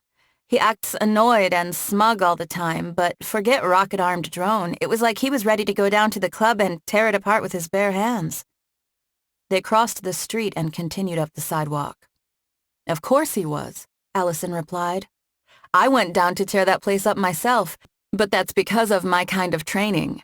I'm sure that, as much as he's used to sitting in his chair, it still had to frustrate him, especially since he couldn't even communicate with me when I was in the building. Someone he cares about was kidnapped and threatened. Hana's breath caught. Cares? You're sure it's not that he's mad about the agency getting threatened? A blow to his male pride, even indirectly? Alison turned to look at her friend. I don't get it, Hana. Why are you so scared of him? I get why you had concerns over everything that happened with us, but this is more your realm. I thought you'd be more confident by now. I'm not saying you should infiltrate his building and assassinate him. I'm saying you should ask him out. He likes you. I guess because it might mean something. Something real, and that scares me. Hana tucked some dark hair behind her ear. Realizing you're my first real friend has also made me realize I've never been in a real relationship before. Yes, I've messed around with guys, but messing around with some guy isn't the same thing as a relationship. It was simply a fun way to spend some time, so it didn't mean anything when it was all over. No real risk. So with Tahir, it's not only about it being awkward at work, it's about what happens if someone I like genuinely thinks I'm not worth going out with. That thought hurts. She chuckled. Even when you're as sexy and awesome as I am. Alison shook her head. The way he acted earlier wasn't like an angry colleague. I don't need soul sight to see that. He's into you. Come on, Hana. You're a badass, sexy woman who could carve through a bunch of Eastern Union assholes even while drugged. Plenty of guys in Cafe Artemis were eyeing you, not only that singer. I hate that you doubt yourself. I feel like it's my fault. No, Hana sighed. Well, kind of. I won't lie. You're a rich drow princess who is practically a force of nature that can be intimidating, and sometimes, yeah, it's hard to measure up. But without you, I'd still be a con artist and probably doing awful things for the Eastern Union to pay my debt back. Being around you has made me a better woman in every way, and I'm grateful every day that I met you. I hate to think what my life would be like if I'd never met you. She smiled. All this crap with the Union has only made me want to train harder and faster, but you're right, too. I need to stop being a wimp. If I can fight through a bunch of thugs while drugged, I can ask Tahir out. And you know what? So what if he says no? If he does, then he doesn't know what he's missing. And I'll continue the hunt. She gestured to her body with her hand. And he'll be missing out on all this. She raised her hand for a high five. Alison high-fived her with a smile. You've got this, Hana. Chapter 19. Hana took a deep breath and knocked on Tahir's door. Showing up mid-morning wouldn't be too outrageous, even if she'd not bothered to call ahead. She rubbed her hands together and wondered if that had been a mistake, but quickly quashed the thought and smiled. She'd expected a twisting stomach and a racing heart, but she instead found herself relaxed, calm, and focused. I need to get this done. or I'll always find excuses why I shouldn't. It's time to kick love's ass like it's some gangster son of a bitch." She frowned, already questioning her own choice of metaphor, not exactly love poetry. If he says no, he says no, and I move on knowing that at least I tried. Tahir opened the door, an annoyed look on his face. "You didn't tell me you were coming. I prefer it when people tell me they are coming." Hana shrugged. "Surprise!" "I don't like surprises." A faint look of triumph entered his eyes. "But I wasn't surprised. I'm never surprised. I knew you were coming before you even entered the building. Perimeter alerts are useful for that sort of thing." "Paranoid much?" Hana grinned. Tahir shrugged. "A healthy paranoia keeps one alive." "You make even Alison look carefree, and that takes some effort." Hana tilted her head to glance past him. No problem with making sure he was alone. "Now that I'm here in a non-surprising way, may I come in?" Tahir stepped back and gestured inside. "I was in the middle of the investigation, but if you've come all the way here, I assume it's for a good reason and not for idle chit-chat." "Idle chit-chat? It depends on who you ask, I guess." Hana entered the apartment and shrugged before she moved to the couch. "I think it's important, but you know, it's all a matter of opinion." "So is all of life." Tahir rubbed his eyes and headed back to his desk. He eyed his coffee mug with longing. "Do you need anything? I just made a fresh batch of coffee." "No, I'm fine. I wanted to talk to you about something, and it doesn't really involve Alison, at least not directly, so I figured I'd come alone." Hana sighed. "It's not a secret, though, or anything. She knew I was coming. No surprises there, just to be clear." Okay, now I sound like a nervous idiot.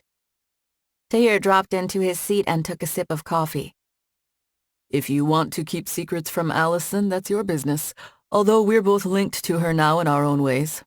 And it's to our advantage to be as honest as possible accordingly. The incident with the Eastern Union should be a stark reminder of that. Even if we were to walk away from her tomorrow, we might still be at risk without her protection." "True enough," Hana nodded. "And I'd say it's to our advantage to be as honest as possible between all of us." "I suppose, depending on the circumstances." Tahir set his mug down. "Life is a puzzle to be solved, but there isn't only one way to do that. Many things become clear with enough time and effort." "Sure. That's something I've thought about a lot lately. Not, life as a puzzle, but life in general. Past, present, and future." Hana shrugged. She unbuttoned her red overcoat, although she'd not glammed up for her visit and had selected only an Atlantis and Doom band shirt, black jeans, and ankle boots. Not that the tight t-shirt and jeans didn't flatter her form. A girl had to use a little ammo when going after a man, especially a clueless man. "Reflection is critical to improvement," Tahir replied. "We can't avoid future mistakes if we don't understand why we've made past mistakes. All mistakes are learning opportunities. I am talented, sure, but I've only achieved this level of skill through iterative self-improvement." A thoughtful look passed over his face before it vanished as quickly as it had appeared. Hana stared at him for a moment, enjoying his handsome features but also curious about the slight discomfort on it. He wasn't as comfortable and confident at that moment as he tried to project. "I've made so many mistakes you could fill the bay with them. What about you, Tahir? Do you have a ton or three of regrets?" "Mistakes? Yes. Regrets? No." Tahir snorted. "Despite my calls for honesty, for now I'll only note that there's a reason I'm so careful. I'm not like you, Hana. People are tiring to me, hard to understand. Machines and code, even involving magic, are understandable. It's simply a matter of applying the right techniques and getting the expected outputs. People are too chaotic. It makes them fascinating but frustrating. Dangerous, even. I've learned that the hard way." "Yes, I'm probably better with dealing with the average person than you. But even as a former con artist, it's not like I always know what to expect. That's what makes people so fun. You never do know how they might react. Alison could have killed me for the crap I pulled on her when we first met instead of helping me." Hana sighed. "But yeah, if I could predict people's behavior all the time, I wouldn't have ended up in the mess with the Eastern Union. So I'm still learning the lesson." Tahir took a deep breath and exhaled slowly. "I suppose that's true. But it's as I said, you merely need to learn from your mistake. Reflect on all aspects of the experience from beginning to end and mentally game out strategies for the future. You're a talented and intelligent woman. I'm sure you won't make the same mistake twice. Hana grinned at him and tilted her head as she nibbled on her lip. Her heart pounded and her palms grew sweaty. So much for calm. I did learn a lot of things from my mistake, including how I need to be direct sometimes, even when it might be uncomfortable. That leads to a better understanding between people. That's a good lesson. It certainly works for Alison. Tahir shrugged. Her friends and enemies both know where she stands. Hana stood and made her way around the couch until she stood in front of Tahir's chair. I need to move forward. That's the big lesson. The most important one. The past is the past, and I can't change it, but I can change my future. I can choose the kind of woman I want to be, and the kind of people I want to be around, even if they're different than the kind of people I used to spend time around. Tahir nodded. It all sounds very reasonable to me. Hana leaned closer to him. Her breathing grew shallow, and their faces were only inches apart. I've thought for a while that maybe you were simply playing games. Games? Tahir furrowed his brow. In what context? With me. Let's go out sometime. You and me, not with Alison. A date. Or 3. You're smart and talented and handsome. Hana laughed and shrugged. And a wizard. You have many positive qualities, and I'm very attracted to you. Every time we come over here, I try to think of how to impress you, changing my outfits, my jokes. I'm used to manipulating people, but I don't want to manipulate you. I simply want to get to know you and you me. Tahir blinked a few times, and shock suffused his face. What? Hana laughed and shook her head. Is it really so hard to believe that I want to go out with you? I tried to lay hints for you. As much as you like your little puzzles, I like my games too, but I've realized that I thought about this the wrong way. I'm not a machine, and I don't necessarily give the expected outputs, so I'm making it easy for you. Tahir looked down for a few seconds. I didn't understand that you felt that way. Yes, your manner is often flirtatious, but I thought that was a habitual default and not directed at me in particular. I've even seen you flirt with Alison on occasion, so it was hard to understand that. He shrugged. Understand this, then. Hana leaned forward and planted her mouth on his. She half expected him to push her off, but he opened his mouth to hers and placed his hands on her waist. The kiss continued and warmed her body until, finally and reluctantly, she pulled away, her breathing ragged and shallow. Does that make it clear enough for you? She whispered. Tahir nodded and blinked. Yes, very. I also want to make it clear right now that I've always found you appealing, both physically and in terms of your personality. Hana sat on the edge of his desk, crossed her legs, and grinned. That's such a you way of describing me. I'm glad to know this hasn't been one-sided. I can guarantee nothing. Tahir shrugged. I'm bad with people. You may grow tired of me quickly. All I want is for you to try. She hopped off the desk. But I also understand I'm distracting, and you've got work to do. So let me give you a hint. Let it sink in for a few days and maybe figure out a place we can go, or if you want to stay here and watch movies, that's fine too.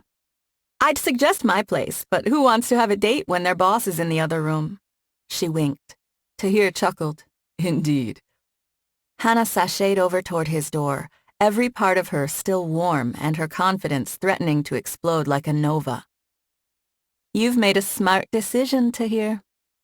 A subtle hunger entered his eyes. I always do. Hours later, Tahir remained hunched over his keyboard. As thrilling and surprising as Hana's visit had been, she was right. He did have a job to do, and if he wanted to have a relaxed time with the beautiful woman, he needed to help Alison defeat the powerful enemies that threatened her. Finding the truth of Prometheus testing services would be key to that. A window popped up on his left monitor with the results of his last directed search for his main topic of interest, Ajit Patel. 0 matching expressions found. Tahir narrowed his eyes. The mysterious Ajit Patel remained stubbornly absent from every server and record he'd cracked, and the level of resistance within the Prometheus servers was ridiculous. He'd had an easier time cracking DoD and NSA servers in the past. No one erected a high wall and complicated locks unless they had something important to protect. He refused to let Prometheus beat him. If he couldn't brute force his way through their defenses, then he would need to find out a way to burrow under them. "What are you hiding?" he murmured. "I won't let you beat me." Another alert window popped up, this time on his right monitor. "Trace detected." Tahir snorted. "You won't win. Not against me. I won't let you." He moved his mouse and clicked to upload a file. It was gibberish to normal systems, powerful magical glyphs expressed numerically. He continued to tap away, and a golden metal rod embedded under his keyboard glowed. His wand. "You have no idea who your opponent is.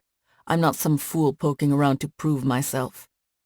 A progress bar appeared in his left monitor as he continued to focus on his central monitor and selected additional spell scripts to upload. Tahir murmured a few additional incantations, and he clicked on an icon. A Mercator projection of the Earth popped onto his right monitor and displayed connected white lines marking the enemy server trace. A few seconds later, the path became erratic, the trace now reflecting nonsense as a result of his spell. "Yes, go bother some script kitty in Reykjavik, you fools." Tahir grinned as he returned his attention to the current server he was hacking. A few minutes of typing and another spell script later, he'd penetrated the system and accessed a high-level directory. An abrupt, loud alarm sounded from his speakers. Multiple windows popped up on the right, but the top window contained the most important message. "What?" Tahir shouted. 65,536 traces detected. White lines coded the world map. Tahir hissed as his fingers flew to enter a command for a batch upload of rerouting and defensive spell scripts. A bright glow enveloped his entire keyboard. He didn't even need a detection spell to know the counterattack was magical in nature and would need a massive magical response. "Damn it, I got sloppy. I underestimated them." Sweat dripped down the side of his head. His heart thundered as the next few minutes passed with a flurry of more typing and alerts, and some fatigue crowded his mind. Magic wasn't an unlimited resource after all. New alerts popped up, proof that his countermeasures were working. 32,768 traces detected. 16,384 traces detected. 8,192 detected. By the time the trace count dropped to 256, Tahir could make out actual countries on the map again. The seconds continued to tick by until he released a sigh of relief at the message he wanted to see.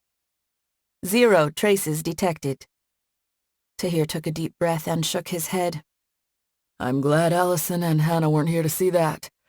I do have a certain image to maintain." He chuckled and cracked his knuckles.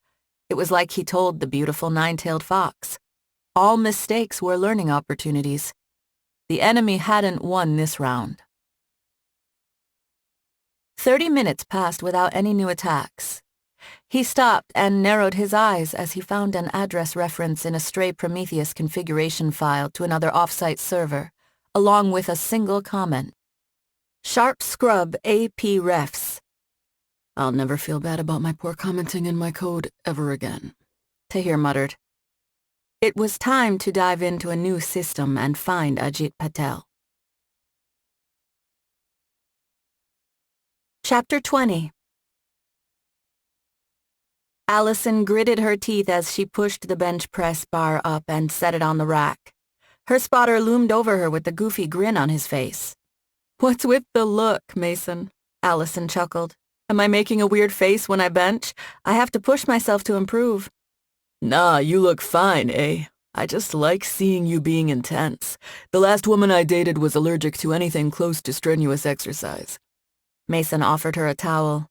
And it's always interesting to think about how much power you have, but you're still in the gym hitting the treadmill and weights. Alison took the towel and wiped the sweat off her brow. A well-conditioned body is magical all on its own. I've known plenty of humans who could take magicals out even without artifacts, simply because of superior training. I like to keep every tool available to me. I never know what I'll need on a job. I agree. I'm the same way, even if it's fun every once in a while to use a spell and do some ridiculously impressive lift. Mason flexed his already impressive unenchanted biceps. One thing I've found in the bodyguard game is that things can escalate depending on what you use, so I don't always rely on magic. And that means, weirdly enough, I can take some attackers down before they use something even worse. He grinned at her. Then again, I'm not able to make a bunch of guys walk away simply by yelling at them. Your little speech to those Eastern Union guys is all over the net, you know, and not just the dark web either. That was the idea, and I didn't yell at them. Alison stood and shook her arms out. I gave them a well-reasoned explanation why it wouldn't be to their benefit to keep after me or people close to me. Contrary to what everyone in this city seems to think, I don't like mowing through tons of guys if I can avoid it. And I'm not actively interested in cleaning up Seattle. I'll leave that to the police and feds. Mason chuckled. Sure thing, eh? Keep telling yourself that. I will, thank you very much. Alison walked toward the water fountain. Self-preservation is a basic animal instinct, so the more I can get people to realize I'm the alpha bitch around here, the less trouble everyone will have. I can't keep a low profile simply because of who I am, so I don't have another choice. This is why I like being a bodyguard. It's way simpler when you only have to worry about protecting a single client or small group than all this underworld politics crap. Mason winked. Even if you weren't half drow, your hair would be white by now from the stress. Alison rolled her eyes and stopped in front of the fountain. You've probably been waiting weeks to use that joke, haven't you? She leaned over to sip some water. A few jokes about hair aren't over the line, Mason snapped. I forgot to tell you. I got a new job with a new client. Massive pay increase from the last guy. More flexible schedule, too. Not as many erratic night shifts. Alison finished her refreshment and eyed him. Someone hires a bodyguard but doesn't care if he's around? Doesn't that defeat the point? What, will he text you if he's under attack? Nah, it's not like that. I can't reveal the client right now because of an NDA, but he has a large security team already. There's nowhere this guy goes without a couple of guys already watching his back. He wanted to supplement his team with a few more wizards and witches. Mason shrugged. I'm even kind of surprised that he brought in outside security because of how big his existing security team is. This is probably my most high-profile direct client ever. But I won't start the job for a few weeks. I half wonder if the guy's a little spooked by something recently. Could it be? Alison groaned. Please, please, please tell me you're not going to work for Derek Chesterton. She threw a hand up. And before you say anything about your NDA, let me make it clear that I haven't told you 1/10 of the crap I've dealt with in regard to that guy. He's a total son of a bitch, and the world would be better off without him. Mason shook his head. Not Chesterton. Come on, eh? There's a good chance the guy tried to have you assassinated. I might not be the best boyfriend in the world, but I'm smart enough not to work for someone trying to kill his girlfriend. Things would get awkward on date night. That's a low floor, but I'll accept it. Alison shrugged. But I needed to be sure. He might be quiet right now, but I anticipate trouble with him again soon. Maybe even huge trouble. She headed back to the weights area. Mason trailed along. You should be careful with that guy. You're not the only one to have heard bad things about him. I'm guessing if he didn't own half of Seattle, he'd probably already be in prison. I can handle him, Alison snorted. I've snapped the strings of every little puppet he's thrown at me, and he's too much of a coward to come at me directly. All I'm saying is that you don't have a handsome bodyguard with you all the time. Mason grinned. So keep that in mind. Don't worry about me. Alison pointed to the bench. Get down there and start lifting. They might be useful for your job, but they're also useful for my appreciation. Mason slid onto the bench. Your wish is my command, Princess. Alison stared at her phone and tried to work up the will to make a call. Some problems could be defeated with a good gun or sword. Others needed magic. A few took nothing more than an angry speech. This situation couldn't be resolved by any of those weapons. This is stupid. Dad's going to laugh at me, but if I can get him to agree, it'll make my life easier, and I could use a little of that. If I can threaten an entire criminal organization, I can make one stupid phone call. Alison licked her lips and looked from her couch at the TV hanging on her wall. Another delaying tactic. Why did I even buy that thing? I almost never use it. Maybe I should replace it with a nice painting or something. Alison sighed. It was time to stop stalling and face the challenge head-on. She took a deep breath and dialed her dad. He answered with a grunt after the second ring. Hey, Alison. I wasn't expecting you to call. Not that I'm complaining. Hey, Dad, she replied and forced as much cheerfulness into her voice as possible. I need a favor. It's not a big deal, and it doesn't involve you kicking ass or anything. From what I've heard, you don't need me to kick ass, James rumbled. Mac told me the other day that some cops in Seattle called him. They wanted to talk to him about his experience handling a brownstone and how to best get you to do what they wanted. He snorted. Alison laughed. That makes it sound like we're wild animals. Yeah, don't get me wrong. From what Mac said, these cops like it that you're there. They like it that you put the fear into the criminals and those pieces of shit infesting the city. I think you're doing a good job. It took me years before the police fully trusted me. Mac helped a lot with that. But there were a lot of days, especially early on, when I thought AET was gonna railgun my ass when they showed up. They hated my ass for a long time. A loud bark sounded in the background. Quiet, Thomas! James shouted. I'm talking to Alison. We'll go walking later. Go eat some more. Alison smiled. For such an old dog, he's still energetic. Yeah, he does all right. I think he forgets he's not a young pup a lot of the time. But he's a brownstone through and through. Able to stare down any other four-legged fuckers who think they're gonna start something. Forget the dog, though. You said something about a favor. What did you need?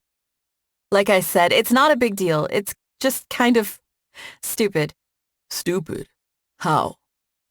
Alison closed her eyes and let out a long sigh. I need a signed picture of you. Preferably one that has some sort of cool inscription that really captures I guess you could say captures your essence. My essence? What the hell does that even mean? James grunted. What do you need that for? There's a guy in my building. He's a big fan of yours, Dad. He used to be a moderator on a fan forum and everything.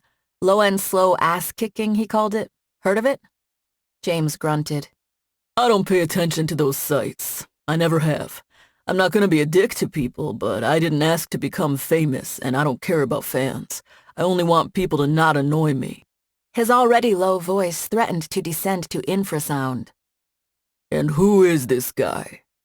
Shay said something about you dating some wizard, whom I haven't met yet. I am dating a wizard. His name is Mason, and he works as a bodyguard. Alison laughed. And of course you haven't met him yet. You don't live in Seattle, and I've only been dating him a couple of months. I think subjecting him to the full James Brownstone overprotective dad treatment that early in the relationship is a bit much. James scoffed. If he's too much of a pussy to stand up to me, then he's not good enough for you. I'm sure you'll meet Mason eventually if our relationship goes anywhere. Alison rolled her eyes. And according to you, no man will ever be good enough for me. You never change, Dad, and the picture has nothing to do with dating this other guy. Your fan is not even a friend of mine. He's someone who lives in my building. Since I live in a condo building, I thought it might be nice to get on the good side of my neighbors, and I figured this would be an easy way to do it with one neighbor. I promise I won't give him your number or anything, and I made it clear I might not even be able to get the picture. Thomas barked again in the background, followed by Shay yelling something. Fine, James muttered. I'll do it, but make it clear to this guy that it doesn't mean he gets to bother you for more shit from me. You're not some brownstone memorabilia vending machine. Alison laughed. Don't worry, I will. Thanks, Dad. This will help. What am I supposed to write? You said an inscription? Like what? What's supposed to be my essence? Alison furrowed her brow for a few seconds before enlightenment struck. maybe something like, may all your sauce be as godly as Jessie Ray's, and may all your enemies get their asses kicked. He'll love that. It's so you. James scoffed. Fine. I'll think about something like that and have Shay look it over. You need anything else? Not for now, Dad. Thanks again. Give my love. I will. Talk to you soon. James grunted. She ended the call and smiled. It was nice to have a problem that didn't require ass-kicking or murderous threats to solve. Alison sighed as she settled into the seat of her Fiat. Her stomach rumbled. The cruel reality was that Maneki was only open for dinner that day, which meant she'd have to hit up somewhere else with only great food instead of mouth-watering food. Her jaw tightened as she sensed magic. Alison threw the door open and leapt away from the vehicle. There was no way she wanted to trash 2 spiders in under 3 months. She layered a shield around her body, summoned a shadow blade, and prepared for the attack. No fireball or lightning blast came. No monstrous demon ripped into her car or her. A semi-translucent shadow appeared and formed into Mina over a couple of seconds. Wisps of her floated away as if she weren't solid. Alison sighed. What did I say about portaling to me without contacting me first? Mina tilted her head. I'm not here, though. This is a mere projection. I am contacting you first as you requested. Alison released her spells and rolled her eyes. I need a magical bell for you. Perhaps, but your surprise and reaction does highlight deficits in your defenses. Mina frowned. After I finish with this ritual to cure you, I will work with you to better secure your living area, building, and vehicle with defensive glyphs. Even simple alarm spells might be enough to thwart the machinations of your many enemies. As your skill with them grows, you'll have less need of me. Alison nodded. I can't disagree with any of that. It's something I've thought about myself, but let's focus on the here and now. Okay, so you're contacting me. What's up? The image of Mina disappeared, and a dark portal appeared. Shadows leaked from it to form the actual drow wise woman. Mina inclined her head. I require blood and hair. Alison blinked. Huh? The ancient drow pointed a bony finger at Alison's head. Your blood and hair. The ritual. I've gathered the materials and knowledge necessary to initiate it, except for your blood and hair. Alison stared at her, not believing what she was hearing. You're saying you can cure the AMDS? Yes, I believe I can. It's a difficult ritual, and it'll require me to spend some time in seclusion so I can properly prepare all the materials and initial spells. I require your blood and hair for it to work, though, as a focus for the magic. Mina's face hardened. The ritual won't work without it.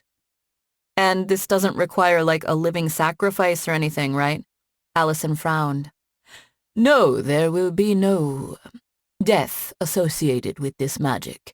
That's not why it was created so many centuries ago. Quite the opposite, I can assure you. Mina frowned. But I can't guarantee this will work, Alison. Only that I can attempt it. If it does work, you will be free to access your greater potential. But even then, you would benefit from more training. Alison blinked several times. Sure, fine. I honestly don't know what to say. I thought it might take years to solve this and require me to talk to dozens of doctors and visits all over Orosaren, ask for help from the Great Library, that sort of thing. Thank you, Mina. The old woman bowed her head. Then I'm glad I could be of some small service. If I accomplish nothing else in my time with you, this will allow me to leave living existence satisfied that I've done something useful with my meager years. Alison plucked a few hairs from her head and held them out. I'm guessing you don't have a syringe to draw blood? I've no need of such crude human tools. Mina reached into a small pouch hanging from her waist and pulled out an open rectangular glass vial made of opaque black glass. I will draw the blood with magic, if you don't object. Alison shrugged. Do what you need to. I'm not that squeamish. Mina raised her hand, and a dark tendril shot from her finger and pricked Alison's arm. Blood welled from the wound. A thin line of blood crawled over the tendril and flowed into the vial. A few seconds later, a frigid touch struck Alison's arm and her wound closed. A shadow crept out of the inside of the vial and formed a barrier on the top. Mina slipped it into her pouch. You will not see me again until the ritual is complete, failed or otherwise, she declared. Is that acceptable to you, or do you need me for other matters? No. Curing my condition is the single most useful thing you could do for me. Alison nodded. Again, thank you very much. I only wish there was some way I could repay you. You've given the end of my life meaning, Mina replied. That is payment enough. Another dark portal opened and consumed her. Is it really almost over? It's hard to believe, especially since I was only now getting used to the idea of it being a long-term problem. Alison shook her head. She shouldn't get ahead of herself. Mina offered no guarantees. There was no point in getting worked up until the completion of the ritual. She scowled. Damn it. She didn't even tell me how long it might take. For all I know, the ritual won't be complete for years. That couldn't be it, though, could it? If her full power was going to come back soon, that meant she'd be able to better handle the people coming after her and the man responsible. Alison grinned. Tahir and the PDA's progress continued.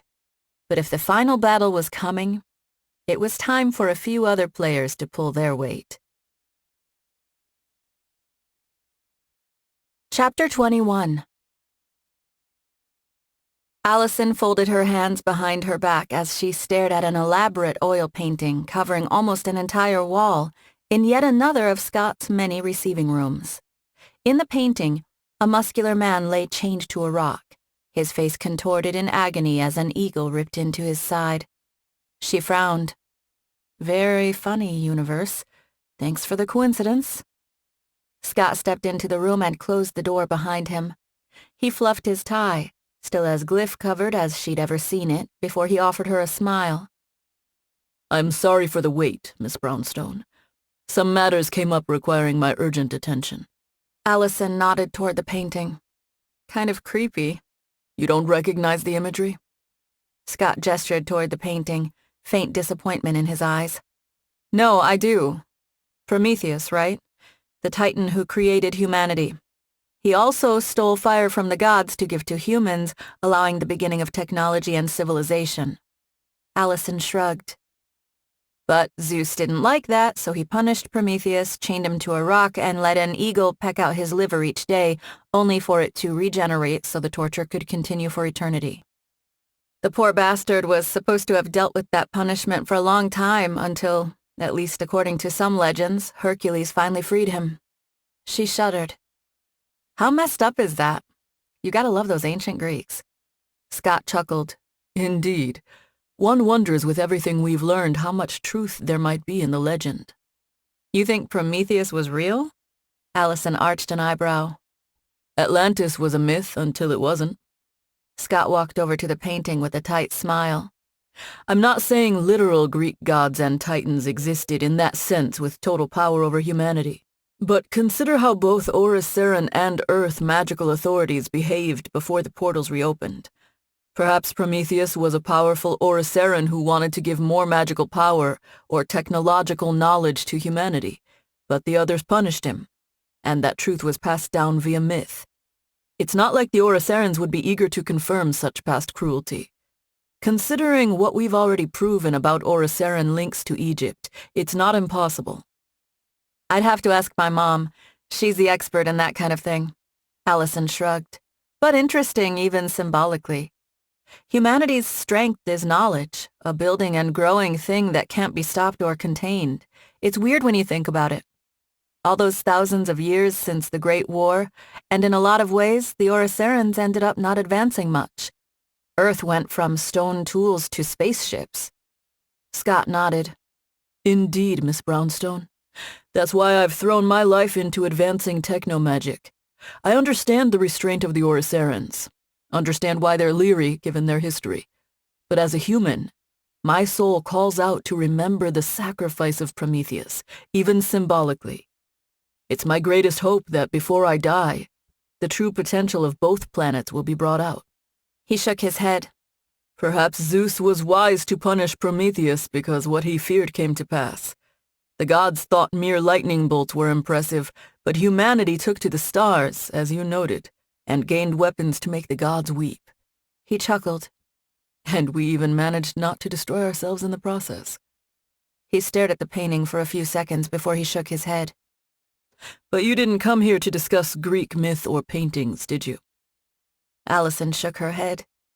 She wasn't sure how much Scott already knew, but it wouldn't hurt to be careful.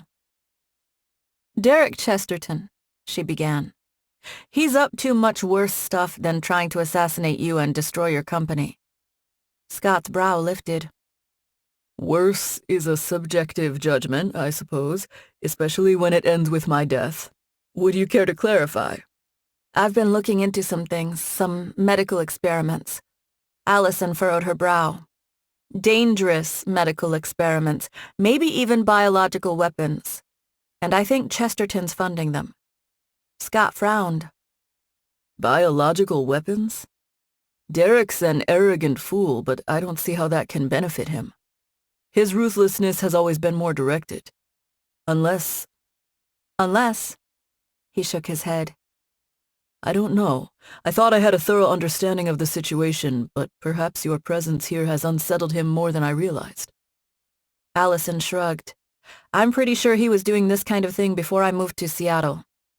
I only have some very basic circumstantial evidence right now, and I have my infomancer probing our best bet, a medical testing company that might have been doing contract work for Chesterton. He's making progress, but from what he's told me, these guys are locked down more than a spy agency, which makes me a little suspicious. Perhaps. Scott rubbed his chin. Though magic has made corporate espionage harder to defend against, and those with the resources do expend them when they have secrets to protect. The government, as always, lags in understanding the nature of the world. I'm hesitant to admit this, but if what you're saying is true, I've underestimated how far my enemies are willing to go. He's not only your enemy. Indeed. Scott smiled at Alison. You continue to impress me, Miss Brownstone. I presume you've come here to seek my aid in this matter. Perhaps you'd like my people to look at some of the information you've recovered? Alison shook her head. No, we've got that covered. And I have some contacts in the government starting to move on this once I get them a little more direct proof as well. The thing is, everyone's afraid to move because of how powerful this guy is. I think I can get the evidence to put him down, but that still requires the cops, the feds, and the courts to do their job. She pointed at Scott. Once I've got my evidence, I'll need your political clout and influence. I want you to help me take Chesterton down once and for all, and I don't want to hear any whining about stock prices or investors. She snorted. When it's all done, I will have helped you take down your #1 competitor, and I'll have done all the hard work. It's either that, or I solve this the Brownstone way, and I'm guessing that'll get messy for the entire city, if not the country, because it's not exactly like I sneak into places in the middle of the night and do quiet assassinations. Scott sighed. Indeed. I would have hoped to resolve this in a manner with minimum secondary impacts. But if your conspiracy charges are true, it's important to stop Derek before he does something foolish that not only harms a lot of innocent people, but also makes them wary of technomagic and harms my business. Always the bottom dollar for you, huh? Alison scoffed. Money is power, and you can't change anything in either world without power. Scott's watch buzzed, and he glanced at it. I'm sorry, Miss Brownstone, but I have business to attend to. As for your request, I'm willing to commit my influence If and only if you can provide me direct evidence linking Derek to your conspiracy. If we go after him without that evidence, he'll be able to bury his involvement in this and become even more untouchable. Understood? Alison grinned. Don't worry. I'll get what you need. I'll be making some noise. Keep an eye out. Scott adjusted his tie. Very well then, Miss Brownstone. Good luck. We need to review. Alison paced Tahir's small living room, and Hana's gaze followed her as she walked back and forth in front of the couch. Like I said, I've got Scott on board for the final kill, but Tahir's still gathering evidence. The wizard nodded from his desk. I'm making progress on breaking some of the other servers I've found, but the level of protection necessitates me being cautious. That's fine. We're moving forward on this, and that's good enough for now. Alison frowned, deep in thought. But I wonder if there are more fronts where we can apply pressure. Hana scrunched her face up as she considered the issue. Other than simply going straight to him to kick his ass? Alison chuckled. This situation will probably end up there, but if I go after him now with force, Latherby might not be able to cover for me. Right now, we only have a lot of circumstantial evidence, nothing concrete linking him to the experiments, and barely anything concrete linking him to the assassinations. Alison shook her head. We need more evidence and quicker. I could charm him, Hana shrugged. Tahir chuckled. That would be fascinating to see. Alison shook her head. There's no way a guy like that doesn't have some sort of defense against that, either artifacts or a wizard on standby watching for mind control. But maybe you're on the right track. Maybe we should go straight to Chesterton and talk to him, press him a little without revealing how much we know. Enough to make him nervous, so maybe he lets something slip, but not enough for him to come at us in a big way. With the PDA and Scott now watching his ass so carefully, we might even produce an opening for them. But what about what Scott said about going after him without firm evidence? Hana replied. At the end of the day, Scott cares more about AMS share prices than he does anything else, and he doesn't even know the full extent of what's going on. There's no way Chesterton will bury this entire project simply because we're sniffing around. Alison stopped pacing. Agent Latherby told me Chesterton's been quiet lately, real damned quiet, which means he's worried. But that means he'll be careful, and we need him to be a little less careful. Tahir rubbed his chin. If you worry him too much, he might lash out. This time we'll be ready for him. We'll be expecting him. Alison nodded at Hana. I'll want you to stick by me just in case. Probably no concerts for a while. Fine with me, girlfriend. Hana grinned. It's a small price to pay to take down a billionaire scumbag. Then we'll move forward on this. Alison pulled out her phone and held it up. Can you get me a number for his private line, Tahir? The infomancer scoffed. Of course I can. It'll be difficult, but after what I've done lately, it'll feel trivial in comparison. Fine, do it. I'll let the PDA know I'm going to rattle Chesterton's cage so they can help keep an eye on things. Just in case. Alison shrugged. Tahir smirked. Just in case he sends a battalion of men in power armor to kill you? Something like that, yeah. But no risk without reward. You get me the number and continue probing those systems. We can't sit around for months or years and allow Chesterton to ready himself for a final strike. She frowned. Hana laughed. You're raring to kick ass. Alison thought that over for a moment. Mina's news had inspired her more than she expected, but it didn't change the fundamentals of what needed to be done. Waiting favored the enemy, especially in a battle that would likely end with government agents arresting Derek Chesterton rather than Alison fighting through his guards. A little angry revenge never hurt anyone, especially when it's justified. Alison shrugged. I'm tired of being a target. Sometimes the best defense is a good offense. Alison decided to wait until the next morning to call Chesterton. Something about threatening a billionaire involved in a bioweapons project seemed like a morning thing to her. Armed with a phone number Tahir uncovered with minimal effort, the next phase in her battle was about to begin. She dialed and waited. How did you get this number? Chesterton answered after the first ring. Even though she'd seen television interviews, deep disappointment at his normal voice struck her. The man hired an entire assassin firm to go after her. The least he could do was have a cool accent or rant about his evil plans. Is it really that surprising, Chesterton? Alison replied. I might not be as rich as you, but I have my resources. You do know who is calling. Alison Brownstone. Chesterton snorted. The ill-mannered thug. I don't know about the ill-mannered part. I try to say please and thank you all the time. Alison chuckled. And glass houses, Chesterton. I'm not the one who sent professional killers after someone, and you didn't even have the balls to do it directly, but hid behind Two Worlds Security. You've no proof of anything, Chesterton replied, his voice cold. If you did, you wouldn't be calling me. Let me guess. You and your thug father are so used to threatening people and having them give up that it probably didn't even occur to you that you're not the first enhanced criminal to come after me. Alison rolled her eyes. I'm not the criminal. You're the criminal, and you don't think I know you were up to more than simply messing around with Jacobson Associates? Let me make this abundantly clear, Miss Brownstone, Chesterton replied, his voice dripping with open contempt. If you contact me again, I will bury you in so many lawyers, King or a Saren will be dead and dust by the time you come up for air. This is already harassment as it is, but in the spirit of mercy, I'll let it slide. Alison snorted. How magnanimous.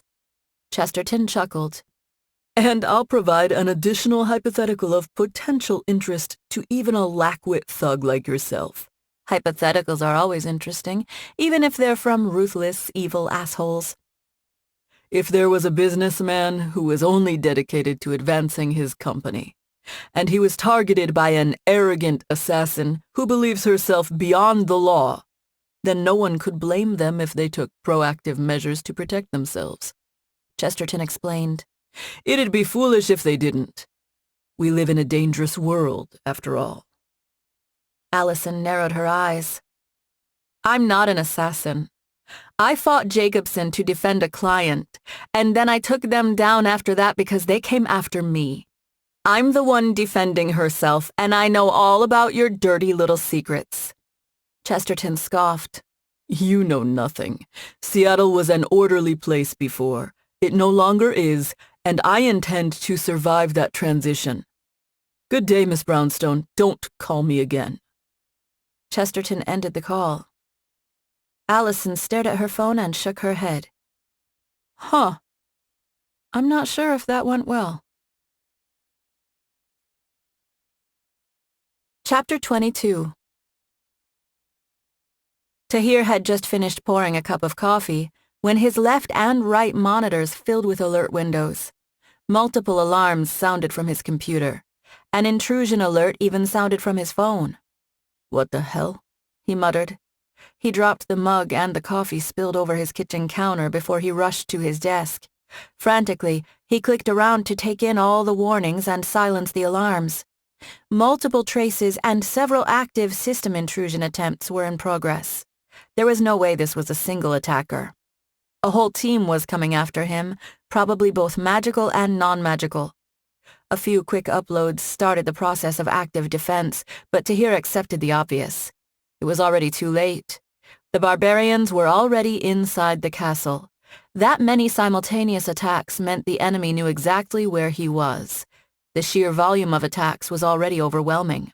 Tahir's gaze cut from window to window as he tried to take in the scope of all the attacks. He hissed as he spotted a small window with a simple but terrifying message. Intrusion in core building systems. The warning informed him that his enemy had already penetrated his apartment building. Cameras and door controls were theirs. A shrill alarm sounded in the hallway. He'd almost forgotten. Fire alarms were also theirs. Why are they sounding the fire alarms? What's the plan? On a hunch, he checked the building diagnostics through an existing backdoor program he'd established, while the fire alarm continued to scream. His eyes narrowed as he noticed one important line. Emergency lines 1, 2, 3, outgoing transmission status, failure. Reattempting transmission in 10 seconds, 9 seconds, 8 seconds. 7 seconds. The hacked fire alarms wouldn't bring any first responders. Tahir checked the building door status quickly. All door locks had been released, which was consistent with the fire alarm protocols. The attackers apparently wanted everyone out of the building. But why? No witnesses? Or are they trying to limit casualties to only me for plausible deniability later? One dead wizard, who cares? A building full of dead people, Homeland Security and FBI will overwhelm Seattle. A loud, harsh buzz sounded from his computer. Tahir's stomach tightened. He turned his head to see if the expected warning had popped up.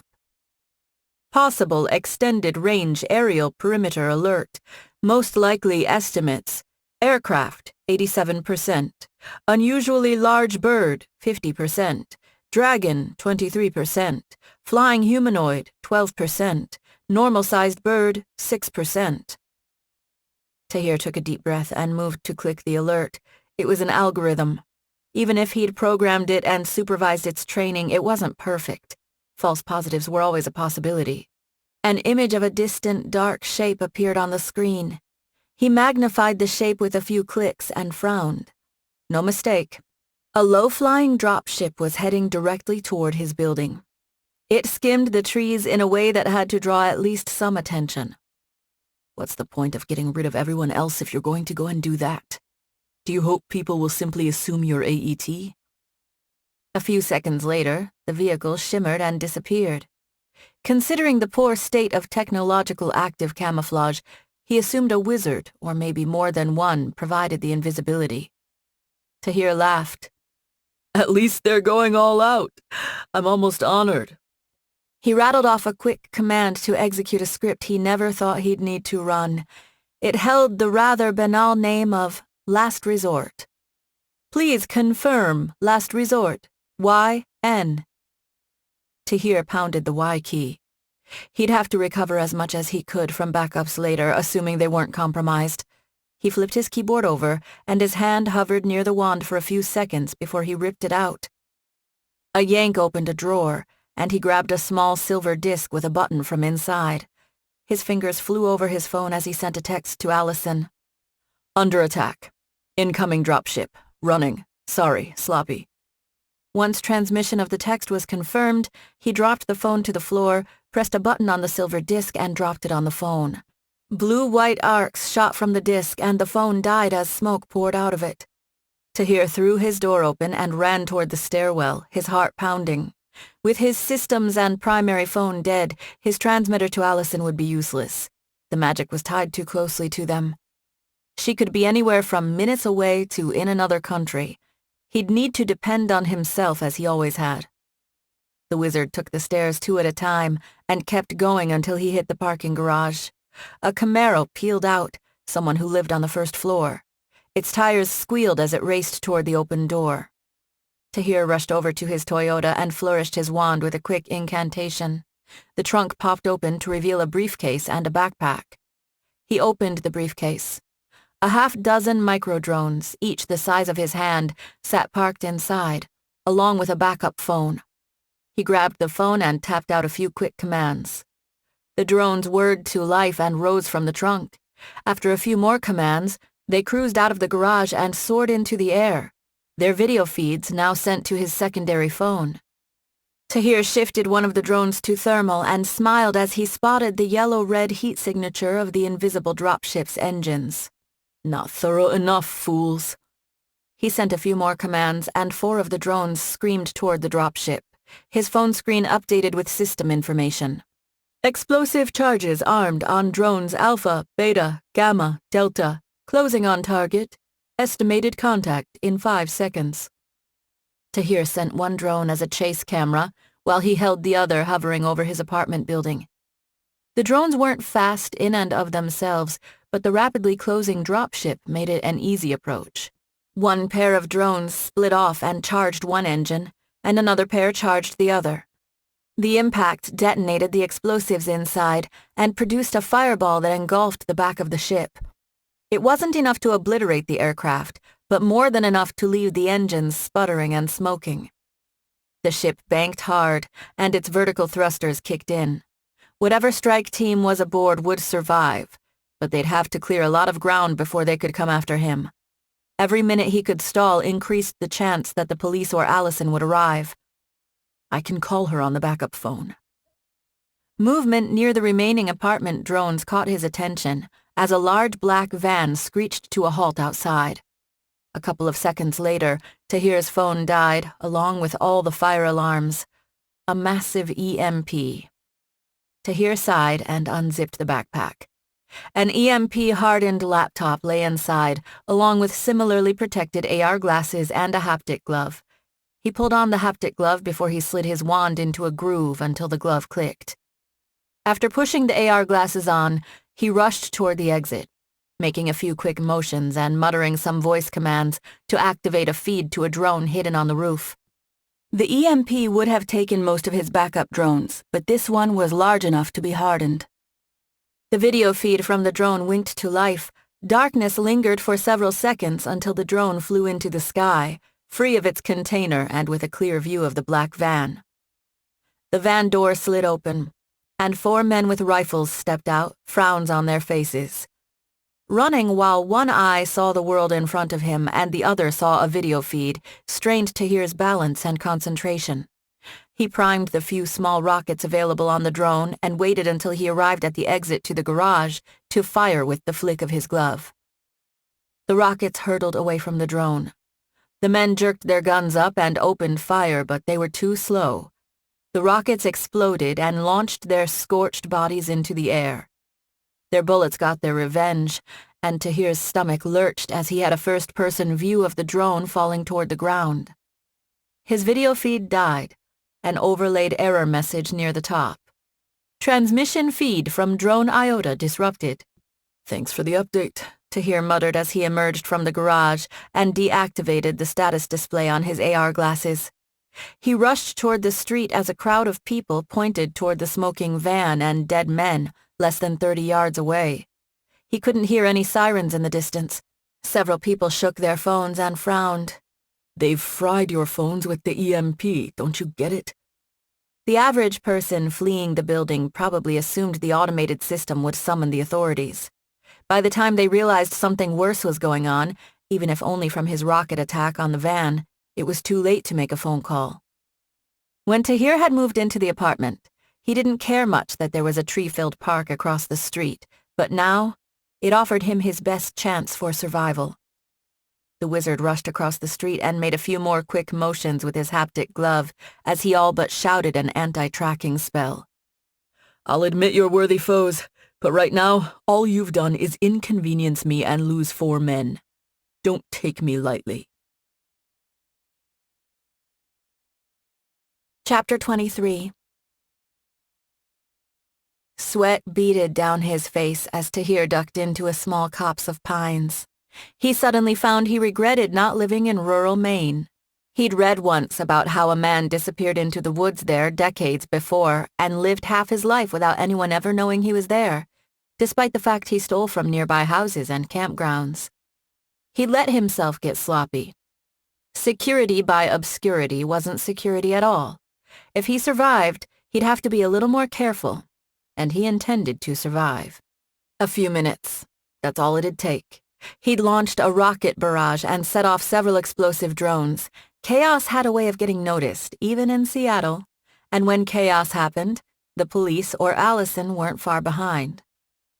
I'm beginning to see the wisdom of being stronger in direct battle magic. Tahir never carried guns. They offended his personal sense of elegance. He'd always prided himself that his greatest weapon was his mind. But he wouldn't have minded an automatic rifle or rocket launcher about then. If Alison had her building finished, would we have been safer there? She mentioned hiring security just in case. I suppose it's no stranger than military bases being covered with military police. Tahir narrowed his eyes as whirring grew louder in the sky above.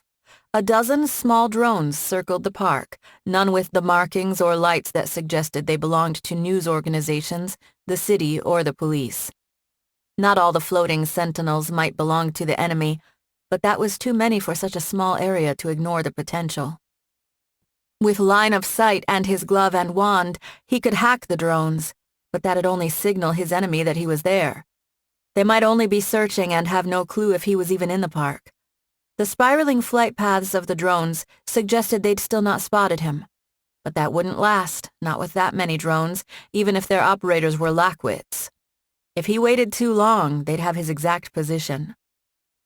Time for some calculated risk. Tahir made a few precise movements with his gloved hand before whispering, Upload invisibility 2.15. An acknowledgement message appeared in the left side of his AR glasses, and his glove glowed. He held his breath for 10 seconds, then crept deeper into the trees, hoping his spell would keep him off the feeds of the drones, even if he wasn't sure that the sky spies were close enough to be affected. The spell wouldn't work on people, but he only hoped to buy himself more time. They weren't in the middle of some forsaken war zone. They were in Seattle. Civilization, of sorts. Tahir frowned as the trees thinned and opened to a paved jogging path. He looked at the sky. Drones continued to circle above, but none reacted to his emergence from the trees. It worked. Interesting. I knew I could have pushed it more when I tested it. He considered taking a moment to make a call to Alison via the internet, but that also risked giving his position away to the enemy, depending on what they monitored. A slight grin snuck onto his face. It had been a long time since he'd dealt with infomancers or hackers with enough skill to threaten him. Complacency is a mistake and a character flaw. This only proves I need to continue to improve my skills. Still, how many wizards did they need to take me on? Whatever the number, next time they'll need 10 times as many. Tahir ran down the jogging path, which took him farther from his apartment building. Distant sirens sounded, and he slowed. Finally. Should he head back to the apartment? If he could hear the sirens, the police would be there soon. Given the explosions, there was a good chance the AET or SWAT might be the first on scene. They would be able to take on the enemy. Tahir furrowed his brow. Or perhaps they couldn't. The massive, coordinated cyber attack, along with the dropship and high-power EMP, pointed to a well-trained and equipped group. Someone closer to the level of Jacobson Associates than the Eastern Union. AET would have a chance, but regular cops, even SWAT, would be slaughtered. He pursed his lips. While he had no love for the authorities, he wouldn't hide behind human shields. His pride wouldn't allow it. Whether it was conscience or arrogance, he'd have to continue his solo escape. Something crunched in the distance behind him, like someone had stepped on a pine cone. He looked over his shoulder and narrowed his eyes. At least I made them work for it.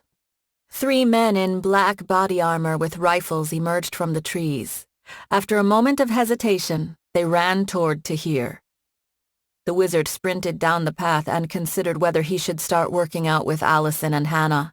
He exercised enough to keep in shape, but as his heart pounded and his legs began to burn, he wondered if a few more hours in the gym each week would have made the difference between his death or survival. Knowing Hana, she probably wears some very nice outfits when she works out. That wouldn't be an awful thing to see. Tahir managed a laugh despite more men joining the chase from a different direction. For all the pride he had in his intellect and skill, he was simply another man in the end. His mind colonized by thoughts of a beautiful woman interested in him. He leapt to the side as he sensed magic and spotted something bright out of the corner of his eye. A blue bolt hurtled right through the space where he'd stood. His body hit the ground hard, and he gasped as the impact emptied his lungs. The armored men closed on him, and a man in a light suit with a bright red wand in hand appeared from behind a tree. Tahir shook his head and took a breath, desperate to fill his lungs with precious oxygen. He pushed himself to his feet and looked at the different groups pursuing him. A resigned sigh escaped his mouth, and he raised his hands. He would die with some dignity and take some small comfort in the fact that it had taken an entire team, complete with a dropship and EMP, to take him down. That was almost an Alison-level expenditure of resources. I'm sorry, Hana. I tried. The enemy circled him and stopped, the guns and wands still pointed. If you're waiting for me to beg, Tahir shouted, it won't happen. He smirked. How are your friends in the dropship? Tell them their pain is because of Tahir Arain. The greatest infomancer who has ever lived. One of the men with a rifle nodded to the wizard. Do it already. I don't want to listen to this crap. Helping Chesterton, Tahir interrupted, is working against yourself. Did anyone tell you what he's doing? You're a short-sighted fool. The wizard sneered and pointed his wand. He shouted a quick incantation. A blue bolt shot from it and struck the infomancer. Tahir only had the briefest of moments to realize he'd been stunned, not killed, before he collapsed to the ground unconscious. Alison frowned at the street and parking lots in front of her Fiat. Fire trucks, police cars, vans, and officers filled them. Armored AET officers clustered near a van inspecting their weapons. A huge crowd stood gathered near the police, with several officers pushing back a few reporters but not doing anything about the news drones swarming the area. Please be all right, Tahir. Please. Hana looked ahead, her face a mask of pain. He's dead, isn't he? We don't know that. Tahir might not be tough, but he's a smart guy. Alison shook her head. There's no way he'd get taken out easily. Knowing him, he had all sorts of backup plans and traps or something. But you said your tracking spell wasn't working. Hana took a few deep breaths. That means he's dead. No, it could mean a lot of things. Alison parked the Fiat along the street. Whoever is after him could be blocking the spell. Even Tahir could be blocking the spell if he's worried about enemy wizards. I don't have anything of his with enough personal connection for a resonance spell. She killed the engine and looked at Hana. I want you to stay here for now while I go figure things out. He'll be okay. Hana gave a shallow nod. And if he's not okay? Alison curled a hand into a fist. Then we track down everyone involved with hurting him and make them pay. Good. Hana's eyes turned yellow and she extended her claws. Alison threw the door open and pushed her way through the crowd toward the police line. A smoking, half-burned van was parked down the street. CSIs and their small drones inspected the 4 bodies, mercenaries based off of the weapons nearby, their outfits and the tactical vests. You took out a van full of mercs, Tahir? Good job. You're better than I thought. A police officer held up his hand as Alison approached. Ma'am, this is a crime scene, and there are possible explosives in the building. I don't care if you're a resident, you'll have to stay back. I'm not a resident. Alison pointed at the apartment building. One of my people lives in that building, and he sent me a message saying he was under attack. I need to verify whether he's still alive. The cop shook his head. I told you this is an active crime scene and there could be explosives. I won't tell you again. Alison shook her head. I'm Alison Brownstone. His lips twitched. I still can't let you through. I'm sorry. Let her through, called a familiar voice. I'll take full responsibility. Alison looked to her side. A grim-faced Agent Latherby walked straight toward her, his mirror shades hiding his eyes. Do they teach them to all wear those kinds of glasses in federal agent school? The cop nodded and motioned Alison through.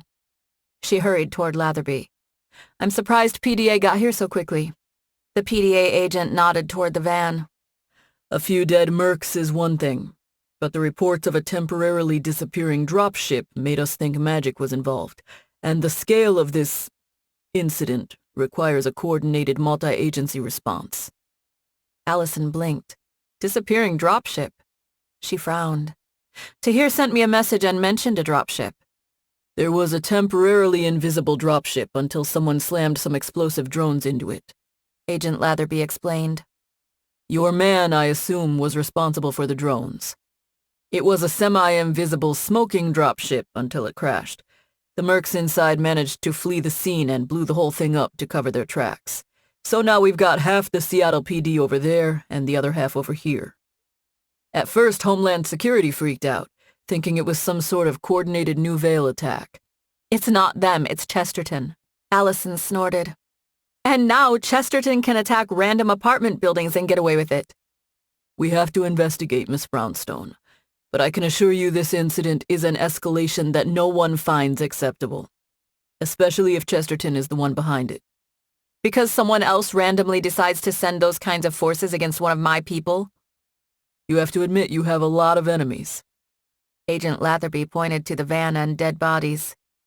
Based on the equipment, they are your basic scum underground mercenaries, expensive but lacking some of the elegance of your Jacobson Associates types. As they're all dead and their dropship buddies escaped, we can't exactly interrogate them. It'll take some time to piece things together. Then go kick in Chesterton's door and interrogate him. Allison threw her hands up in the air. It's obviously him. She gritted her teeth. We pushed him a little, so he pushed back. Agent Latherby shook his head. I'm a federal agent, Miss Brownstone, not a vigilante. Allison narrowed her eyes. Maybe I should go kick his door in then. You could, but that might not be the best idea. I tried playing this slow and careful, and one of my people might be dead. Allison scoffed. It's time to apply the Brownstone effect to Derek Chesterton. I won't let him get away with this. Listen to what you just said. Agent Latherby sighed and shook his head. Your man might be dead. What are you getting at? He pointed toward the bodies. Thus far, we have a building that, from what preliminary evidence indicates, was hacked from the outside, with the emergency lines purposefully blocked. We've got a downed dropship and some dead mercs, but what we don't have is a dead body belonging to one Tahir Arain. He only sent one text. There have been no calls. Allison shrugged. Which might mean he's dead. Or it might mean they have him, but he's still alive. Agent Latherby surveyed the crowd. Think about your other recent issues. Your little performance with the Eastern Union, from what I could tell on the video, was predicated on concern over Miss Sugimoto. Allison nodded, her brow furrowing. Yeah, so? What's that have to do with anything? It means the Eastern Union had her but didn't kill her. Mr. Arain might be a similar situation. Agent Latherby removed his sunglasses. He stared at Allison, a stern look in his eyes. And also, if you think going after him will help you find your man, you should keep in mind that Derek Chesterton wouldn't be so foolish as to keep a hostage near him. He's too smart for that. You do realize that, don't you? Allison pointed to the apartment building. At least let me in there to check for clues. This is a government matter now, Miss Brownstone. Agent Latherby shook his head.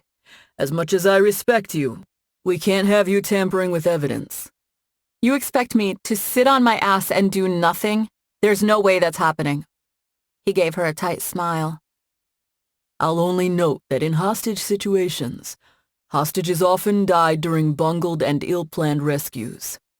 That said, if Mr. Arain is located, and if someone decides to go after him, they should make sure that their first effort is their only effort.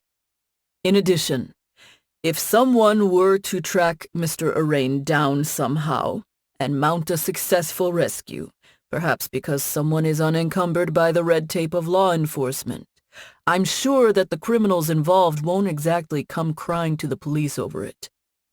The police, FBI, and PDA have plenty of other concerns in Seattle, other than worrying about dead kidnapper mercenaries. Allison spun on her heel. She walked several feet before she stopped and looked over her shoulder. If someone goes after Tahir and finds out he's dead, then someone will end this bullshit once and for all. The PDA agent nodded. All actions have consequences. And for every action, there is an equal and opposite reaction. Allison kept walking.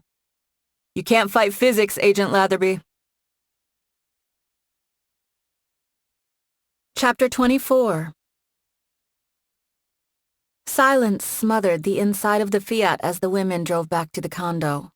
Allison worked through idea after idea in her mind in an effort to decide how to track Tahir down. In most circumstances, she'd rely on him to help track someone, and her spell wasn't good enough for the situation. Maybe I should call Peyton and get him to help. Heather, maybe? But Peyton and Heather might not be much help against infomancers. Whoever got the drop on Tahir must have had an infomancer, if not more than one. Maybe Lily can have her infomancer help me? He hasn't called or texted, Hana muttered, her head against the window. That means he didn't escape, even if he took those guys out. Latherby is right. It doesn't mean he's dead. We simply need to figure out a way to track him. Maybe my mom has some sort of artifact that can beat anti-tracking spells. Worst case scenario, we wait until things die down, sneak into his apartment and find some hairs or important personal items, and I can use a resonance tracking spell. Hana frowned. That'll take too long. We should bust in there now, screw the cops. Alison sighed. I want to find him as much as you do, Hana. But if we go in there now, we'll take on the PDA, the normal police, and the AET. I need to figure out a way to find him. I've got money and resources. I'll figure this out. Hana sighed and slumped her head against her headrest. He's a good kisser, you know. She chuckled nervously. I know that's a weird thing to think of right now, but I can't help it. He's a really good kisser. It surprised me. Alison glanced her way and her heart speeded up. Wait, you kissed him already? Already? Hana sighed. Girlfriend, I've wanted him for months now, and when he finally agreed to go out with me, I wanted a sneak preview. Is that so wrong? And you said he was a good kisser. That means he was into it, right? The kiss, I mean. Hana groaned, closed her eyes, and put a hand over her face. I don't want to talk about this anymore. We should think about how to find and rescue Tahir, not about him being a great kisser. Alison grinned. That's just it. You kissed, and there was passion involved. You have strong feelings for him, and he obviously has at least some feelings for you. I think I can set up a spell based off those emotional and physical connections. You'd be surprised what you can do with a little physical and emotional intimacy when they're combined. Hana blinked. Seriously? You can track him? Yeah. If there wasn't anti-tracking magic involved, your mutual feelings might be enough, but I'll need the mix of the physical and emotional for this to work. Alison whipped over into the HOV lane to pass several cars. This will be difficult and take a little longer to set up than usual, but it should work. After talking to Agent Latherby, I'm convinced Tahir is still alive. I suspect that Chesterton wants to use him as a hostage to keep me off his back. Big damned mistake. All it's done is piss me off. Hana's smile returned. We can save him. Damn right we can. Alison nodded. We'll head back to the condo, arm up, set the spell, and then go rescue Tahir. Any assholes who get in our way will die. Agreed? Agreed. Hana's expression turned serious. I put in too much work to lose him now. The Fiat rumbled along the dirt road. Dense pine and fir trees flanked the car on either side.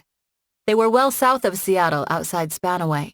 Alison sped the entire way, figuring if any police came after her, she'd lead them directly to Tahir and the mercenaries.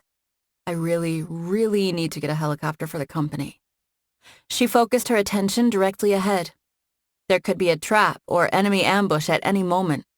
She'd sacrifice her car if it meant saving Tahir, but if they lost the vehicle too early, it might cause them to lose the wizard as well. Hana stared at the water bottle in her lap. A needle floated near the top. It's been jerking back and forth a little, but not as much since we hit this road. We're definitely on the right track. Some drones would have really helped us here. Alison chuckled. Maybe Tahir has a sister or something we can hire for backup in the future. She slowed as a gated fence came into view. She stopped the car about 100 feet out. Let's go. Bring the bottle. Hana nodded. We're coming, Tahir. We'll save you. They hurried out of the car. Hana pulled the sword belt from the back seat and strapped it on. Both already wore tactical vests they'd picked up from the condo, loaded with extra magazines. They had no idea how many enemies they might have to take down. Hana held up her pendant and murmured the activation incantation. It immediately glowed. Alison tapped her ring 3 times and a red glow spread over her skin. She layered a shimmering shield with her own magic on top of it. If the enemy had infomancers, they might have other wizards who could toss a deadly spell or two. They jogged off to the side of the road before sprinting toward the fence to reduce visibility. As they closed, they noticed weeds choking the rusted fence that surrounded an abandoned airstrip with a long, cracked runway. Is it even safe to take off from here? A single small building sat at the end of the runway, its paint long since faded. A collapsed antenna tower lay beside it. This looked less like a secret facility and more like a desperate attempt to use something forgotten. Several vans with darkened windows sat parked near a medium-sized turboprop cargo plane, but no one stood outside. Were they already on the plane or still in the vans? Alison and Hana crouched low behind a patch of thick weeds, their glow too obvious otherwise. If the enemy had spotted them, they hadn't given any sign. Hana held up the bottle and stared at the needle as she waited for the water and metal to settle. "It's not pointing at that plane." She narrowed her eyes and gestured to one of the vans. "It's pointing to one of the vans, the far one on the left." Alison nodded. "You don't go to the trouble of killing someone and taking their body out in a private plane at an abandoned airstrip. This proves that Tahir's alive." Relief spread over Hana's face. A loud mechanical whir sounded, and the cargo door at the back of the plane descended. The vans crept forward. Great timing. Good thing I sped all the way here. Alison narrowed her eyes. They're going to load directly onto the plane. If they get in the air and out of the country, it'll be too late. For all we know, they might fly him to North Korea or some other place the U.S. government can't touch. Hana nodded. "What's the plan then?" "Misdirection and noise." Alison stood. "I'll draw their attention, and once they're focused on me, you rescue Tahir. Once you have him, we finish the cleanup and send a message about taking one of our friends." Hana's tails appeared and her eyes turned vulpine. She extended her claws. "Do we need to keep anyone alive?" Uncharacteristic anger filled her voice. Alison shook her head. "We'll grab their phones and some of their things. Tahir will be able to hack them and find out how close to Chesterton these assholes are. Ready?" Hana nodded. "Ready." Alison leapt and vaulted over the fence. Without hesitation, she sprang up and sprinted directly toward the plane, her hands held in front of her to feed a growing blue-white orb.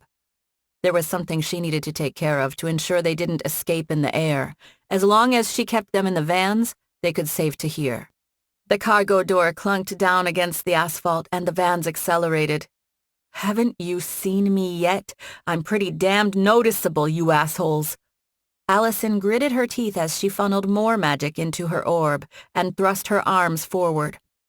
The magical projectile rocketed through the air, crackled with energy, and collided with the left engine of the plane. It exploded in a massive blue blast. Sparks and flames erupted from the engine, and the propeller crashed to the ground. Smoke poured from the burning engine and wing. The aviation fuel hadn't ignited as yet, but it was out of action. Alison took a deep breath at a spike of pain through her body.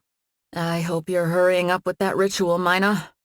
She pushed the thought from her mind, satisfied that she'd grounded the plane. The rest she could handle. The vans all stopped. Their doors slid open and riflemen poured out and shouted defiance. Alison sprinted as they opened fire. Most of their bullets missed, but a few bounced off her defenses to her surprise. "Huh. Conventional rounds? You should have run anti-magic bullets. You got cocky because you were only going after an infomancer, huh?" Alison stopped running and turned toward the men. She laughed but didn't draw her gun or knife, nor bothered to summon a shadow blade. Instead, she ran toward the plane at an angle and waved her arms like a drunk fleeing the cops. "Come on, you assholes! Can't you at least land a single shot?" she shouted. "I thought you were badass mercenaries. You can't take down one little girl." The mercenaries all rushed away from the vans and closed on her as they maintained their fire. Several more rushed down the cargo ramp and opened fire as well. Alison didn't dare look Hana's way. She needed to keep the enemy's attention on her. There was always the chance they'd execute their hostage. Drawing a knife, Alison offered her best theatrical cackle. "I would have made a good Wicked Witch of the West, much better than a flying monkey." More bullets bounced off her defenses. "Is that all you've got?" Alison yelled. She released her shield and let the bullets strike her ring-hardened skin. "I'm glad I didn't wear an outfit I loved." A few more mercenaries rushed out of the plane, this time with grenade launchers on top of their rifles. Quick clicks and hisses preceded grenades that exploded around her and knocked her off her feet. Alison hopped up, shook her head, and sighed at her burned shirt, pants, and coat, all perforated in a dozen places. Shrapnel fragments lay all around her, but her glow had barely dimmed. The ring's getting a good workout tonight. Alison charged toward the nearest mercenaries and flung her arm out to launch a curved blast of shadow magic through the air. It sliced into one of the men on the ramp, and he slumped before his body rolled down the ramp. The mercenaries switched to burst fire, and a torrent of bullets now struck her. She closed on the first group and slammed her knife into a man's head. Without pause, she yanked the blade free and threw it into the next man's heart. With frowns on their faces, but no fear, the men moved backward but still continued their barrage. Brave, considering how outclassed you are. Alison kicked a rifle up from the ground and into her hand. Her skin continued to dim under the sustained fire. She fired quick bursts into the mercenaries, downing several before she dropped the gun and shunted magic into a shadow blade. Someone moved to her left, and she spun to meet the new threat. It wasn't an enemy. Instead, Hana rushed toward the mercenary's flank, the tachi held high in her clawed hands. Alison grinned and hurtled directly forward. Without anti-magic deflectors or bullets, the mercenaries didn't have a chance, as the two women sliced and diced their way through the entire group to finish up on the cargo ramp in under 30 seconds.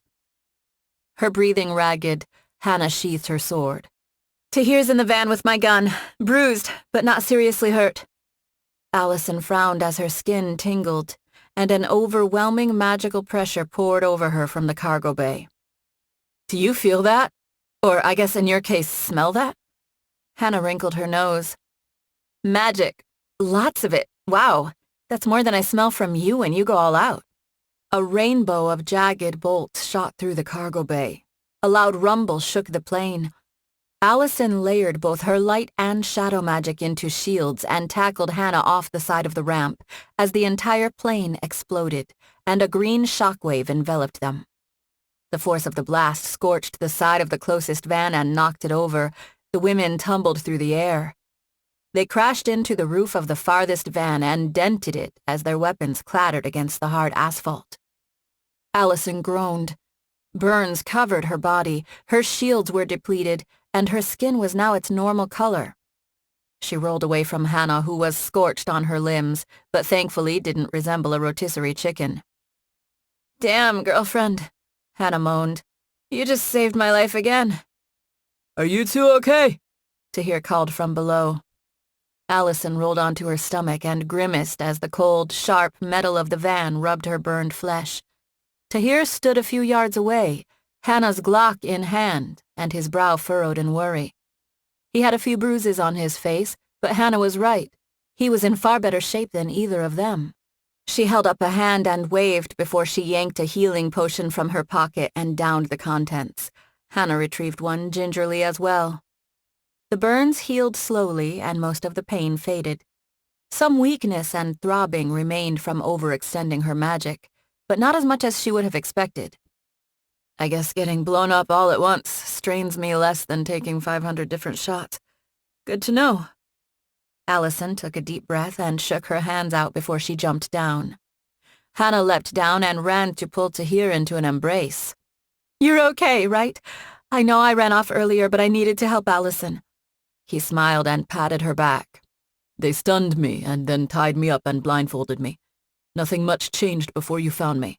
I wasn't even awake that long when you showed up. We got your revenge. Hana smiled and stepped back. We killed everyone for you. I can see that. Tahir frowned. What happened at the end? I was in the van with the gun when I sensed all that magic, and then the explosion happened.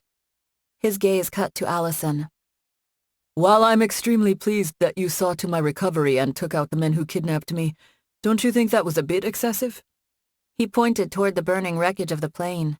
We could have used the evidence. Alison snorted. It wasn't me. She frowned. But something doesn't add up. Who the hell blows up a plane with a magical bomb but doesn't bother to give their guys anti-magic bullets? That was barely a workout until the bomb. Tahir rubbed his chin.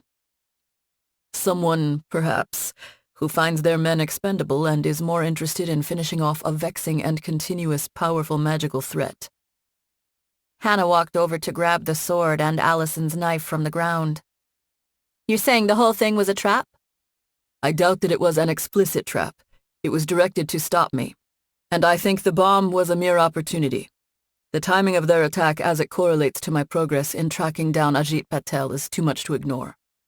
Tahir threw the back of the van open and looked around. He blew out a breath as he spotted a backpack. He opened it and looked around inside. Good. They didn't throw out my computer, glove, or wand. I won't be totally useless.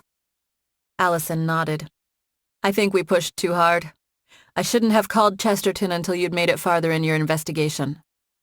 Tahir shook his head. I find myself rather annoyed. Not with you, Alison, but with him.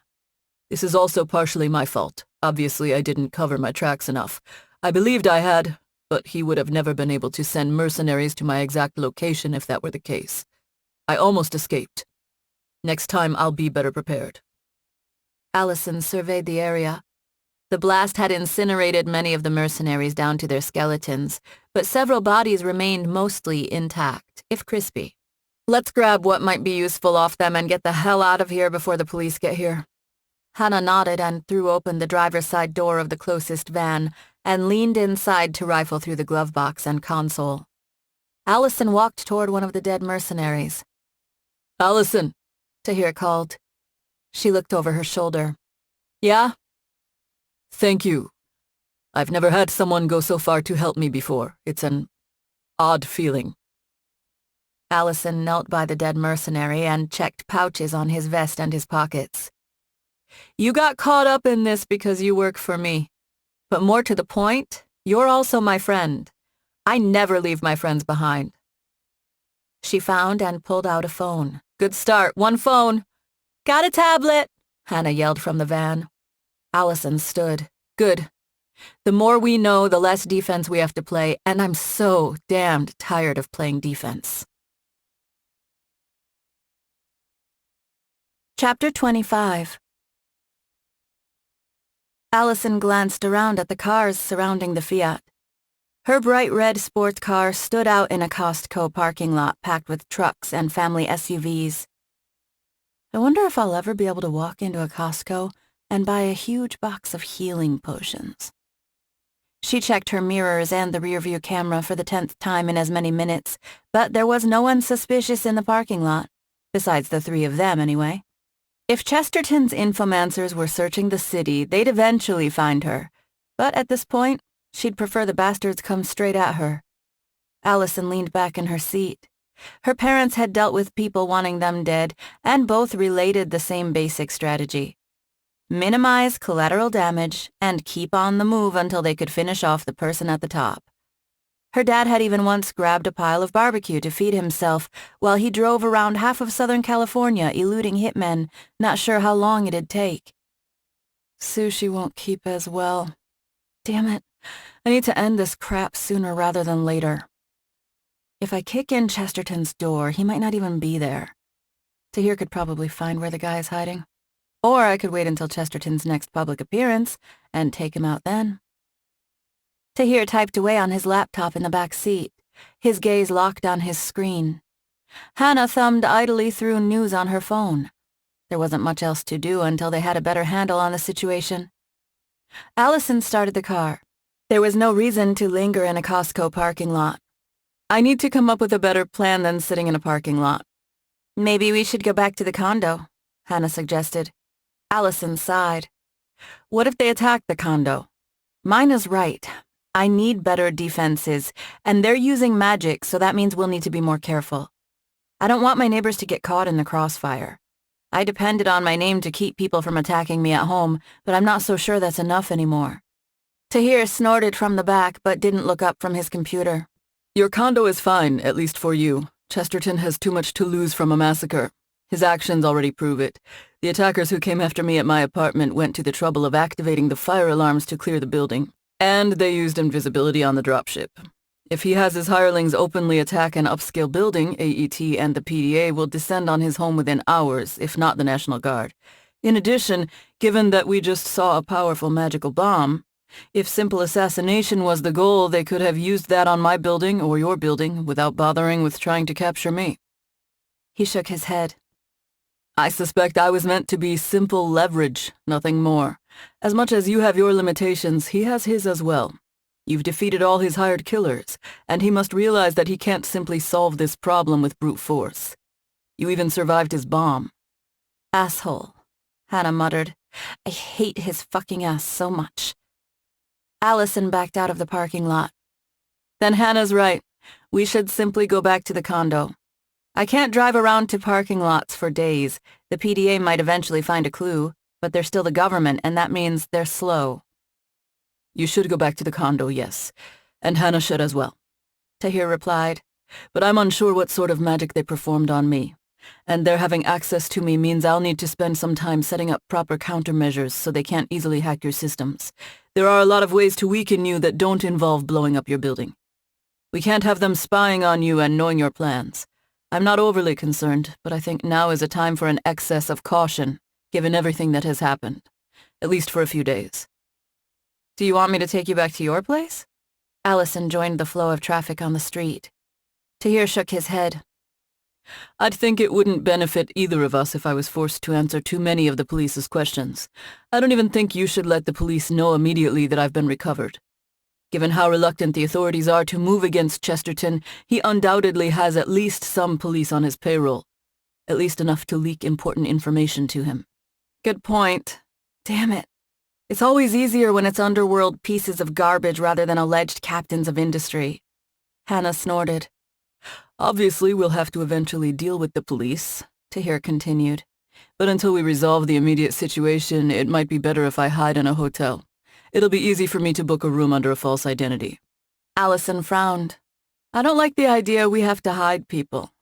Maybe we should track Chesterton's ass down and deal with him. Tahir sighed. Although he's avoided innocent casualties thus far, if we back him too far into the corner, we do risk targeting people who have nothing to do with this. He frowned. I should point out, for example, that your father's home was destroyed in the past by people who thought him too threatening. A mysterious explosion at your family's current home could be a way to get at you. Chesterton wouldn't dare, Alison scoffed. That would get my parents after him, and if he thinks I'm bad, he should see my dad. Tahir snorted. Chesterton's a man paranoid enough to conduct anti-magical biological experiments. And you're right. One of the few people in the country more dangerous than you is your father. I'm merely saying we might want to be careful about pushing Chesterton into a corner, to the point where he lashes out blindly. Consider this an overreaction to my recent experience, but I think if we truly want to bring Chesterton down, we should consider letting me finish my investigation into Prometheus and Ajit Patel. I was close, and I still have access to my backups. I'll be able to continue probing to seek the information we need, and the authorities can descend on him en masse. But don't they know about you? They sent mercenaries to kidnap you. Tahir averted his eyes. It's my fault. There was possible detection before, and I thought I'd handled it. Obviously, I hadn't fully, but now I know to be more careful. As I told Hana recently, all mistakes are learning opportunities. I have my pride, and I won't be beaten in my realm by Chesterton's lackeys. Hana smiled over her shoulder at him. I have confidence in you, Tahir, and I really want to see a perp walk for that arrogant billionaire bastard. Alison pulled a hand off the wheel to hold up 2 fingers. 2 weeks. If you don't have more information we can turn over in 2 weeks, then I'll handle this Brownstone style and kick in some doors. I'll warn my family and they can be ready, and if Chesterton's a stupid enough dumbass to go after my family, he better find a way to fly to Pluto before my parents show up, let alone me. Noted. Tahir held up one of the recovered phones. Incidentally, I've identified our mercenaries. They aren't Two Worlds Security and have no ties with Jacobson. They are an underworld mercenary company of modest renown, a step down from Jacobson. Based on the number of men I killed at the apartment and the number of men you killed at the airstrip, we've already depleted most of their strength. From what I can tell, they don't have any wizards, so they must have used contractors during the initial attack on me. It is curious that Chesterton would go from an elite group with access to anti-magic weapons to more straightforward thugs. Alison nodded. He probably figured it'd be easy to grab one infomancer, and maybe he wanted someone more disposable for the bomb if and when it came to that. Angering a top-level outfit would put his life at risk. She narrowed her eyes. The fact that it went off means he might have been watching through a feed. I know they had no ties to Jacobson, but do the mercenaries have any known ties to Chesterton? Tahir shrugged. None that I've found thus far, but I can't be sure. Doing my work on a laptop in the back of a car is hardly optimal conditions. It'll take time to fully explore the phones and the tablet. Forget about them then. Alison shook her head. Concentrate on Prometheus and the hidden servers. That's the key to everything. Ajit Patel must be a big deal if they are going out of their way to hide him so well. I don't care about what third-rate mercenary company Chesterton's used as sacrificial pawns. I care about him. The only reason I'm not driving over there right now to kick his ass is that you got in my head about innocent people and my family. Otherwise, I'd go after him like I went after the Eastern Union. Very well. Tahir tapped something into his laptop. I was close before, very close, and now I understand better the kinds of attack they might use. I won't get caught this time, and I'll get that information. Once I fully access my backups, I'll have a list of additional servers. I suspect the ones I targeted have already been strengthened or destroyed. Alison changed lanes and her gaze lingered for a few seconds on a police cruiser driving the opposite way. And this is something you can still do with the equipment you have from a hotel room? Yes. It'll be less efficient, but I take pride in my abilities, even in non-optimal circumstances. Tahir lifted his chin, a glint of arrogance in his eyes. And, like with you, Derek Chesterton has made this a very personal affair, and has presented a direct challenge to me. Alison snorted. Racking up friends. He's so lovable that way. Hana cleared her throat. There's something else we should consider. What? Alison responded. Hana sighed. I think we should consider extra security for Tahir while he stays at the hotel. Alison glanced over at her. Like what? He didn't even run off with a gun. Hana shrugged. I prefer to follow my core strengths, Tahir replied. I'm terrible with weapons, so it's pointless for me to carry them. Hana looked into the back and smiled. I'm decent with a gun, and when I fox out, I'm faster and have claws. If I can fight my way half out of an Eastern Union building drugged, I can handle most mercenaries. Plus, I've got the pendant. She looked at Alison. I think I should stay with Tahir until we're ready to move or the cops are. Her cheeks reddened. If that's okay with him. Tahir blinked a few times. I'll concentrate on probing Prometheus and Ajit Patel, but I don't mind. Is this a bad idea? They both need to keep their focus, but she's also right. If they caught him once, they might catch him again. And Tahir's also right about his presence and the condo. Alison sighed. Fine. Get yourself a room, Tahir, and I'll take you both to the hotel. After that, I'll try to push this whole thing along from a different angle. I'm tired of us doing all the hard work. Chapter 26. Alison stepped into the PDA office. The young receptionist looked as bored as ever as she typed, but she didn't bother to look up even as her mouth curled into a frown. What do you even have against me? You've been rude from the first time we met. You know what? Who cares? Get in line. At least you're not trying to kill me. Without waiting for an acknowledgement, Alison marched toward Agent Latherby's door. Excuse me, Miss Brownstone, the receptionist called out, but she still didn't look up. You can't simply march in there without an appointment. Agent Latherby's a very busy man. Alison stopped and stared at her. I get that. And I'm about to insist he become a lot busier, so I'm sure he'll be annoyed. But here's the thing. Today, I've been shot at multiple times. Men launched grenades at me, one of my friends and employees got kidnapped, and someone tried to blow me up with a magical bomb.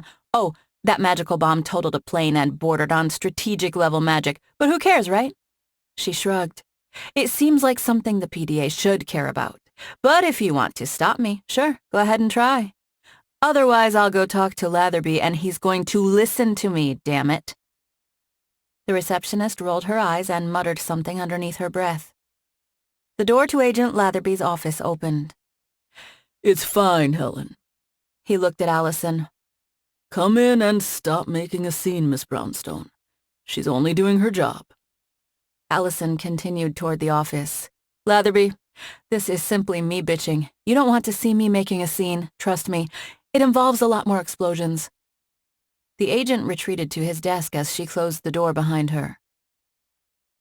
"We don't know the whereabouts of Mr. Arain," Agent Latherby reported. "I understand your frustration, but if you're here about that, I can only tell you that we're looking deeply into the incident. As he's a wizard, PDA has some jurisdiction and some tracking magic was attempted, but it's being blocked. We're considering other options, but we've no proof he was taken, which constrains us." Alison crossed her arms and frowned. "Yeah, I know. That's the point. Don't worry, I recovered him myself. Like I told Helen, today has involved many explosions, including a magical bomb that destroyed a plane. A very powerful one. If I wasn't using an artifact and had my own shields up, it might have taken me out. Now imagine if something like that went off in the city." The agent arched an eyebrow. "Now I understand. That clears up at least one immediate mystery. The process of investigating the explosion at that airstrip is still underway. It was detected via satellite, and the information forwarded to local authorities for review. Your clarification on the matter is appreciated. I was worried for a moment that we had multiple unrelated incidents occurring in the city. With all the instability and baseline issues, it would strain resources if there was another threat." Alison shrugged. "But since they're related, who cares, right? Derek Chesterton can set off magical bombs, kidnap people, hack buildings, send mercenaries with dropships into the heart of a major city, and we all simply shrug and say, well, we don't want the stock market to go down. Some rich assholes might not be able to afford an extra car this month. Or people can go on and on about stability. Here's a little tidbit. A country where the wealthy can do what they want with impunity isn't a democracy. You'd think as a federal agent you'd care about that." "I understand your frustration, but I think you should keep in mind that your family is quite wealthy. You are personally quite wealthy. You certainly have far more money than I do. I wouldn't cast too many aspersions on the rich." You think I care about being called a hypocrite when a man who helped fund an anti-magic biological weapon is walking around freely? Alison slammed her hand on his desk. That bastard Chesterton had a bomb ready, which means he was ready to blow up his own people to clean up after himself. I don't get why he can't just be arrested already. She shrugged. Put him under enough pressure, and he'll crack. The guy's already afraid. You said so yourself. If you don't want me to do something about it, then you should do something about it. Damn it. I'm starting to understand and appreciate certain things Dad did a lot more. "I need evidence, Miss Brownstone. Concrete evidence." Agent Latherby narrowed his eyes. "As inconvenient as this might be, I think we can both agree the last thing that would be good for this country is for government agents to snatch people out of their homes without clear evidence of wrongdoing. If you claim to care about democracy, that should be considered." So what? Am I supposed to sit around while Chesterton does what he wants to who he wants? Alison laughed. I'll be brutally honest with you, Agent Latherby. Pretty much the only thing holding me back from going straight to Chesterton and killing him is the risk to my family. And I'll make it clear. If he goes after my family, I will kill him. If you want to send me off to an Ultramax equipped with some of his nullifiers after that, I don't care. They stared at each other, neither daring to blink until finally, Agent Latherby sighed and shook his head. "I'm not your enemy, Miss Brownstone. But unfortunately, Chesterton is not like the Eastern Union. His connections mean he has power, and so we must all tread carefully so that innocent people don't suffer when all is said and done." He folded his hands in front of him. "I've been in this job a while, Miss Brownstone. When I joined the PDA, the chaos of the opening of the portals hadn't fully abated. I've done my part to keep the peace and protect this country. And that's always what I will do, using every means possible." Alison looked away and some of her fire drained from her. "I'm not saying you're a bad guy or on the take. But there are only so many punches I can take from this asshole, and there are certain lines, like my family and friends, that once crossed, can't be forgiven." "I presume he'd have issues going after your family for many reasons, not the least of which is the scourge of Hurricane himself. But your concern is duly noted." Agent Latherby held up his left hand. "What? See anything?" Alison leaned closer and shook her head. "No, what am I supposed to see?" "A ring, for example." Agent Latherby lowered his hand. "One of the reasons I've never married is because of the dangers associated with this job. Trust me, Miss Brownstone, I know what it's like to be hunted by the agents of chaos and corruption. I've been wounded in the line of duty, and I've been forced to make quick decisions to save my life and those of my fellow agents. I sympathize and empathize with you far more than you seem to realize." He shook his head. "I shouldn't share too many details with you, but I will let you know that there has been an unusual flurry of activity involving Chesterton in the last few days. Several agencies are also close to connecting him directly to Jacobson Associates, even without the testimony of employees of Two Worlds Security." He leaned forward. "We're close. Very close. We will take him down. You merely have to be patient. Then it won't be a security contractor and her friends. It'll be the full might of the federal government, along with all the local authorities coming down on him. He's powerful, but he's not more powerful than that." Alison stretched her neck to ease the tension. "Patient? It's hard to be patient when people are trying to kill you and kidnap your friends." She took a deep breath, closed her eyes, and released it slowly. "Fine. I'll tell you what I told my people. If this isn't over in 2 weeks, I'm ending it. If that involves the government coming after me, so be it. And remember, this bastard isn't only coming after me." She pointed at Latherby. "He's coming after all magicals, and someone has to stand up to him, even if it involves risking themselves." "I'm aware of that, Miss Brownstone." Agent Latherby folded his hands on the desk. "But there are some other considerations you should take into account. You're not in law enforcement, so you don't understand. Even when you did bounty work, you were involved in what amounts to the steps near the end." "Yeah, so? What's your point?" "Conspiracies rarely involve one bad man. The universe isn't so kind to those who care. Even if you kill Derek Chesterton, I doubt that will end this, at least the anti-magic biological weapon. We're moving slowly so we have enough to hold him and convince him to cooperate, to pressure him into giving up everyone else involved." He stood and adjusted his tie.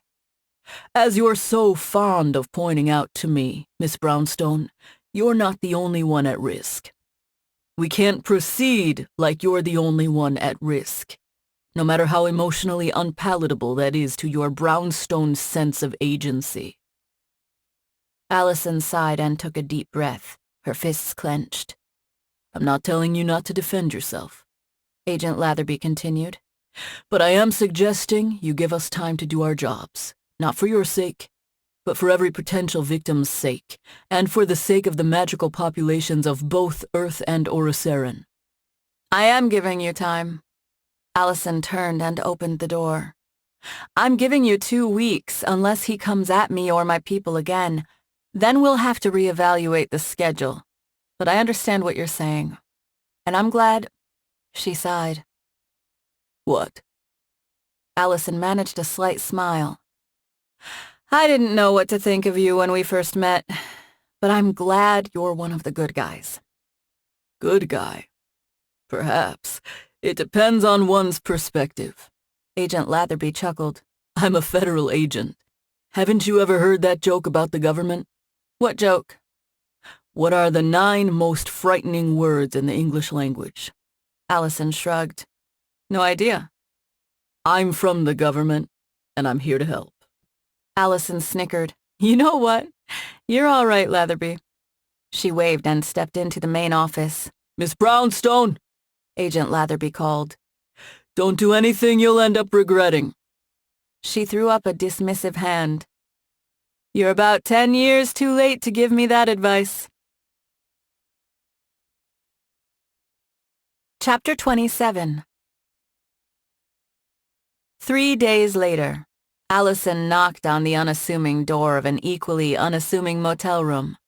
The place wasn't trashy enough to attract too much police attention, nor nice enough to attract the attention of thieves looking for an easy score. I hope they've actually been doing work and not spending all their time tearing each other's clothes off. Hana made a good case for protection, but it's not like she's unbiased. Magic radiated off the doorway and windows. Tahir's defensive spells, she assumed. She'd stayed away on Tahir's suggestion until he was ready to give her more information.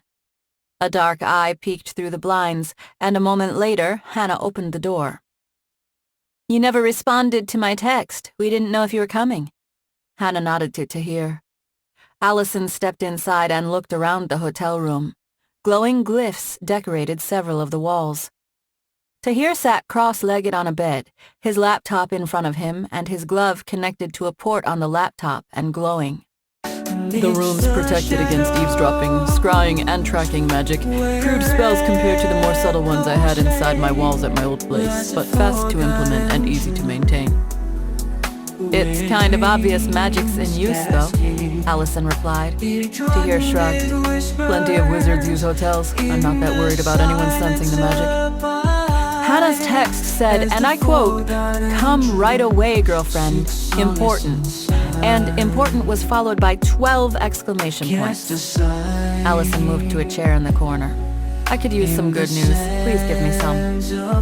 Tahir typed for a few seconds before he shrugged. Good news is relative.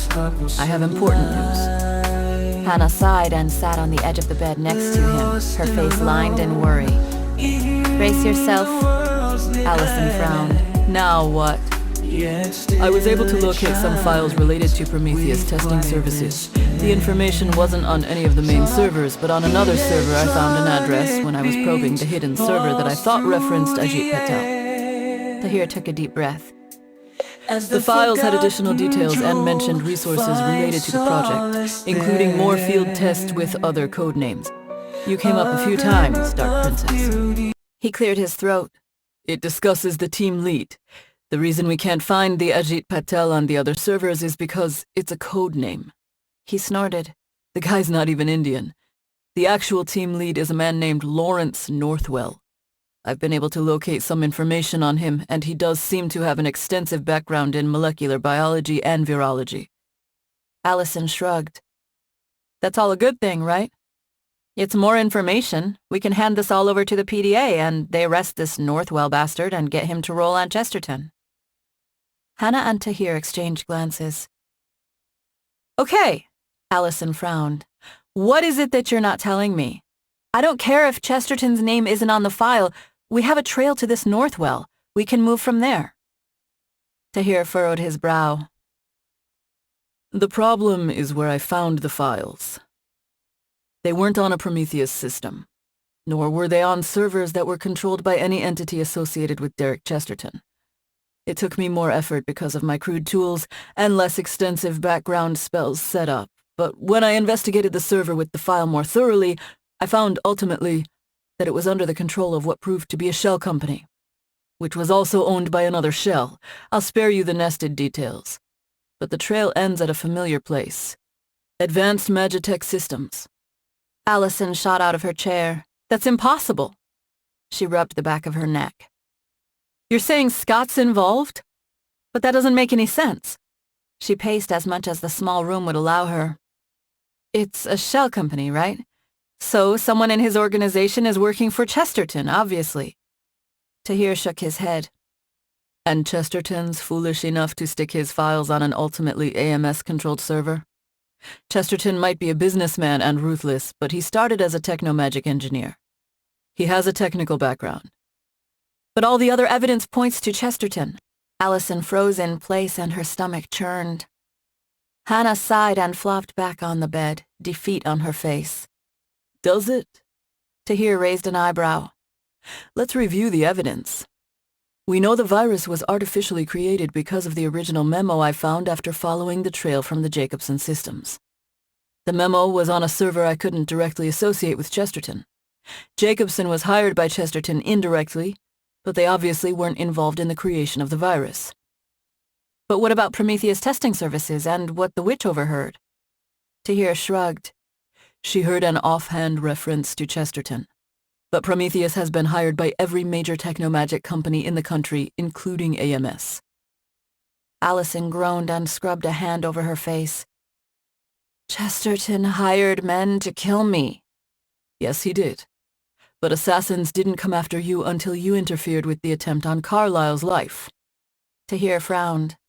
And as powerful as you are, if Carlisle was that worried, he could have doubled his guards. It's not like he'd anticipated being assaulted by a drought princess. You weren't, strictly speaking, necessary. Alison took a few deep breaths and slumped back into the chair. Maybe he was simply doing it to get on my good side. Sure, a few more wizards might have helped him there, but what about next time when someone worse comes? I feel you, girlfriend, Hana murmured. On one hand, I'm pissed, and on the other hand, I've got to respect the level of con he pulled off. It's epic. I won't believe it. Alison rubbed her temples. It makes no sense. Tahir took a deep breath. Everything suspicious about this situation applies as well to Carlisle as it does to Chesterton. He has the same resources and even more. The original memo mentioned observing the Dark Princess closer. Carlisle has had much more opportunity to do that than Chesterton. He sighed. I think you were the ultimate test subject, a high-profile and powerful magical who is prone to getting into trouble. The second set of files I found even detail how they got the virus into you, by having a cook contaminate food at a cafe you used to frequent 9 months ago. It talks about how they needed to keep the employee away from direct contact with you, in case you used your soul sight on them. They'd thoroughly researched you, even if there were obvious gaps in their knowledge. He shrugged. Alison stared at her hands. So, what? Chesterton's been innocent this whole time? Tahir shook his head. No. He's exactly what Carlisle said he is, a ruthless competitor who isn't above murder. And all evidence still does point to Chesterton hiring people to kill you. I think Carlisle decided to test his virus and have you weaken his greatest competitor at the same time. Win-win. Alison's face tightened as she remembered something Scott told her months ago. Real business is win-win. Hana shot up. Wait a second. There's one big flaw in all of this, Tahir. I didn't think about it, but it proves Scott's not the guy. Alison looked over at Hana, her heart kicking up in hope. What? Your soul sight. Hana smiled. You still had it when you first met him, just like you had it when you first met me, and you wouldn't work for someone who had a tainted soul. Alison groaned. That's just it. I did have it, but that stupid-ass magical tie of his. She shook her head. It was so bright that when I looked at him with my soul sight, I couldn't see any of his soul colors. She closed her eyes and let her head roll back. And when I first met him, he was with a dark wizard talking about buying a stolen artifact. Hana rolled onto her side. But he said he didn't know, and he killed the guy when he might have hurt you. At the time, that was enough to make me trust him. Alison shook her head. But now that I look back on it, I have trouble believing that Scott would be so unthorough as to accidentally end up chatting with a dark wizard. That fucker has played me from the beginning. He wanted to see his dark princess test subject up close and personal. He probably killed McNamara, half to continue the tests and half to cover his ass in case I got suspicious. Tahir nodded gravely. Hana sat up. What's the plan, then? Alison sighed. The PDA and everyone else are all up Chesterton's ass, not Carlisle's, and he has even more influence with law enforcement than Chesterton does. If we go to them, it'll delay things more, and he'll definitely find out.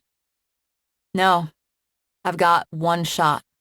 I'll go to his face and confront him. I'll make him submit to a truth spell. If I'm wrong, Then all I have to deal with is him being pissed. If I'm right, I'll beat him and drag him in myself. She stood. Both of you stay here. Hana hopped off the bed. No way! If Tahir's right about this, you might be walking into your death. If that's true, then you might be walking into your death as well. Alison shook her head. You and Tahir stay here. If I don't contact you in 12 hours, go to Latherby and tell him everything. If the PDA doesn't do crap, you should contact my mom. Why not your dad? Hana suggested. Alison shook her head. There are things you don't know about my dad. If he thinks I'm in real danger, it could be too risky. There might be collateral damage, and I don't want that on my conscience or his. Mom will know how to handle the situation and him as necessary. Hana blinked and gave a shallow nod. Tahir frowned. You're being stubborn, Alison. We should simply go to the PDA right away. If you trust Latherby, he can help. No. Alison marched over toward the door. Scott's manipulated me, the police, the PDA, and this entire city. We can't trust anyone in Seattle, even if they have good intentions, because they might all be Scott's puppets. Give me 12 hours. I won't bring my phone with me to Scott's in case he can hack it and trace my contacts with you. I'll pick up a burner, though. She looked at Hana. In this situation, I want to protect my friends, and no, even if Lily or my mom were here, I'd want them to stay behind too. Martyr complex, Hana muttered. Tahir snorted. Are you sure you're going with the smart decision and not simply giving in to a desire for petty vengeance? Alison shrugged. Why not both? This ends today, one way or another. Chapter 28. Alison was grateful the entire incident was unfolding in February instead of the summer. It gave her an excuse to wear a long overcoat, which let her conceal multiple magazines, knives, and grenades. Scott and his people had never checked her weapons upon entry, and that afternoon was no exception. His personal assistant ushered her not into a receiving room, but into a sprawling garden in the back, complete with an extensive hedge maze with entrances on either side of the garden. The colorful flowers and bushes were in full bloom, despite the cold temperature, and residual magic hung in the area. I wonder why they have me outside. Is he just in a mood to show off? Beautiful, isn't it? Scott called from behind her. Her back still to him, Alison reached into her pocket to pull out the burner phone she'd purchased. She started recording and slipped it back into her coat. After a few deep breaths, she thought back to some of her school play performances before she turned and smiled. It is, Alison replied. I don't know if that's a wasteful use of magic or a brilliant use of magic. Scott advanced on her in a suit with his omnipresent glyph-covered tie. I hate to pressure you, Miss Brownstone, Scott began, but you're the one who contacted me and said it was an emergency. Yeah. Chesterton tried to go after Tahir. Alison shrugged, because he was getting too close to the truth about the company he hired to help him test his biological weapon. Tahir got deep in their files and was getting all the information we need to get to the heart of the conspiracy. Tahir's safe, and I've got him stashed away, but Chesterton's declared open war on me and my friends. I came here for advice. I don't know the lay of the land in Seattle. You do, and I need to figure out how to move forward. Scott rubbed his chin. I think at this point, he's left you little choice. Left me little choice? He nodded. Yes. You need to kill him. I know he's in semi-hiding, but I can get you his location. Then you can do the rest. Alison stared at him. You want me to simply kill him? What about chaos and stock prices and all that crap you whined about before? The market will settle as it always does. Scott shrugged. Chesterton's become too dangerous. It's a matter of time before he does something foolish. If you kill him, I can use my influence. The authorities are already looking into him. I can guarantee you that they'll leave this alone as self-defense. I'll do what it takes. I'd rather have you handle this than let it spiral out of control and hurt the city.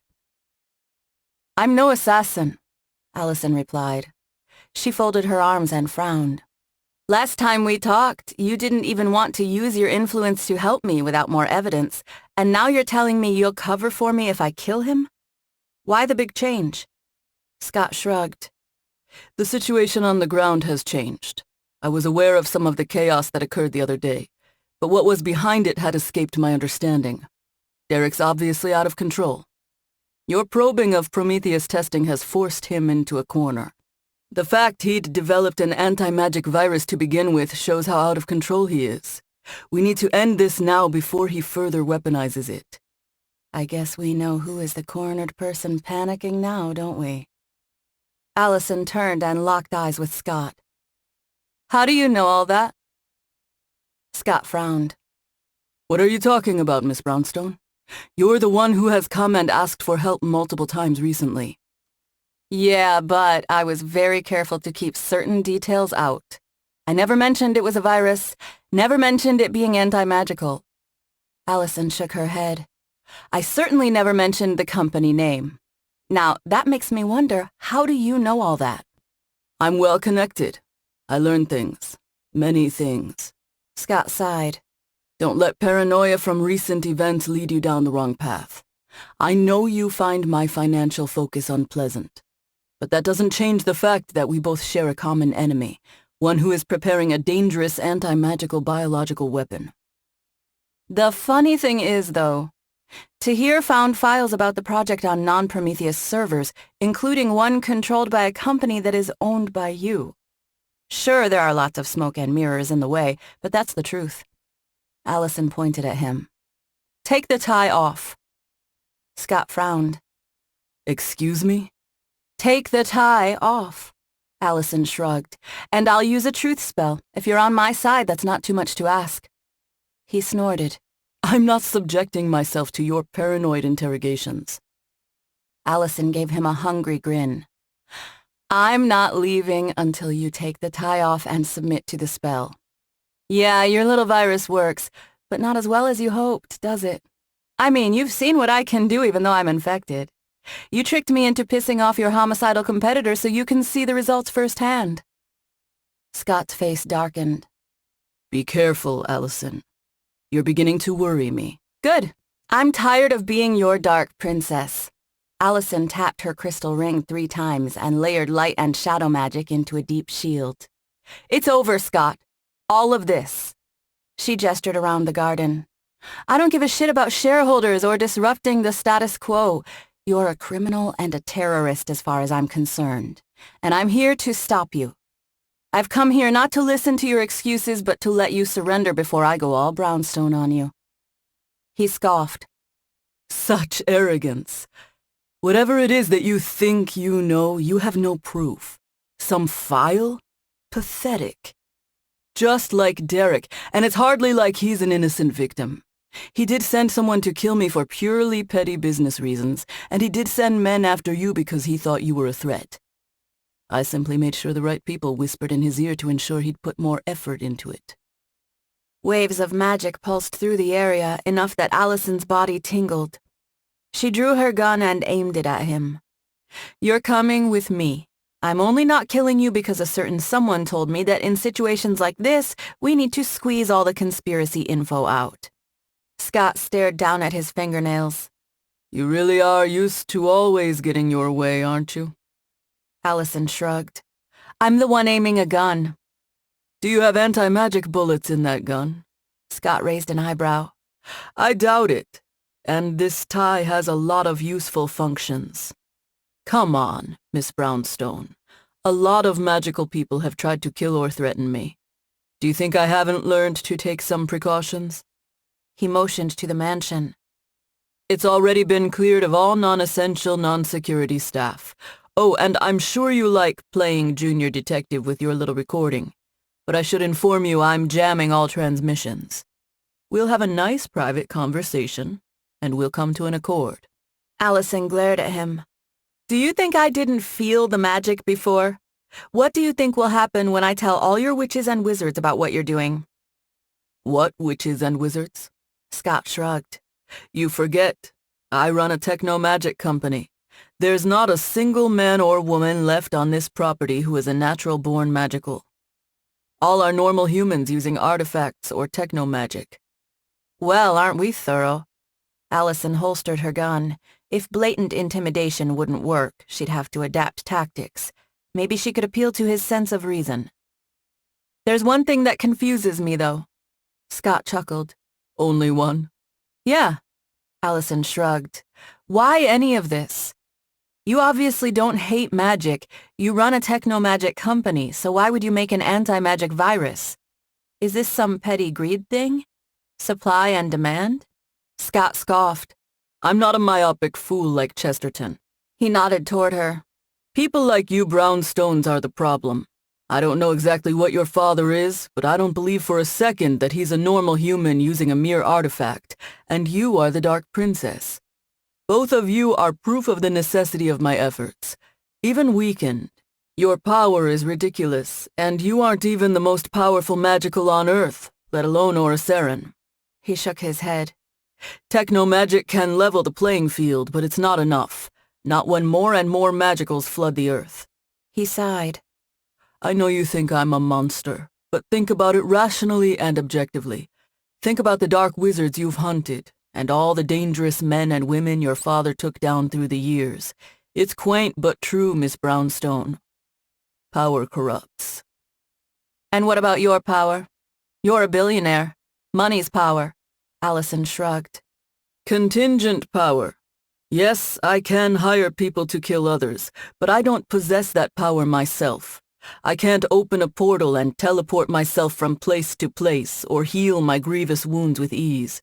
Scott's face twitched. Prometheus Testing Services isn't the only company I could have used. Do you know why I used them? A deep company commitment to a lack of ethics and morals? Alison shrugged. Their name amused me. It's like the myth, Miss Brownstone. The Orosarens are gods. They have a king who will rule for a millennium. They have gnomes more ancient than our oldest human civilizations. Scott inhaled deeply. And like Zeus, they held us back, and so-called human traitors aided them. Alison shook her head.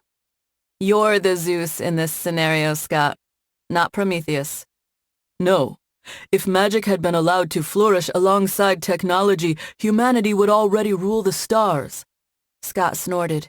I know what you're going to say. You're going to talk about the portals, the energy. But there was magic even before the portals opened. The Kimanas were there.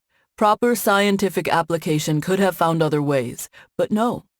The Orosarens wanted to hold us back because they were afraid we'd pass them, and we will. A static civilization filled with long-lived demigods too arrogant to truly advance. Don't you see? It's Mount Olympus. All of Earth is Prometheus, and now, finally, Hercules has come to free us, and I won't let Zeus keep the chains on. Silence stretched between the two. A light breeze blew the sweet scent of flowers into Alison's nose. Scott smiled. I'm not a monster, Miss Brownstone. Not a Rasdon seeking to conquer. This virus isn't something that I intend to coat the Earth with. We can use it as a selective weapon against only the magicals who are out of control. Don't you see, Miss Brownstone? We're on the same side. We both want to protect people. Did you practice that speech in a mirror? Alison folded her arms. Give me a damn break. You're not a monster? You tested a biological weapon on unsuspecting people, and I'm sure you killed more than a few along the way.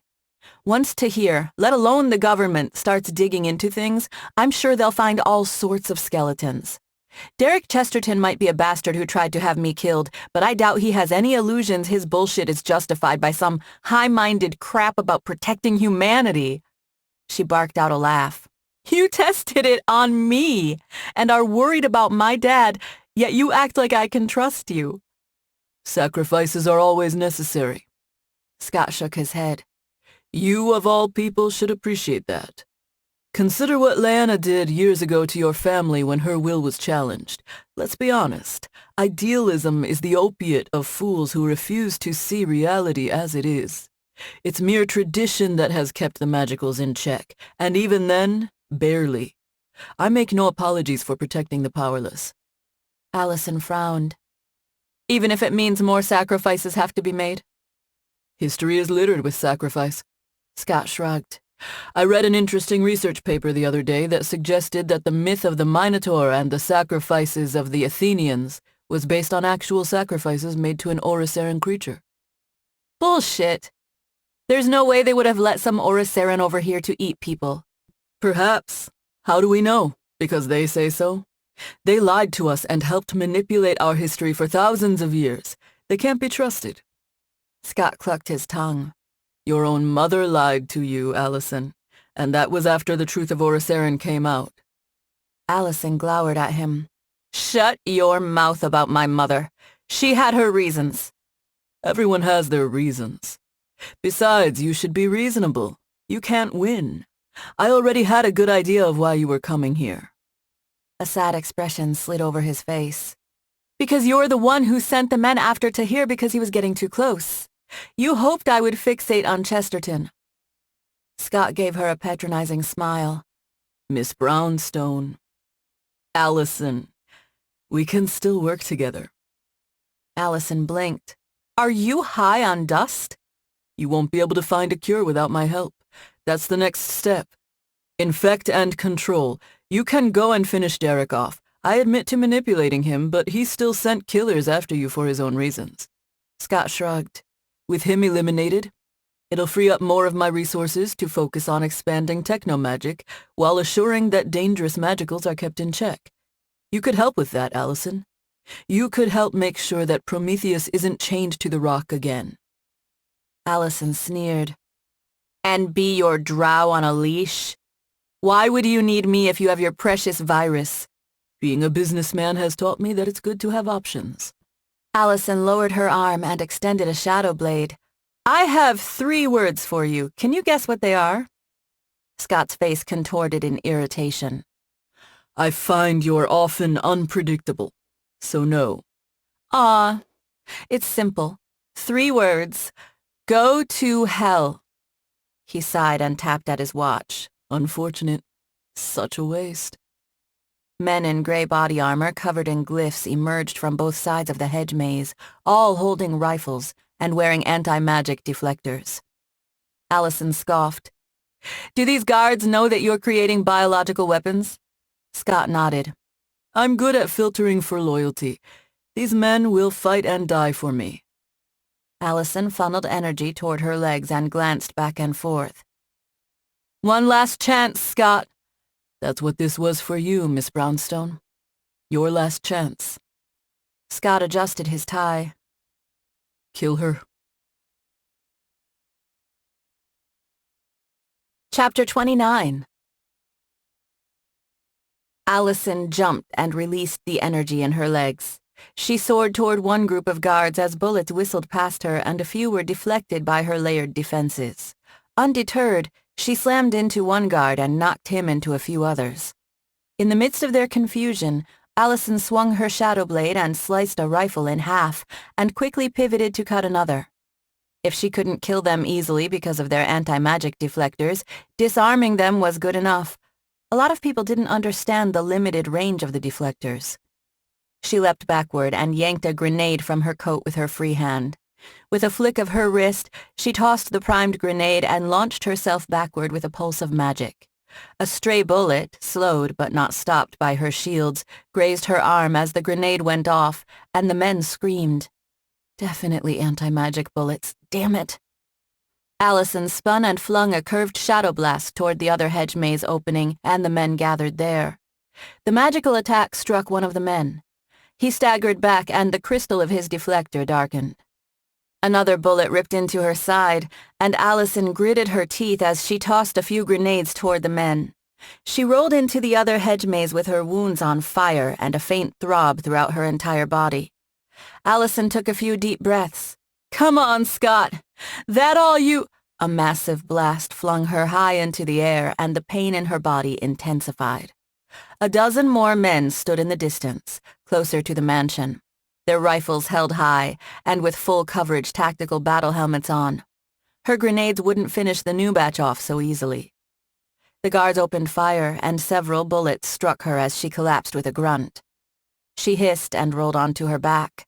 Rounds ripped through the hedge maze and passed over her. Alison grabbed a healing potion and downed it, but stayed on her back as leaves, wood, and dust filled the air above from the heavy gunfire. She crawled a few feet and sat up, raised her hands in front of her, and forced energy into an explosive orb. The throbbing ache in her body intensified. I only have to overwhelm the deflectors. It's too bad Mina couldn't have finished her ritual earlier. Survive, Alison, a voice spoke in her mind. Even though there was no real sound, it felt old and female. Alison blinked and almost accidentally released her attack at point-blank range. What the hell? She thought. Please don't tell me Dad slipped Wispy Doom's cousin on me somehow. I'm sorry. I wanted to take more time to do this properly, but the ritual has linked us, and your pain has helped to open a window to your mind. Why does a healing ritual open a telepathic link? Survive, Mina responded. And I will give you back your power soon. Use it to crush your enemies. Another series of explosions flung Alison back. She grunted and released her own attack. The white azure ball rocketed away and missed the armored men, but slammed into the mansion wall behind them. The explosion knocked several of the men into the air, and their deflectors turned black. A few shattered. Dazed, Alison shook her head. The front of her head shelter had been reduced to a burning, charred mess from the guard's earlier attack. But the healing potion had taken care of her earlier wounds, even if it couldn't do anything about her AMDS pain. She threw an angled shadow line to her side and tried to move quickly and minimize magical strain. The line pulled her out of the way of another bullet storm. If that's actually you, Mina, and not me hallucinating, hurry the hell up. As you wish, my princess. Too distracted by the enemy attacks to complain about the use of the title, Alison flung her last few grenades, more for cover than any hope of hurting the heavily armored men. I should have brought the Tachi, but that might have been hard for him to ignore. Alison extended a shadow blade and wings and launched off the ground, in time to avoid another explosion. Pain rippled through her body, even though the enemy hadn't landed a hit. Mina was working. Alison simply needed to stall long enough. She released the wings, landed with a roll, and charged into a nearby guard. Her blade slashed at his rifle before she leapt up and pushed off him with her legs to cut through the next enemy's weapon. A bullet ripped through her shoulder. She hissed at the pain and did her best to ignore it as she pivoted to disarm the next man. Overlapping dull roars from the sky sounded from behind her. She recognized the sounds, drop ships, but no sirens. Alison let out a crazed laugh as she disarmed several more men. They stumbled back and rushed toward the hole in the mansion, clearly at a loss as to what to do without their rifles and anti-magic bullets. Her pain and wounds began to increase, and the sound of the drop ships grew louder and closer. The rhythmic thump of a helicopter sounded in the distance. More reinforcements. Fun. Between all the men and anti-magic deflectors, at least I'll make the bastard pay through the nose to kill me. I bet he's not had to spend so much to kill someone before. Mina, how are you doing? The ancient drow didn't respond. Alison gritted her teeth, jumped, and kicked a rifle out of a man's hands. Maybe the woman's thoughts had been some sort of hallucination, a way to cope with the building pain. Alison spun around in search of more enemies, but the remaining guards retreated into the mansion. There were no rifle cracks or explosions, only the approaching dropships and helicopter. She rushed back toward the half-scorched hedge maze to get a better view of the skies above the mansion. The angular shapes of 4 dropships grew closer, and off to their side, she could make out a blob she assumed was the helicopter. She took a few deep breaths as her vision swam. If I go out, I might as well go out over the top. I have to make the bastard pay for each drop of blood. Alison released her shadow blade and raised her arm to focus light energy into her hand. A bright lance appeared, and its intensity and length grew with each passing second. The pain in her body increased as well. "Where the hell is Scott?" she snickered. "You might have thought you were king of Seattle," she shouted, "but you couldn't stand up to this princess and had to hide behind your men in the end." With a scream, Alison flung the energy lance into the sky. It soared toward one of the dropships. It banked, but the lance struck the craft and exploded. A massive fireball grew in the sky and debris rained down. One of the other ships dove low and several armored forms leapt out from the sides. Small jets in their legs and back pulsed to control their descent, and their long silver weapons gleamed. Power armor and railguns. At least I took down a dropship. Two of the others banked back and forth erratically as they continued their run. What's the matter? Not full of guys with advanced power armor? Alison collapsed to her knees. Darkness clawed at the edge of her vision and her body seemed on fire.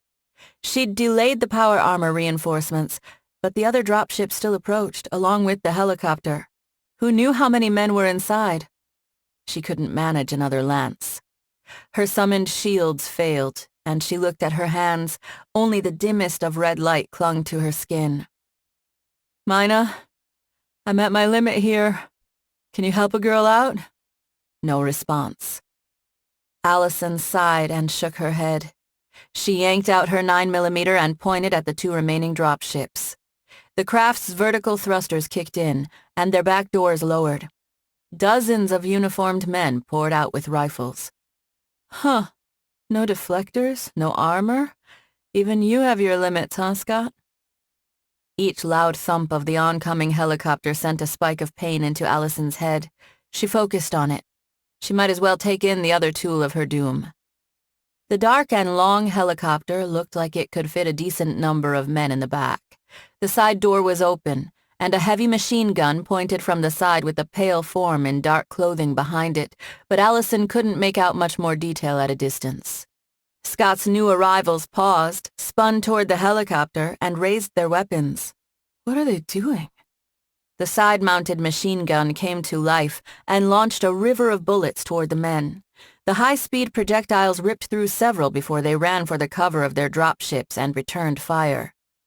SWAT? AET? Alison blinked through her bleary eyes and tried to make out details. No red and blue lights, and she couldn't read the markings. The heavy fire from the men below perforated the helicopter, and smoke poured from several places as it began a rapid descent. Its machine gun still maintained heavy fire and raked the men and dropships. One of Scott's men emerged from a dropship with an RPG and set it over his shoulder. A few seconds later, the round screamed away from the launcher, slammed into the tail of the helicopter, and exploded. The aircraft wobbled and shook, descended fast, and headed toward the dropships. Something glowed in the cockpit and in the back. Two passengers and a pilot bailed and fell to the ground, cloaked in light. Scott's reinforcements scattered as the helicopter smashed into the ground and exploded. The flames of its burning carcass licked at one of the dropships, but it had not managed a direct hit. One of the passengers zoomed forward at an incredible speed. Alison's eyes widened. Even through her blurred vision and pain, she'd recognize those 9 glowing tails anywhere. Hana's fast and serpentine movement avoided the gunfire of the reinforcements as she closed on the first group, the tachi in hand. She leapt toward them with a chilling scream and decapitated the first man. Alison's pained brain took a few seconds to register that Hana wasn't wearing her pendant, but she couldn't linger on the thought as another blur rushed into the reinforcements. The blur refined into a man. His powerful kick slammed into a man's chest, the crunch of ribs audible. His victim catapulted and rolled several times before coming to a stop. Alison stared at the man and thought her eyes might have tricked her. "Mason," she whispered. If that wasn't enough, a loud crack in the distance sounded and another guard's head exploded. A rifle glinted in the hands of a slender form with the familiar glow of a bronze pendant around her neck. Alison rubbed her eyes and tried to concentrate.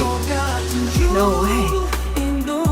Another rifle shot took down another Carlisle guard, and the sniper strolled ever closer. Alison managed a pained laugh. Of course Ava knows how to use a gun. Hana continued to slash at men on every side. Mason punched, kicked, and fired his gun with his left hand. Despite the superior numbers, the enemy formation was breaking and panic began to show on their faces. A harsh roar sounded nearby. Those power armors are still out there. Alison fell forward and gritted her teeth. Her friends might have saved her life, but they'd be shredded when the additional reinforcements showed up. "Mina, help already!" Bright light blinded her, and a pleasant warmth suffused her body and wiped away the pain and weakness. "I'm sorry it took so long, my princess," Mina replied. This time her words were not a thought, but a whisper right into Alison's ear. "I had to rush. I still wanted to make sure." A hacking cough followed. "But I grant this gift to you, Princess of the Shadow Forged. I grant you the gift of your power back." Chapter 30. Alison coughed again. Her vision cleared and something unpleasant was in her mouth. Earth and grass. She jerked up. The pain and weakness in her limbs had vanished. She looked around. Hana and Mason were finishing off the last few guards while Ava reloaded her rifle. Alison stood and shook her hands out. There was some mild fatigue, the kind she'd experienced whenever she used intense magic throughout the years. Even without AMDS, it wasn't an unlimited resource.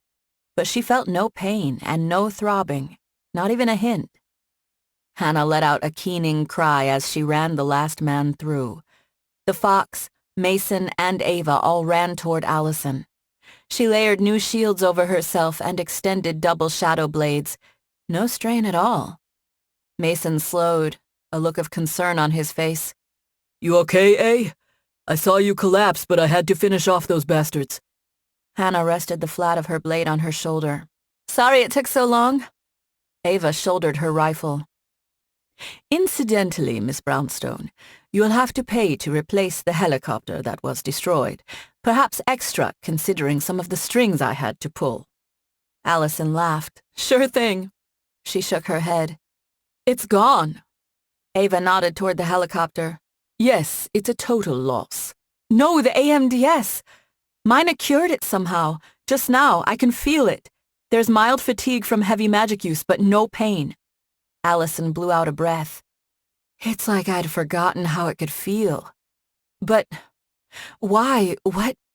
I thought I said something about waiting 12 hours? Hana snorted. As if. I called Ava right away and asked if she could find some way to get us here quickly since we didn't have a car. Then I called Mason and explained the entire situation after Ava said she could get us a helicopter, but we needed a pilot. Mason gave Alison a sheepish grin. "I feel terrible, eh? That new job I was supposed to be working? It was for Scott Carlyle. Probably another way to get at you. I didn't know all the shit you were dealing with, but I understand why you needed to keep it close to you." He nodded at Hana. "Don't be pissed at her for telling me." Alison snorted. You all saved my life. Why would I be pissed? Yeah, admitting I have a magic-sapping disease and my benefactor is part of a conspiracy to depower magicals does seem kind of like more of a 6 months together thing. But hey, now you know. Mason chuckled. "At least I'll have some more time to spend with you while I look for a new job."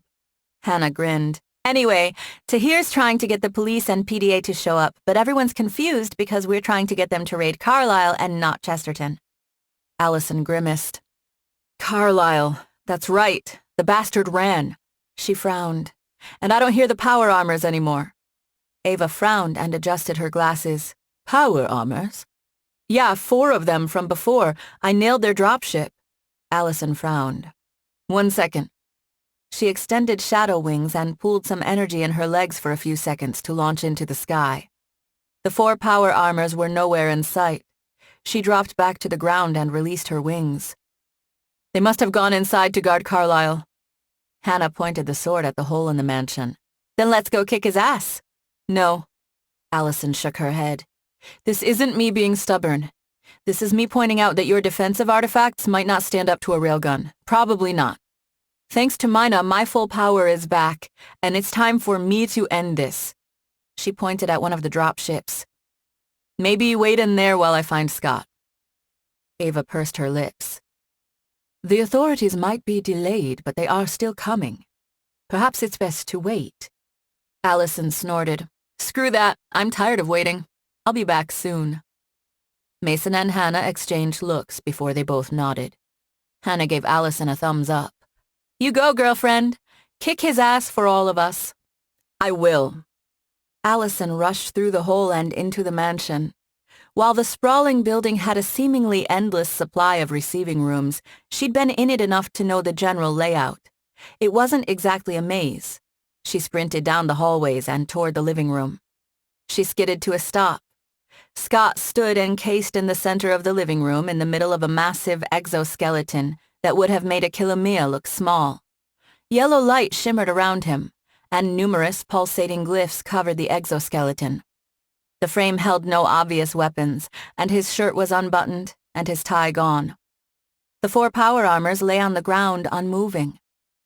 Alison frowned and nodded toward the power armors. "What? Is this one of those, you've displeased me with your incompetence, now die type things?" Scott chuckled. "No. A good leader lets his subordinates learn from their mistakes. I'd not expected to have to use my prototype so early. This is the future, Miss Brownstone. Technology fused to magic to make every man a demigod. The dream of Prometheus fulfilled. I sacrificed my tie and it wasn't enough. Unfortunately, this prototype required some additional charging, and you'd be surprised how much power is contained in a life." "Listen to yourself, Scott." Alison's face twisted in disgust. "Now you're not simply testing things on magicals, you're killing your own people.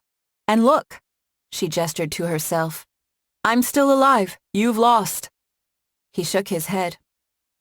"I'm impressed that you've done so well considering how much pain you must be in. But you forget, Miss Brownstone. I've witnessed your limits firsthand. I imagine you've taken some healing potions and energy potions to help keep you on your feet." The massive arm of the exoskeleton lifted. "I've monitored you for a while. I know how good you are at intimidation and how much you rely on it. I understand your psychology better than you do. You squeezed out an admittedly impressive victory against my men, and now you're trying to hold it together long enough for the police to arrive. Even though you're in such agony, you feel like you'll pass out at any second. You think that I'm desperate, so you can come in here and give me a big speech and I'll surrender," Scott scoffed. "But you're at your absolute limit, and I have this suit.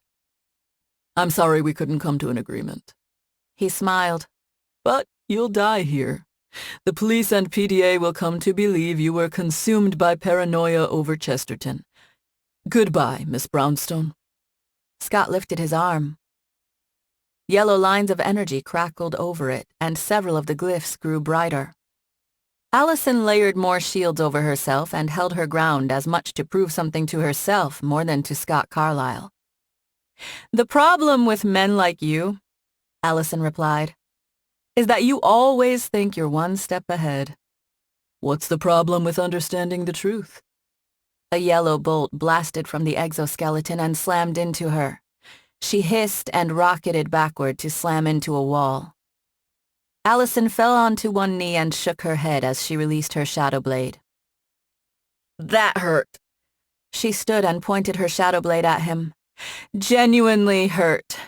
Not any AMDS crap. I think you got through the shields a little." She squeezed her thumb and index finger together. "Just a little. If you had that thing along with those 4 power armors and your other guys, and maybe a few quality witches, this might be a fair fight." She clucked her tongue. "But now it'll be a curb stomp." Scott blinked. "Impossible. How are you still standing?" Alison leapt toward the wall and shadows anchored her steps. Scott's exoskeleton came to life and spat smaller yellow bolts that exploded against the wall but narrowly missed her.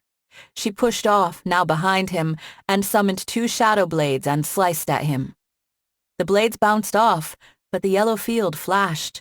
She hacked away and the field flashed brighter. Scott spun and flung a massive arm at her. Alison ducked beneath the blow and launched herself away to land on another wall and crouch perpendicular to the floor. "You really thought you would win. It's almost cute." Alison winked. She burst away from the wall toward him. This time he caught her with a hit, and she grunted as she catapulted back and into another wall. She shook her head and pulled herself out of her indent with only a little pain in her back. Alison released her shadow blades and flung 2 quick blasts at Scott. Both struck. His defensive field flashed again, and one of the glyphs stopped glowing. She was already on the move when he fired another yellow bolt. As she alternated blasts of light and shadow magic, she bounded over tables and furniture. Each strike made Scott's field flash, and more of his glyphs disappeared. "Don't you get it, Scott?" Alison shouted. Dark wings appeared behind her back, and she leapt into the air. "You should have never taken on the Dark Princess." Alison focused magic into her hands and let herself drop straight to the floor. He blasted away. His shots stung, and one even broke through her shield and burned her. She ignored the pain and slammed into the ground. A massive nova of dark energy erupted from the point of impact and sliced through the furniture present and even cut into the other rooms. The blast struck the armor, and the glyphs all died as the wave sliced through the bottom legs of the exoskeleton. Scott was only spared amputation by the unusually large size of his machine. The structure tumbled backward and crashed into the ground with a resounding thud. Alison stood, her breath ragged, and shook her hands. She marched to the downed exoskeleton and extended a shadow blade directly to Scott's throat. "You really deserve to die, you know." He lifted his chin in defiance. Everything I did for humanity. I regret nothing. "So has said every evil asshole throughout history." Alison rolled her eyes. "I think I prefer dealing with gang members." Alison smiled and shrugged, enjoying the satisfaction that welled up in her too much. "Don't worry. Even though I really want to kill you, I won't let you be some sort of New Vale martyr." She grinned. "Besides, you're so used to being in control. I think you'll enjoy a few lifetimes in an Ultramax. Sometimes the best revenge is letting someone live." She smiled and released the shadow blade.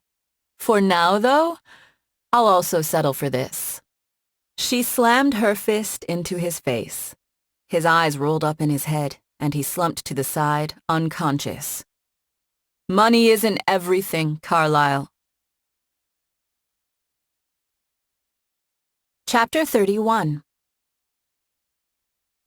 Alison strolled toward the elevator in her condo when Ryan rushed over to her, a huge smile on his face. She stopped and returned his smile. "Hey, Ryan, did you need something?" I only wanted to say thank you so much. Ryan closed his eyes and took a deep breath. I got it today in the mail. A signed picture of the granite ghost himself. He even had a cool inscription on it. May you become a scourge to all your enemies and to those who are enemies of barbecue. He trembled with pleasure. I'm going to frame it, put it in a vacuum-sealed box, and store it in my safety deposit box. Alison chuckled. Good for you. Thank you, thank you, thank you. He wiped a tear away. It's the nicest thing anyone's ever done for me. He waved. Now I'm sure you're still busy filling out reports or whatever is involved when a Brownstone takes down a major bad guy, so I'll leave you alone. The man literally skipped away, joy on his face. Alison blinked. That was a good thing, I think. Alison took a sip of coffee and yawned. She shifted in her seat at her dining table and watched the frowning PDA bald agent who sat across from her. I'm glad you guys showed up that day. She rolled her eyes. Finally. Better late than never, but you've even come all the way to my place to chat. So what's up? Is this the part where you bitch at me about the chaos in the business community or whatever? Agent Latherby shook his head. Investors will recover their money eventually, and that's not my concern. I'm in the PDA, not the SEC. I just wanted to personally deliver this information. I pushed hard based on the evidence you provided me. I was worried that since your phone had been destroyed in the confrontation, it might not be enough. Alison sighed. She'd not even noticed at first, but it made sense given how many explosions and bullets she dealt with. But the files you passed along were enough for a good start. Agent Latherby smiled. He's going down for his crimes, Miss Brownstone, as is Chesterton. There are so many charges against them they'll never see the light of day. While I wouldn't want to be a shareholder in either of their companies, I'm a proud American today. You should also know we've already raided Prometheus as well. The conspiracy is over. No more victims. I think you understand, Miss Brownstone, that this goes beyond helping magicals. If this weapon had spread, we might have risked war with Orisarin. You've caused a lot of trouble and chaos in the short term, and saved a lot of lives in the long term. Alison shrugged. A lot of this was personal, I won't lie. Agent Latherby chuckled. I'm more concerned with results than reasons. Thank you, Miss Brownstone, for your service to Seattle, your country, and the two worlds. Alison smiled. You're welcome. She rested her head on Mason's shoulder. I think I forgot to tell you how cool it was to see you in action. The whole air cavalry to the rescue thing was pretty hot too, but seeing you take those guys down, damn, you really are a badass. It might have been nicer to see you kicking their asses with your shirt off, but I'll take what I can get. She gave him a peck on the cheek. Mason chuckled. I live to serve, eh? I am a bodyguard, and if I can't guard my own girlfriend, what good am I? Have you looked around yet for a new job? Alison pulled away and smiled at him. I wasn't sure if helping take down a corrupt businessman engaged in anti-magical conspiracy was good or bad for your job prospects. Mason shrugged. I'm taking a few weeks off. The cops and feds still have questions for me. Alison took a deep breath and her heart rate kicked up. I do know one company that could use a good ass kicker. The boss is a real bitch, but she's pretty hot according to a certain life wizard. She winked. I get that it might be weird to work for someone you're dating, but if you simply want to think of yourself as my personal bodyguard, that works too. Mason furrowed his brow. That sounds like a good offer. But for maximum safety, I think I'll need a closer inspection of the body that I'm to guard. Alison smirked. For safety? Yes, safety. She stood and tugged on his arm. I think that can be arranged. A few more days had passed when there was a light knock at the door. Alison rose and headed to answer it. She wasn't expecting anyone.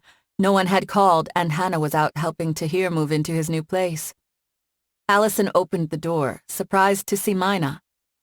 The ancient drow inclined her head. I apologize for not contacting you ahead of my visit. Alison motioned inside. I'm more surprised you didn't portal in. Mina entered and headed toward the couch, her movements slower and more cautious than the last time Alison had seen her. She settled on the couch and smoothed her skirt. It's useful to preserve my magic for times of need. Alison chuckled and found herself a chair. You didn't seem to mind it before, and I won't complain about you not portaling into my place, but it's good that you're here. I wanted to ask you about something. Please, go ahead, Mina responded. Anything I can do to be of aid. Alison leaned forward and threaded her fingers together.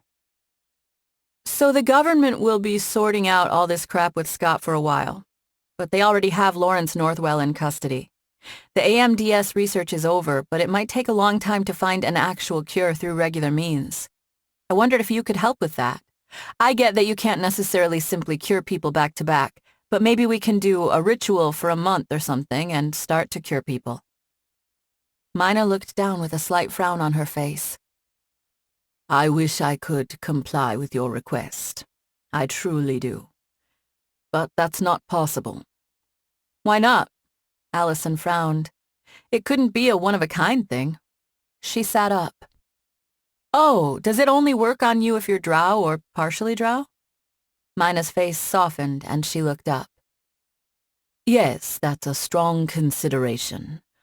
I apologize. Alison sighed and nodded. Well, it was worth a shot, but that doesn't change how grateful I am to you, Mina. I'm still adjusting to having my full power back. As you should be. But remember what I said. You still need training, and I wish to provide that in the time I have left. A hopeful look appeared in her eyes. Alison smiled. I'd be honored. Hana sat on the couch, thumbing through news on her phone, while Alison smiled as she juggled glowing balls of light in front of her. It feels good to be whole again. Alison let out a happy sigh. Her friend looked up and smiled. I'm glad for you. Oh, by the way, did you read the news today? Alison shook her head. No, why? There's a big thing about your shifter buddy in Congress. He's pushing hard for more government investigation of the Carlisle scandal by the House. That guy, Senator Johnston, is pushing from the Senate. Johnston was always a decent guy for a politician. Alison's lights winked out of existence, and she moved to the couch to sit beside her friend. I got another message from Latherby the other day. He was right. This went well beyond only Scott. They've nailed some other big corporate guys and several people in the government. The only people who are defending Scott are New Vale and the HDL. Hana rolled her eyes. Yeah, everyone loves the opinion of terrorists. Alison grimaced. You should have heard my parents when I told them. It's a good thing Scott's in protective government custody, or he'd be a bloody smear. Are you sure that's not better? Yeah. Alison shrugged. If I'd killed him, the government wouldn't have been able to track down his other partners. Hana grinned and nudged Alison with her elbow. But let's not worry about the boring stuff. Let's worry about the important stuff. Important stuff? What's more important than a massive billionaire-funded anti-magical conspiracy? Alison eyed her friend with confusion on her face. Hana rolled her eyes. Your love life. I've noticed you've spent more nights over at Mason's place. You don't have to do that, you know. You let me know if you want a little alone time, and I'll make myself scarce. If anything, I can go hang out with Tahir. It's not like he minds if I hang out there. She laughed. I've never had such a relaxed boyfriend. I'll keep that in mind. Alison stood and walked toward her window to look over the bay. I want you to remember that because we took Chesterton and Scott down doesn't mean we're safe. If anything, it'll raise our profile and our risk. That's what I learned from my dad's experiences. Hana shrugged. Who cares? You're the Dark Princess and you have your full power back. They should be afraid of you. Alison looked over her shoulder. You're not worried? Even after everything that's happened lately to both Tahir and you? Taking down those guys helped, but it's not like we're guaranteed any quiet. That's all I'm saying. Hana snorted. Who cares? Quiet is boring anyway. Alison smiled. Never change, Hana. Never change. Author Notes, Martha Carr, January 14th, 2019. I got a text from my brother this week that said, good news. He had found more money my late mother had stashed away in a bank somewhere. It's been over 5 years since she's been gone, and we still don't know if we have found it all. It turned out that my mother had been taking a little money from my father's paycheck every 2 weeks for over 50 years and investing it in different banks or mutual funds, everywhere, and never told a soul. She's the outlier that disproves the theory that eventually we all tell our secrets to someone. After she died, we found a king's ransom all over the map and could only marvel at what she had accomplished. She's the poster child for the idea that anyone can build a safe retirement. Too bad she never spent a dime of it on herself. I secretly hoped I had gotten this particular gene from her. Unfortunately, I did, and in spades. I was standing in front of the underwear sales rack in Marshall's whispering, "Will keeping this dollar change my life?" It was 12 years ago, and I was struggling to spend even a few dollars on myself for on-sale underwear. Here's the kicker. I was using gift cards I'd had in my possession for months. A mentor told me I had 30 days to go spend them, and I could only spend them on myself. I'd already spent a few dollars from one of them on the offspring. That was easy. Taking care of someone else, especially Louis, was no problem. That rule didn't translate to me. Fortunately, I'm a good rule follower, so I did as I was told and bought the underwear anyway, and then cried my heart out in the parking lot. I was so sure God was going to strike me down. My self-worth was riding on fumes. But that same mentor also let me borrow the view she had of me, that I'm fine just as I am, and what needed to change was how I saw myself, and kept giving me instructions to set out into the world and try a different way of doing things all the time. It got me out of wishing and hoping and into action, even though I was scared and anxious. That was no longer a good enough excuse. Eventually, the doing taught me the world didn't fall apart when I put myself first. My view of myself and the world slowly changed. I started to let in the good and make myself a part of life instead of standing on the sidelines. It's the reason I'm writing this in my new dream house and could say yes to Michael Anderle when he asked if I'd like to collaborate on creating a new universe. I have something to offer the world, even two worlds, and there's a place for me at the table. No admission required. In the end, my mother ended up helping her children in two ways. The first was with her savvy investments, but it also would have been okay if she'd spent that dollar and changed her own life instead. The second was even more valuable for me. It's the lesson to save some, invest some, and spend some and enjoy this life every single day. Join in on all of it on equal footing and see what happens. More adventures to follow. Author Notes, Michael Anderle, January 15th, 2019. Thank you for not only reading this story but these author notes as well. I think I've been good with always opening with thank you. If not, I need to edit the other author notes. Random, sometimes thoughts? You can do it. Okay, perhaps it will take a while to do it. It took me over 30 years, but the one thing I had was perseverance. Actually, that's not true. I didn't have perseverance so much as a streak of screw you world, a mile wide and to the horizon long. I would have ideas upon ideas of how to make money and kept plugging away at them, and kind of failing, for years. And years turned into decades. I see perseverance as someone tells themselves, I'm going to be successful, so I'll keep working it. My mind said, oh, not going to let me win here? Well, here is another idea, and I'll try to sneak into success around this corner. My success came as a total shock, but what I did know to do was grab a hold, double down, and ride it hard and fast, and I'm still doing that. Do you ever think about writing a story? I can't promise you success, but I can promise you that now is the time to get that started if you care to try it. In 5 years, this industry will be completely different. I encourage you to take life by the horns and write those stories. How to market for books you love. We are able to support our efforts with you reading our books, and we appreciate you doing this. If you enjoyed this or any book by any author, especially indie published, we always appreciate if you make the time to review a book, since it lets other readers who might be on the fence to take a chance on it as well. Around the World in 80 Days.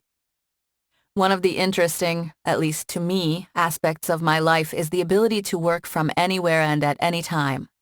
In the future, I hope to reread my own author notes and remember my life as a diary entry. Bangkok, Thailand. I'll keep this short and sweet. I'm writing from a desk in a corner suite overlooking the river in Bangkok, Thailand. How? I wrote a bunch of books that sold, and eventually grew it into a business that paid for my research here in the interesting city. See my comment above that now is the best time to get started writing. There are wonderful places to learn your craft, the art of writing, but possibly none better to start understanding the publishing side of indie writing than the Facebook group 20 Books to 50K, a group I started 3 years ago. The answers you seek, if you choose to go down this path, are there, Grasshopper. Okay, probably there. Let's not push it too far. Fan pricing. If you would like to find out what LMBPN is doing and the books we will be publishing, just sign up at lmbpn.com/email. When you sign up, we notify you of books coming out for the week, any new posts of interest in the books and pop culture arena, and the fan pricing on Saturday. Ad Eternitatum, Michael Anderle. This is Kate Rudd. We hope you have enjoyed this unabridged production of My Name is Alison by Judith Beren. Text copyright 2019 by Judith Beren, Martha Carr, and Michael Anderle. Production copyright 2019 by Judith Beren, Martha Carr, and Michael Anderle. Maybe it would help quell his unexpected nerves.